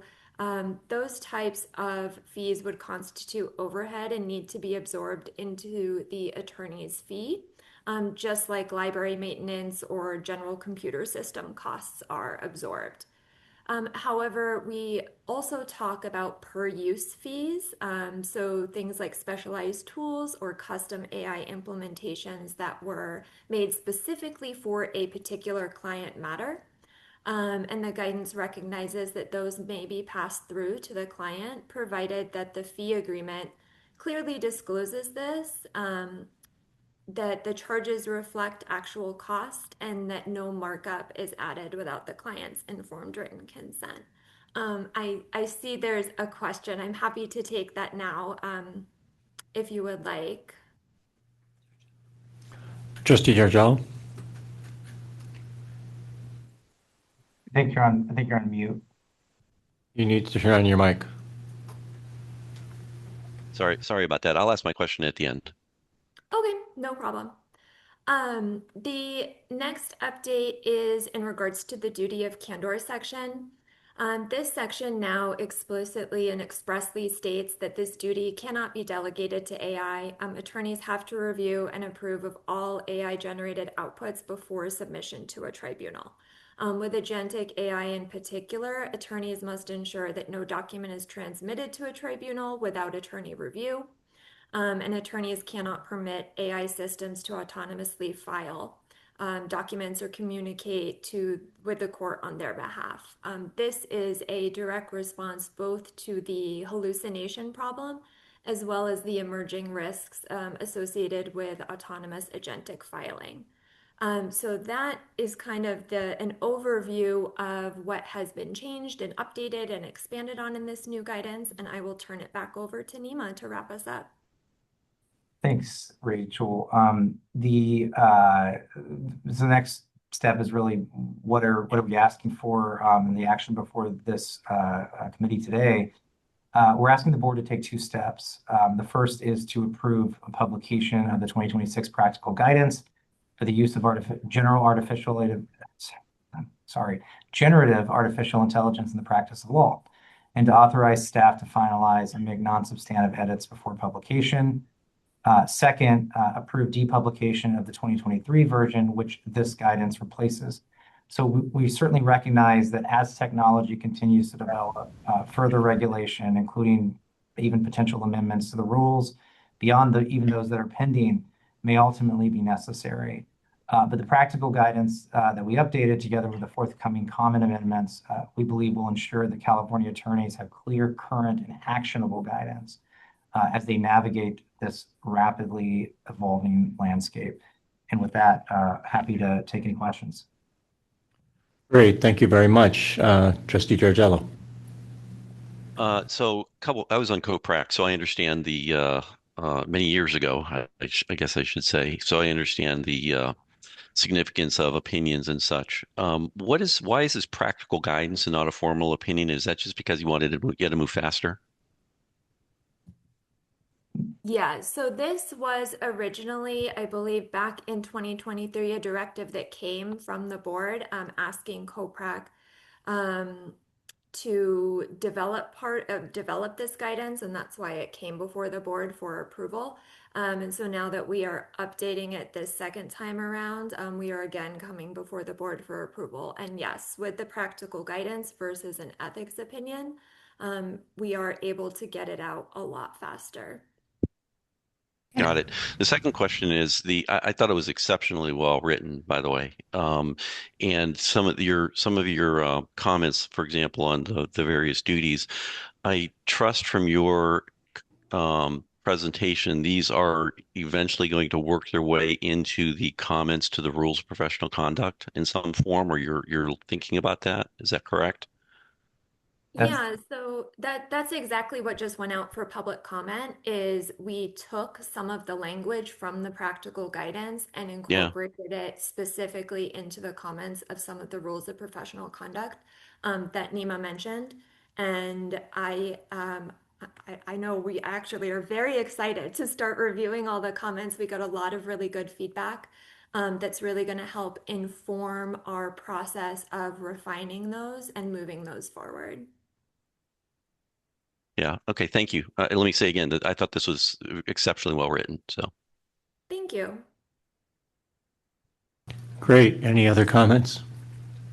Questions? This is an action item. Shall we put up a motion, and we could use a motion in a second? I'll move it.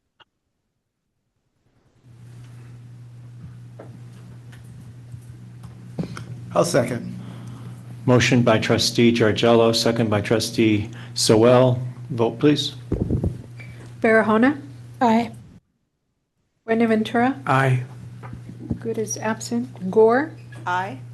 Grande is absent. Harrison? Aye. User? Aye. Giorgello? Aye. Soel? Aye. Stevens? Aye. Tony? Aye. Cisneros? Aye. With 10 ayes and 0 nays, the motion passes. Thank you very much. Thank you again, everyone. Great presentation.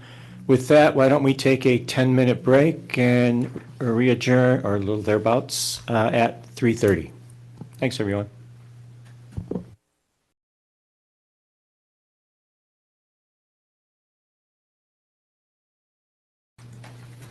We are now live and recording. Thank you very much. Next on the agenda is the adoption of the California Supreme Court recommendations to the California Supreme Court for the bar exam to be administered starting in 2028 based on the risk-benefit analysis developed pursuant to Rule of Court 9.6b.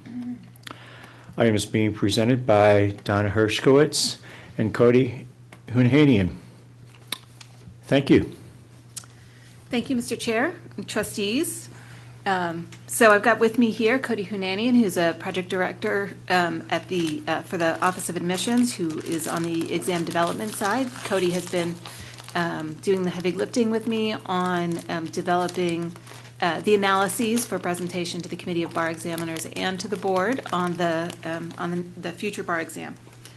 I was originally, I'm sorry, Cody, can you start sharing the slide deck? Yep, not a problem. I was originally not planning a slide deck for today's discussion.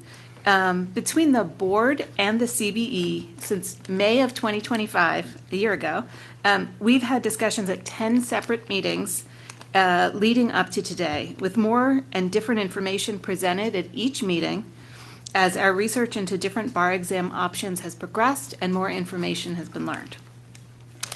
I feel as if I've said everything that I have to say on this topic. And so I wanted to give you all the maximum opportunity for discussion because this is your time to adopt your final recommendation to the Supreme Court on the future California bar exam. But as Laura and I have been talking about questions and comments that she's heard from a few trustees, we decided to put together this slide deck, which I plan to go through very quickly, but the full slide deck is posted. Next slide, Cody.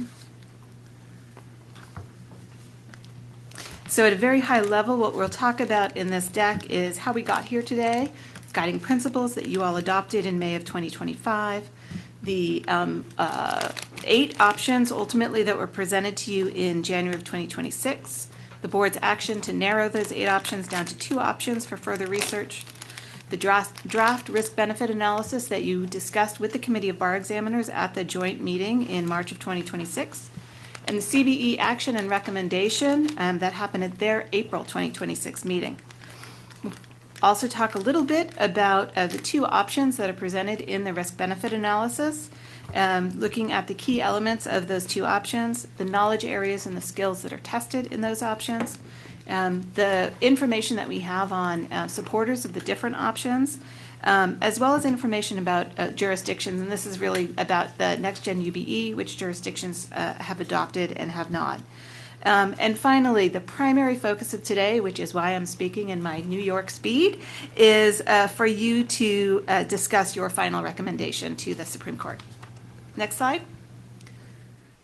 So just as a reminder, in May 2025, after the February bar exam, the board sat down and thought about what are the key guiding principles that we would want to think about in whatever future bar exam whatever direction we think we should go for the future bar exam. So you set out these guiding principles, including on this slide, must be accessible, affordable, fair, and equitable. You highlighted that doing it right is more important than doing it cheap or doing it fast. You believe strongly that whatever the exam is, it must be reliable and predictable, that the exam is necessary to appropriately assess minimum competence to practice law in California, and you focused on the importance of minimizing the risk based on what we learned from the February 2025 exam. You talked about, to minimize the risk, phasing that rollout, and moving with caution, and also using technology that had been appropriately tested. Next slide. You also adopted several guiding principles.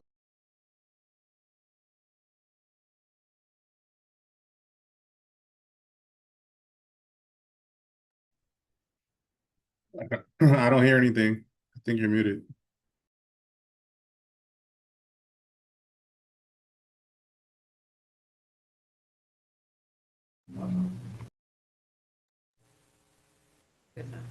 How about now? Yeah. You're good. I can hear, yeah. Okay. Wasn't me, it's the room. It wasn't that whole time though. I saw it pop up. Okay. Next slide, please. So in January 2026, the board and the Committee of Bar Examiners got together in a joint meeting, and we had taken what had originally been discussed as three possible options for consideration for the next bar exam, and we'd broken those down into 8 options. They're essentially the same 3 options, but with significantly greater granularity. 3 of those options were about developing a brand new bar exam, starting from scratch, soup to nuts, consistent with the order that the Supreme Court issued in October 2024. The differences in those three options were what the bridge exam would be until such time as that new exam was developed. We had originally suggested early on, we'd suggested that this could be a 5-year endeavor. My discussions with others since that time have suggested that it might be as much as 10 years. But those were those first 3 options. The next 3 options, you'll see the first listed here, and then we'll switch to the next slide. But the next 3 options were variations on adoption of the Nevada model, either limiting it to multiple choice questions and performance tests. Next slide. Or adding a module to assess skills, which are harder to assess, or some feel are harder to assess, and multiple choice and performance tests, such as client counseling. And also a version of that would give us more time in order to adopt the exam. And the final 2 variations of those 8 options dealt with adoption of NCBE's Next Gen UBE, one with a California component or a version without a California component. Next slide. So at that meeting, after a lengthy and robust discussion, the Committee of Bar Examiners made a recommendation to adopt the Next Gen Uniform Bar Exam without a California component. The board considered CBE's recommendation and didn't quite feel ready to narrow down to a single option, and instead asked staff to conduct further research into 2 options, which are described on this slide. The first, adoption of the Next Gen UBE without a California component, which was the CBE recommendation. And the second, use of Kaplan-developed questions until there is an opportunity to review data about the performance on the Next Gen UBE and the abilities of the platform in an operational setting, so when the exam was actually taking place. Importantly, I want to make sure that everybody is clear that that latter one is not a long-term option, but rather a placeholder, a deferral of a decision, if you will, keeping the exam format the same as today, just substituting out the vendor for the multiple choice questions, and then ultimately deciding what direction you're going in. At that point, after you have the data, moving to Next Gen UBE, moving to adopt a new California bar exam, whatever it is. Kaplan was never envisioned as the contract that we have with Kaplan was never envisioned as the future bar exam. The content of that exam does not align with the knowledge, skills, and abilities that we have identified that we need to be testing. So this was a placeholder, if you will. Next slide.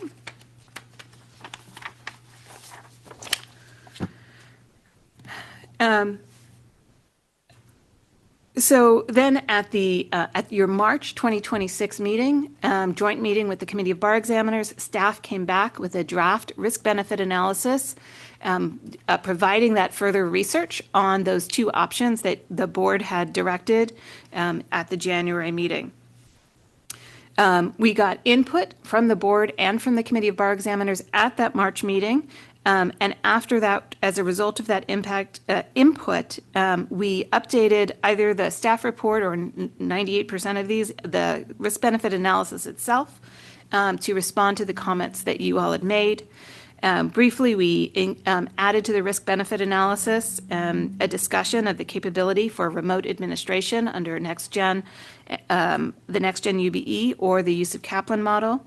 We also provided information in the staff report on the level of effort that was required to design the NextGen UBE to give you an understanding of the level of effort that goes into that type of endeavor should you be directing staff to develop a new California bar exam soup to nuts. We also updated information on in the risk-benefit analysis itself on the performance of the beta test that NextGen UBE underwent. Next slide. Additionally, we added information in the risk-benefit analysis on the impressions of the California graders who graded the beta test. There's a group of a dozen or so graders who provided me feedback on their experience. We updated the cost table in the risk-benefit analysis with revised information about grader costs based on the information that we received from the NCBE and the use of their grader tool that they developed. And we also added some information about the anticipated relative stability of the fee that would be charged by NextGen to jurisdictions, right? We had talked about the fact that we knew that through July of 2028, jurisdictions would be charged $145 per licensee. But at that time, I reported I didn't know what the increases would be after that. NCBE subsequently told me that currently, with the current version of the Uniform Bar Exam, which they now refer to as Legacy, the Legacy exam, they increase fees modestly every 3 to 4 years, and that would be the expectation roughly for the NextGen UBE. They would be modest increases only, but relative stability in the cost of the exam. The final changes on the next slide that we made to the risk-benefit analysis. At Trustee Barahona's request, we added a summary of public comment that has been received to date. We also added into the analysis information on the number of test forms that we could anticipate being able to use from the Kaplan-developed multiple choice questions. Because if you adopt the use of Kaplan option, and we are using Kaplan at least through 2031, we wanted to make sure we would have sufficient questions from the number of questions that were developed during the contract. The short answer is yes, we would have sufficient numbers of questions for that. And then I also included in the staff report a discussion of the recently published report on the design, development, and delivery of the NextGen UBE that was published on May 1st. And so that was included in the staff report. Next slide. So that was March and what we did after March. And that updated risk-benefit analysis with all that information that I just described was presented to the Committee of Bar Examiners at their meeting just last month on April 17th. And CBE adopted the risk-benefit analysis. And then based on the risk-benefit analysis, they recommended that the board adopt the NextGen UBE in the following manner. First, effective July 2028 without a California component, because there is not sufficient time to do what we would need to do in advance for preparation of a California component. But that we would then develop a California component as soon as it can be developed, and after appropriate notice, of course, is given. Also, they recommended that we, as part of the recommendation to the Supreme Court, seek direction from the court as to the subject matters and the skills to be tested on a California component. That will give us a head start in developing the recommendation ultimately for what would be on the California component, the content maps, the delivery method, et cetera, if we've got that input from the court. Without it, that would make it much more difficult, frankly, for us to proceed. That will help us jumpstart that process. Next slide. So I'm going to really blow through the next couple of slides really quickly. We've talked about this, and it's in the staff report, but there was some question, I think, about whether everyone really has a good comprehension of, so what's the current California bar exam? What does that look like? What's tested versus when we're talking, would be what is tested under the use of Kaplan option, and what does next gen look like? So very quickly, under the use of Kaplan option, and again, the staff report goes into this in much more detail. The exam would be the same format and subjects that are currently tested. There would be 200 multiple choice questions tested, 5 essays, and 1 performance test. That is tested over 2 days for those without accommodations for extended time. The first day is 6 hours. I have that backward. The first day is 6.5 hours of testing, and the second day is 6 hours of testing, and there could be additional days for those applicants who are granted extended time.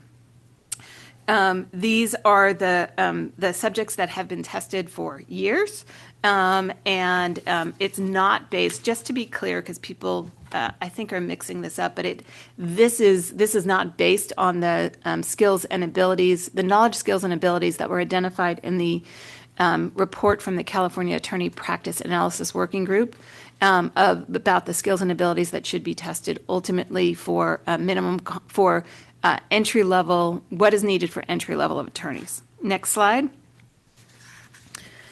Also, again, on the option of use of Kaplan, the grading process would remain the same. The essays and the performance tests are read. Everyone is read once, and for those applicants whose overall score after the first reading is within 40 points of the pass line, their essays and their performance tests are read a second time. The essays and the performance tests are scored in 5-point increments generally from 40 to 100. An examinee can get less than a 40. They can get a 0. That's the only option, less than a 40, if they do not correctly identify the subject of the question and do not attempt to apply the law to the facts. But otherwise, minimum score is a 40. Next slide. We'll go through at the same rapidity on the next gen option. The content and skills that are tested on the next gen, or that will be tested, align with a national job analysis that was performed at the same time that California did its practice analysis. This exam is a 1.5-day exam. There are 3 sessions, and they are 3 hours each. The composition of each section is the same. There are 40 standalone multiple choice questions, 2 integrated question sets. One is a drafting set and one is a counseling set. And there is 1 performance test, either a standard performance test or a legal research performance test in each of the 3 sessions. Next slide. The grading process for the next gen UBE, all constructed responses, and that means anything but the multiple choice questions, are graded by 2 graders. So whereas with the way we do things currently and the way we would propose to do it with the use of Kaplan option, where only certain questions are read a second time, in this case, all constructed responses are graded by 2 graders. There are detailed scoring rubrics that are provided. There are, instead of the grading from a 40 to 100 scale in 5-point increments, there are short answer questions that are 0 to 2 points, and medium length answer questions that would be basically 2 points for each of 4 components, so 8 points total for that medium answer question. Next slide. The performance test is graded out of 24 points, but it's essentially for each issue, 0 to 4 points for identification of the correct rules and 0 to 4 points for the application of the rules to the facts. And the legal research performance test is 0 to 8 points, also sort of the same concept, 0 to 4 points for identification of the correct rules and application of the correct rules. Next slide. Just a reminder, there is a significant overlap in the subjects or the content tested on the current exam, the new exam that was originally directed by the Supreme Court, and the next gen UBE. Everything above the line is pretty consistent across the for each of those exams, and then it's below the line where you see some differences in the subject areas that are tested. But just to sort of show you that there's a significant overlap in the subjects that are tested to determine minimum competence. And I wanted to stop here for just a second because I know, Trustee Tony, you have a couple of times balked at the use of the minimum competence as the threshold. And it really is a term of art. And I don't think I've explained that well in the past. And I was reading a definition that just sort of jumped out at me as this is something that I should share with the board.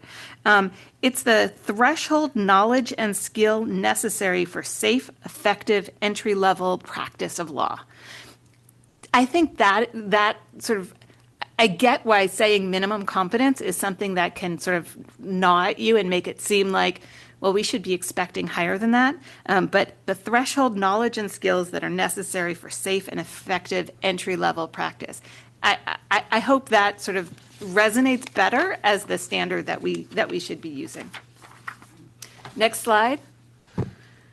The next slide just shows for both the new exam as originally directed by the Supreme Court and the next gen UBE, the near complete overlap of the skills that are being tested. So if there was a concern that the Supreme Court wanted certain skills tested, the next gen UBE is testing those skills.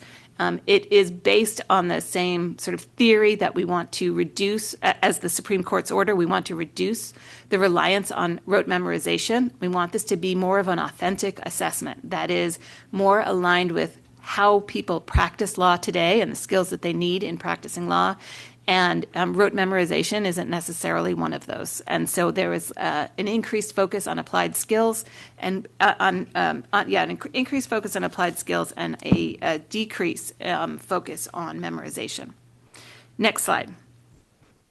So the board has received hundreds of pages of public comment, and I went back through, and also, as I mentioned, we did summarize the public comment at a high level in the risk-benefit analysis. But I went back through, and despite there being hundreds of pages of public comment, the public comment comes from mostly a few groups. We've got the letter that is written by the Los Angeles County Bar Association, supported by a total of 63 bar associations. We have a letter from disability rights organizations. A recent letter was included 5 members, 5 disability rights organizations. The most recent submission for today's meeting was signed off just by 3 of those disability rights organizations, which is why that's what it says in the left column. We've received input, you've received input from deans of law schools, particularly the deans of ABA law schools in terms of letters, but also from all of the law schools in terms of the presentation to you. So just sort of a handful of repeat commenters.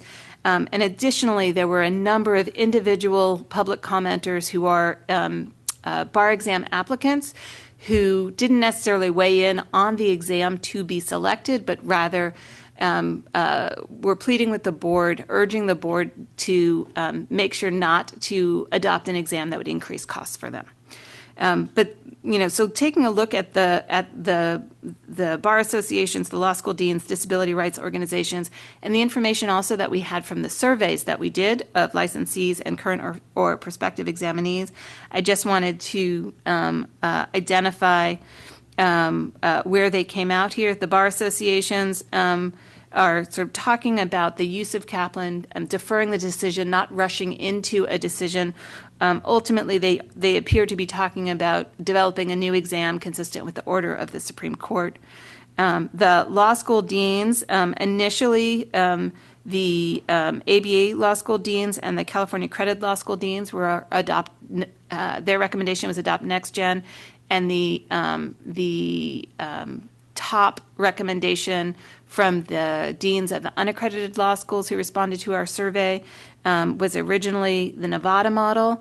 But as you may recall, when we had the roundtable with the deans in January, the deans of the unaccredited schools, the individuals who were representing the deans of the unaccredited schools indicated at that point that they'd come to agree with the other deans that adopting next gen was the appropriate method there. The disability rights organizations, I wasn't sure if I should also put a check mark under the use of Kaplan, but the most recent letter very clearly focuses on we should adopt a California bar exam that allows remote testing. It isn't really specific to an option other than acknowledging that that NCBE for next gen is not allowing remote testing, and so that is not a preferred option, but really focusing on adopting an exam that allows for remote testing. Current licensees are the option selected in the survey was a brand new California exam, the thing that was ordered by the Supreme Court, but suggested either Kaplan or Next Gen UBE as a bridge in their top two, what they rated as sort of their top two options. They were equally rated. And then current and prospective examinees rated as their top option adoption of the Next Gen UBE. Final slide.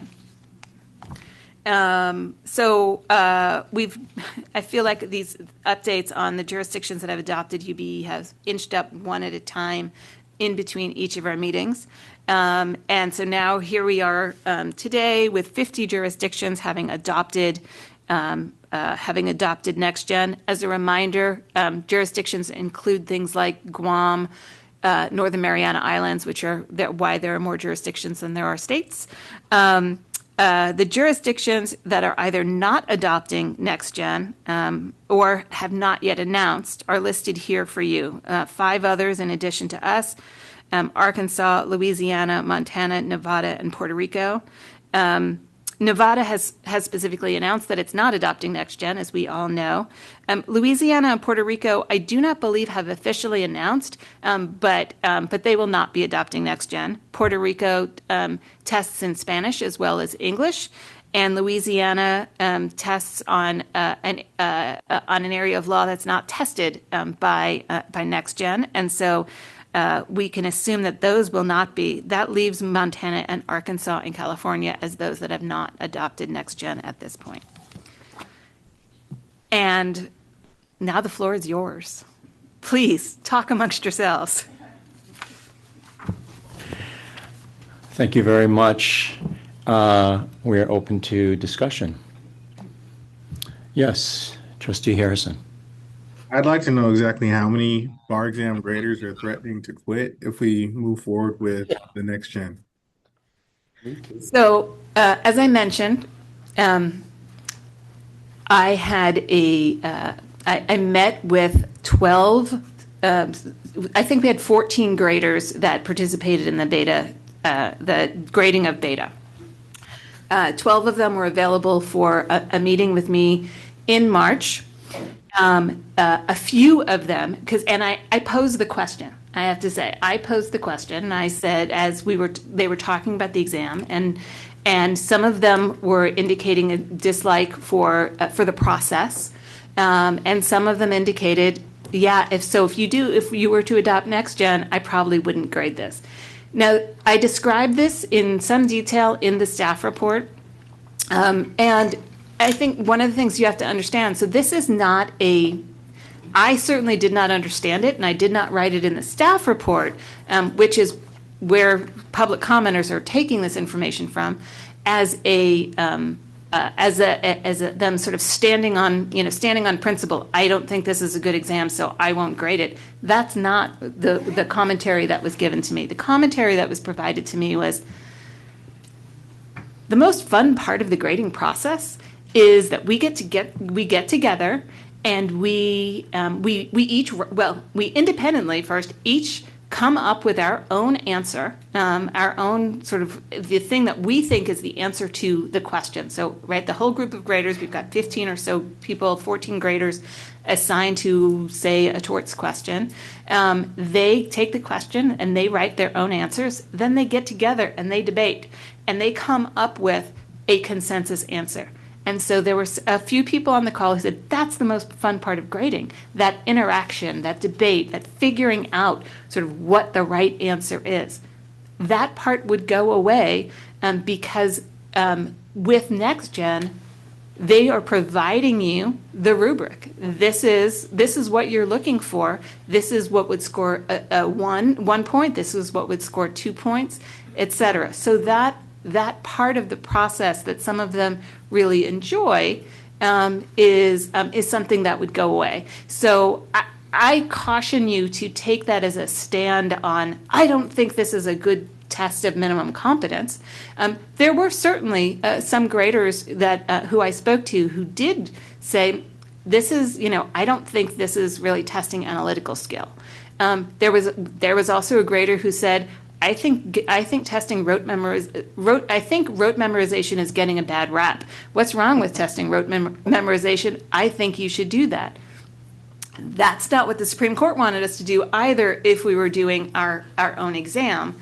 And so that was always something. That particular grader had commented that they believe that it's early years of practice when you learn the skills. And so that is not taught in law school and that shouldn't be tested. Again, that is not the way we would be testing it even if we were developing our own exam.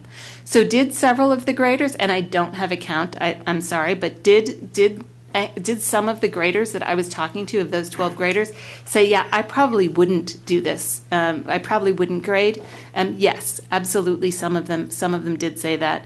But and I get it. Like, this is right. The part that was the most fun for some of them, wouldn't exist anymore. We certainly have heard similar things when, and I always hate to bring this up, but when there were changes that were made, for example, for the moral character informal conferences, CBE members used to do them, and then we moved them to staff. Some members said, that's the most fun part. That's why I came to the Committee of Bar Examiners. I like doing those things.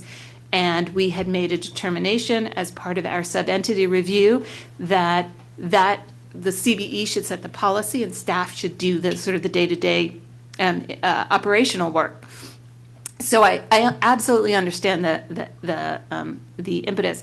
I would also note that we have graders who have been doing this for 10 years, 20 years, 30 years, because they are dedicated to public service, because they want to do this. Do I think that they're all going to turn their back? I do not. I think that is sort of contrary to sort of who these people are generally. Thanks. Sorry, just one last thing. Didn't a lot of them have issues with the rubric being too onerous, which would require like saying what they call magic words as opposed to showing that you understand the rules and the application thereof, but you don't use the magic words, so you don't get the points? Yes, so that was absolutely something that they raised and that I raised to the National Conference of Bar Examiners when I spoke with them, and they said, yeah, that's feedback that they had gotten from their focus groups and surveys as well, that other graders, not just the California graders, felt like the rubric was too rigid, that it required the person to have said the magic words, if you will, and that now when they're grading, our graders said now when they're grading, they can look at it and say, this person knows what they're talking about. They didn't say the exact terminology, but they know what they're talking about. And so what the response was, yes, we heard that feedback and we're changing the rubrics. So they will allow for that kind of interpretation. They will be more nuanced because NCBE, when they reported back to me, recognized that requiring magic words goes against the theory of wanting to focus on skills and not rote memorization, and so they will be revising those rubrics. Thank you for asking that question. Okay, so they're not. We haven't seen those new rubrics there. We have to, if we win next year, we have to trust that the new rubrics are better. Yes. All right. Thanks. Thank you, Trustee Huser. Yes, thank you. I just wanted to jump out at the front of this, having spent many, many, many hours thinking about it since the last time and, during our last session. And a couple things that I just want to encourage everyone to think about is one, and we heard this from one of the public commenters today, but we've heard this from the law school deans at the presentation in January. We've heard it again and again. The law schools really need multiple years' notice. Law schools don't teach to the exam, but they teach subjects that are going to be tested on the exam, and they need to know. And so we need to provide them some certainty. I think that is so important, especially as we're talking about law schools that are running tens of thousands of dollars a year. People are committing to massive student loans. We need to give them every opportunity to pass the exam. And one of the ways that they can do that is to have some certainty in the law school so that the professors know what to be shooting for. So I think that's really important. I also think it's important that now we have 50 jurisdictions that are saying the next gen UBE is the way to go. And that matters because this is not, we can all think if we were, in a perfect world where nothing else was going on, where we had unlimited resources, could we create a better exam, a better mousetrap than has been created for the last 40 years? Perhaps. We tried that and it failed rather miserably. But 50 other jurisdictions are going with the tried and true method that really matters. And lawyers who practice in the state of California come from everywhere. They don't come from just California. They come from everywhere. And we want to encourage them to come to support the people of the state of California who need legal services. It's one of the highest legal services needs around. And so we want to encourage people to come in from other jurisdictions as well. And so having consistency across is also important. And then finally, the most compelling thing to me when we discussed this in January and we discuss this now is law school deans, who are the people who are the experts in what lawyers need to know, how to train young lawyers, because this is the entryway to being a lawyer. Lawyers continue to develop. They get trained by their mentors, they get trained by the courts, they get trained, through doing, but this is the entryway. The people who are used to teaching them, whether it's the ABA accredited law school, the unaccredited law schools, all of them all said this was their recommendation. And so I take that with a very, very important emphasis because I trust their judgment, and seeing it across the spectrum is really important to me because different law schools offer different opportunities for different people in different circumstances in life. And all of them said we should go with the next gen UBE without a California component. So I just wanted to emphasize those three things were very compelling to me. Thank you.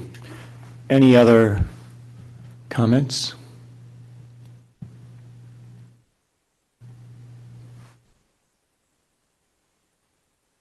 Yes, Vice Chair Tony. This has been very, very difficult for me to figure out what the best thing to do is. And part of it is because there are times when there are the solutions available do not solve all the problems. They just don't. And in January, I very strongly felt that I wasn't ready to make a decision. Okay, and I was able to convince the majority of the trustees that we need to give ourselves just a little bit more time. And, we are at the time where we need to make the decision at this meeting, and I acknowledge that today. I've looked at all of the public comments that came in before each meeting, including those that came in today, for today's meeting. Came in a few days ago, but I made sure to read them all. Many of them were from parties who, feel so strongly that they have submitted the similar comments repeatedly. And it's just a matter of how important the LA Bar and other associations feel about it. The law school deans came back in again with their comments. And this is just one of the issues in which I really feel that we've had the most thoughtful comments. And part of what's hard for me is that I can see reasons why to say yes to each proposal. I can see reasons to say no to each proposal. And I think at the end of the day, I have finally come down. I just want to note that Trustee Huser's comments really speak to how I have, I really appreciate the clarity of her comments, particularly about the fact that law schools are have the primary responsibility for preparing attorneys for practice, not just to take the test, not just to pass the test, but to prepare attorneys for entry into the profession. And at the end of the day, I do take that very seriously. I particularly as someone who is not an attorney, I really take that very seriously. And so I am now at the point, and I also want to just recognize that the Committee of Bar Examiners, actually from their January meeting to their April meeting, made some modifications to their original motion. And I support the idea of incorporating a California component when feasible. Okay, I don't think we can do it in the next 2 years. I've been convinced. But I do think that there are California components that are important for attorneys practicing in California to be aware of. They're not going to be experts, but to have enough awareness to know that if they're going to be addressing those issues, they need more training, more development. Part of what Trustee Huser said about, this is the entry level, but all attorneys continue to grow in the areas that they decide to specialize in. So I am now of the position that I will support the recommendation that the Committee of Bar Examiners has approved. And I just wanted to explain where my vote's coming from. Thank you. Other comments, Trustee Barahona? Yeah, unfortunately, I have to step out shortly, so I just wanted to sort of voice my support for the next gen UBE exam, and so just say that I'm a yes, and I think a lot of the concerns that came in through public comment should be addressed proactively. I think we need to have a sense of review those more carefully. There was questions about, there's not been enough testing, enough data, enough evaluation. That there's these costs that we're not seeing. I think all of that is valid, and I do think we proactively will need to address that to really make sure that we're accountable to all the folks that submitted those public comments and all those that we serve. So that's my big push. I think that, and we should be really clear about, I wish, I think with the February bar exam, one of the things that we've learned is that, there's a lot of anticipated challenges we may see. And I think we should do the same on this next gen UBE. We should anticipate what the challenges will be and have some analysis or plan or options on how we might address those, inclusive of the first set of folks that take the next gen UBE and the challenges that might arise. I think we have so much good, so much talent at the state bar that can sort of take a proactive stance here. And we have the opportunity to do so. And I need to step out, but I just wanted to share my support. Thank you, Trustee. Trustee Grande. I echo Trustee Barahona's comments. I think at this point, and really, Vice Chair Tony, I too feel that there isn't that ideal answer because there's multiple factors at play. I would say that I do think it's important that we include some kind of language that does encompass the spirit of what Trustee Barahona just said so that we don't move forward with this and forget these very important issues that have been brought up in 2 years from now, 3 years from now. So I think I'm reluctantly yes, given the circumstances, but I do think it's important that we do create some kind of accountability so that we can really measure if this exam is aligned with what our state needs for practicing attorneys. Thank you. We have any other comments or a motion, or we might have a sample motion, but oh, and Trustee Harrison. Yeah, so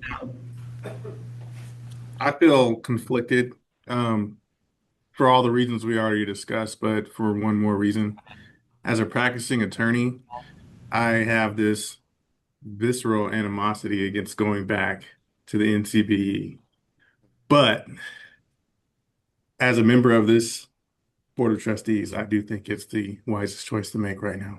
So I'm going to support the staff recommendation. Thank you. Trustee Sowell. I don't think I have a whole lot more to add to this discussion other than to say I just really appreciate the time and attention that the members of this body as well as the staff have spent trying to get us to a point where we can make a decision, even though it's a difficult one. Yeah. And it's one that I think that there's a lot of different ways that we potentially could go. I have, as a non-attorney, I have been extremely deferential to the opinions of the folks that are the attorneys on this body, because they're the ones that have taken this exam before, and I feel like they really have and bring an extra set of sort of expertise to this particular issue. Even though I wanted to arrive at my decision independently, I clearly have to acknowledge that I'm being very, very sort of deferential to their expertise. And I just appreciate, as Trustee Tony indicated, the kind of the clarity that Trustee Huser did bring to, all right, here's how we, at this particular point in time, here's how we really need to be evaluating it. After all is said and done, this is how we need to really be evaluating that. And so I think that's where I'm headed. Thank you. Trustee Giargello? Yeah, I would weigh in and second what Trustee Huser said, which is that I was heavily persuaded, and I read all the comments like Trustee Tony did. I read everything that came through, and in the final analysis, I'm heavily persuaded by the fact that not just a few law school deans, every law school dean, ABA accredited law school dean, every single one of them is in support of Next Gen, and add to that you have 50 jurisdictions and you can explain away Puerto Rico and Louisiana. You're down to a couple, 3 jurisdictions that are not going this direction. I think it's, my vote will be very strongly for the Next Gen exam. So, Thank you. Any others? Shall we? Yes, Trustee Buenaventura. So I'm going to support this as well for all the reasons that my colleagues here have mentioned. But also I want to, it was fascinating to me, the discussion about the graders. I didn't know that that's how they came about sort of the answer, which was they got together and they came up collectively with what they thought the answer should be, which I'm a little concerned about because, when there's an exam made, I think the exam person who creates the exam has an idea what that answer should be. And so, and to have sort of another set of people coming in and say, well, this is what the examiner was looking for. So I think that there's this rubric that Next Gen has. I think that's really the way to go. It makes sense to me. And so for all those reasons, I'm going to support it. Thank you. is there a resolution that we can see? Yes, we'll have that posted.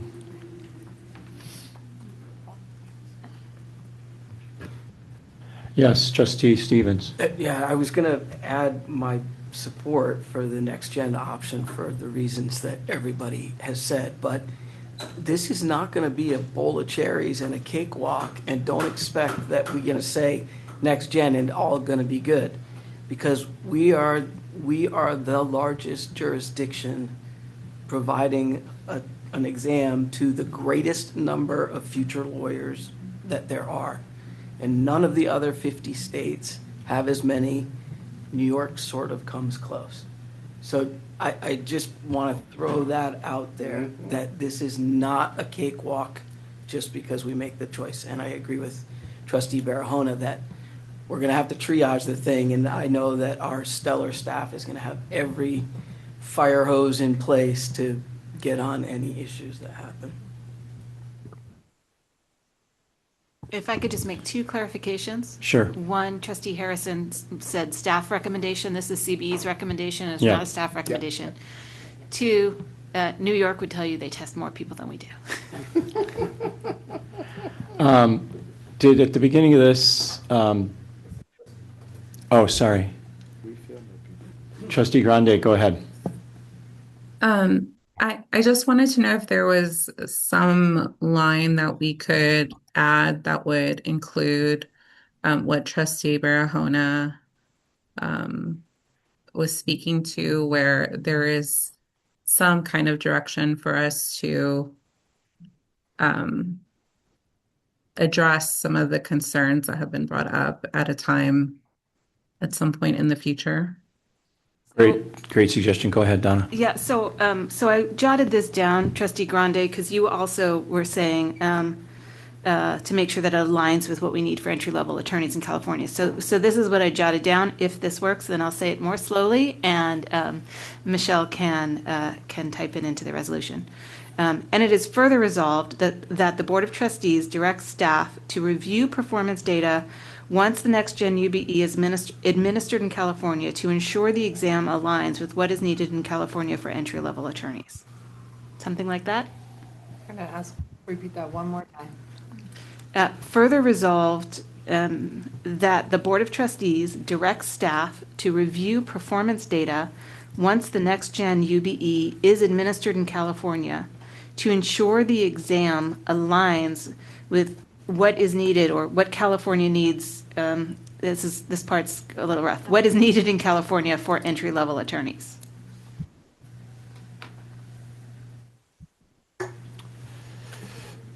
Trustee Huser, also, you have your hand raised.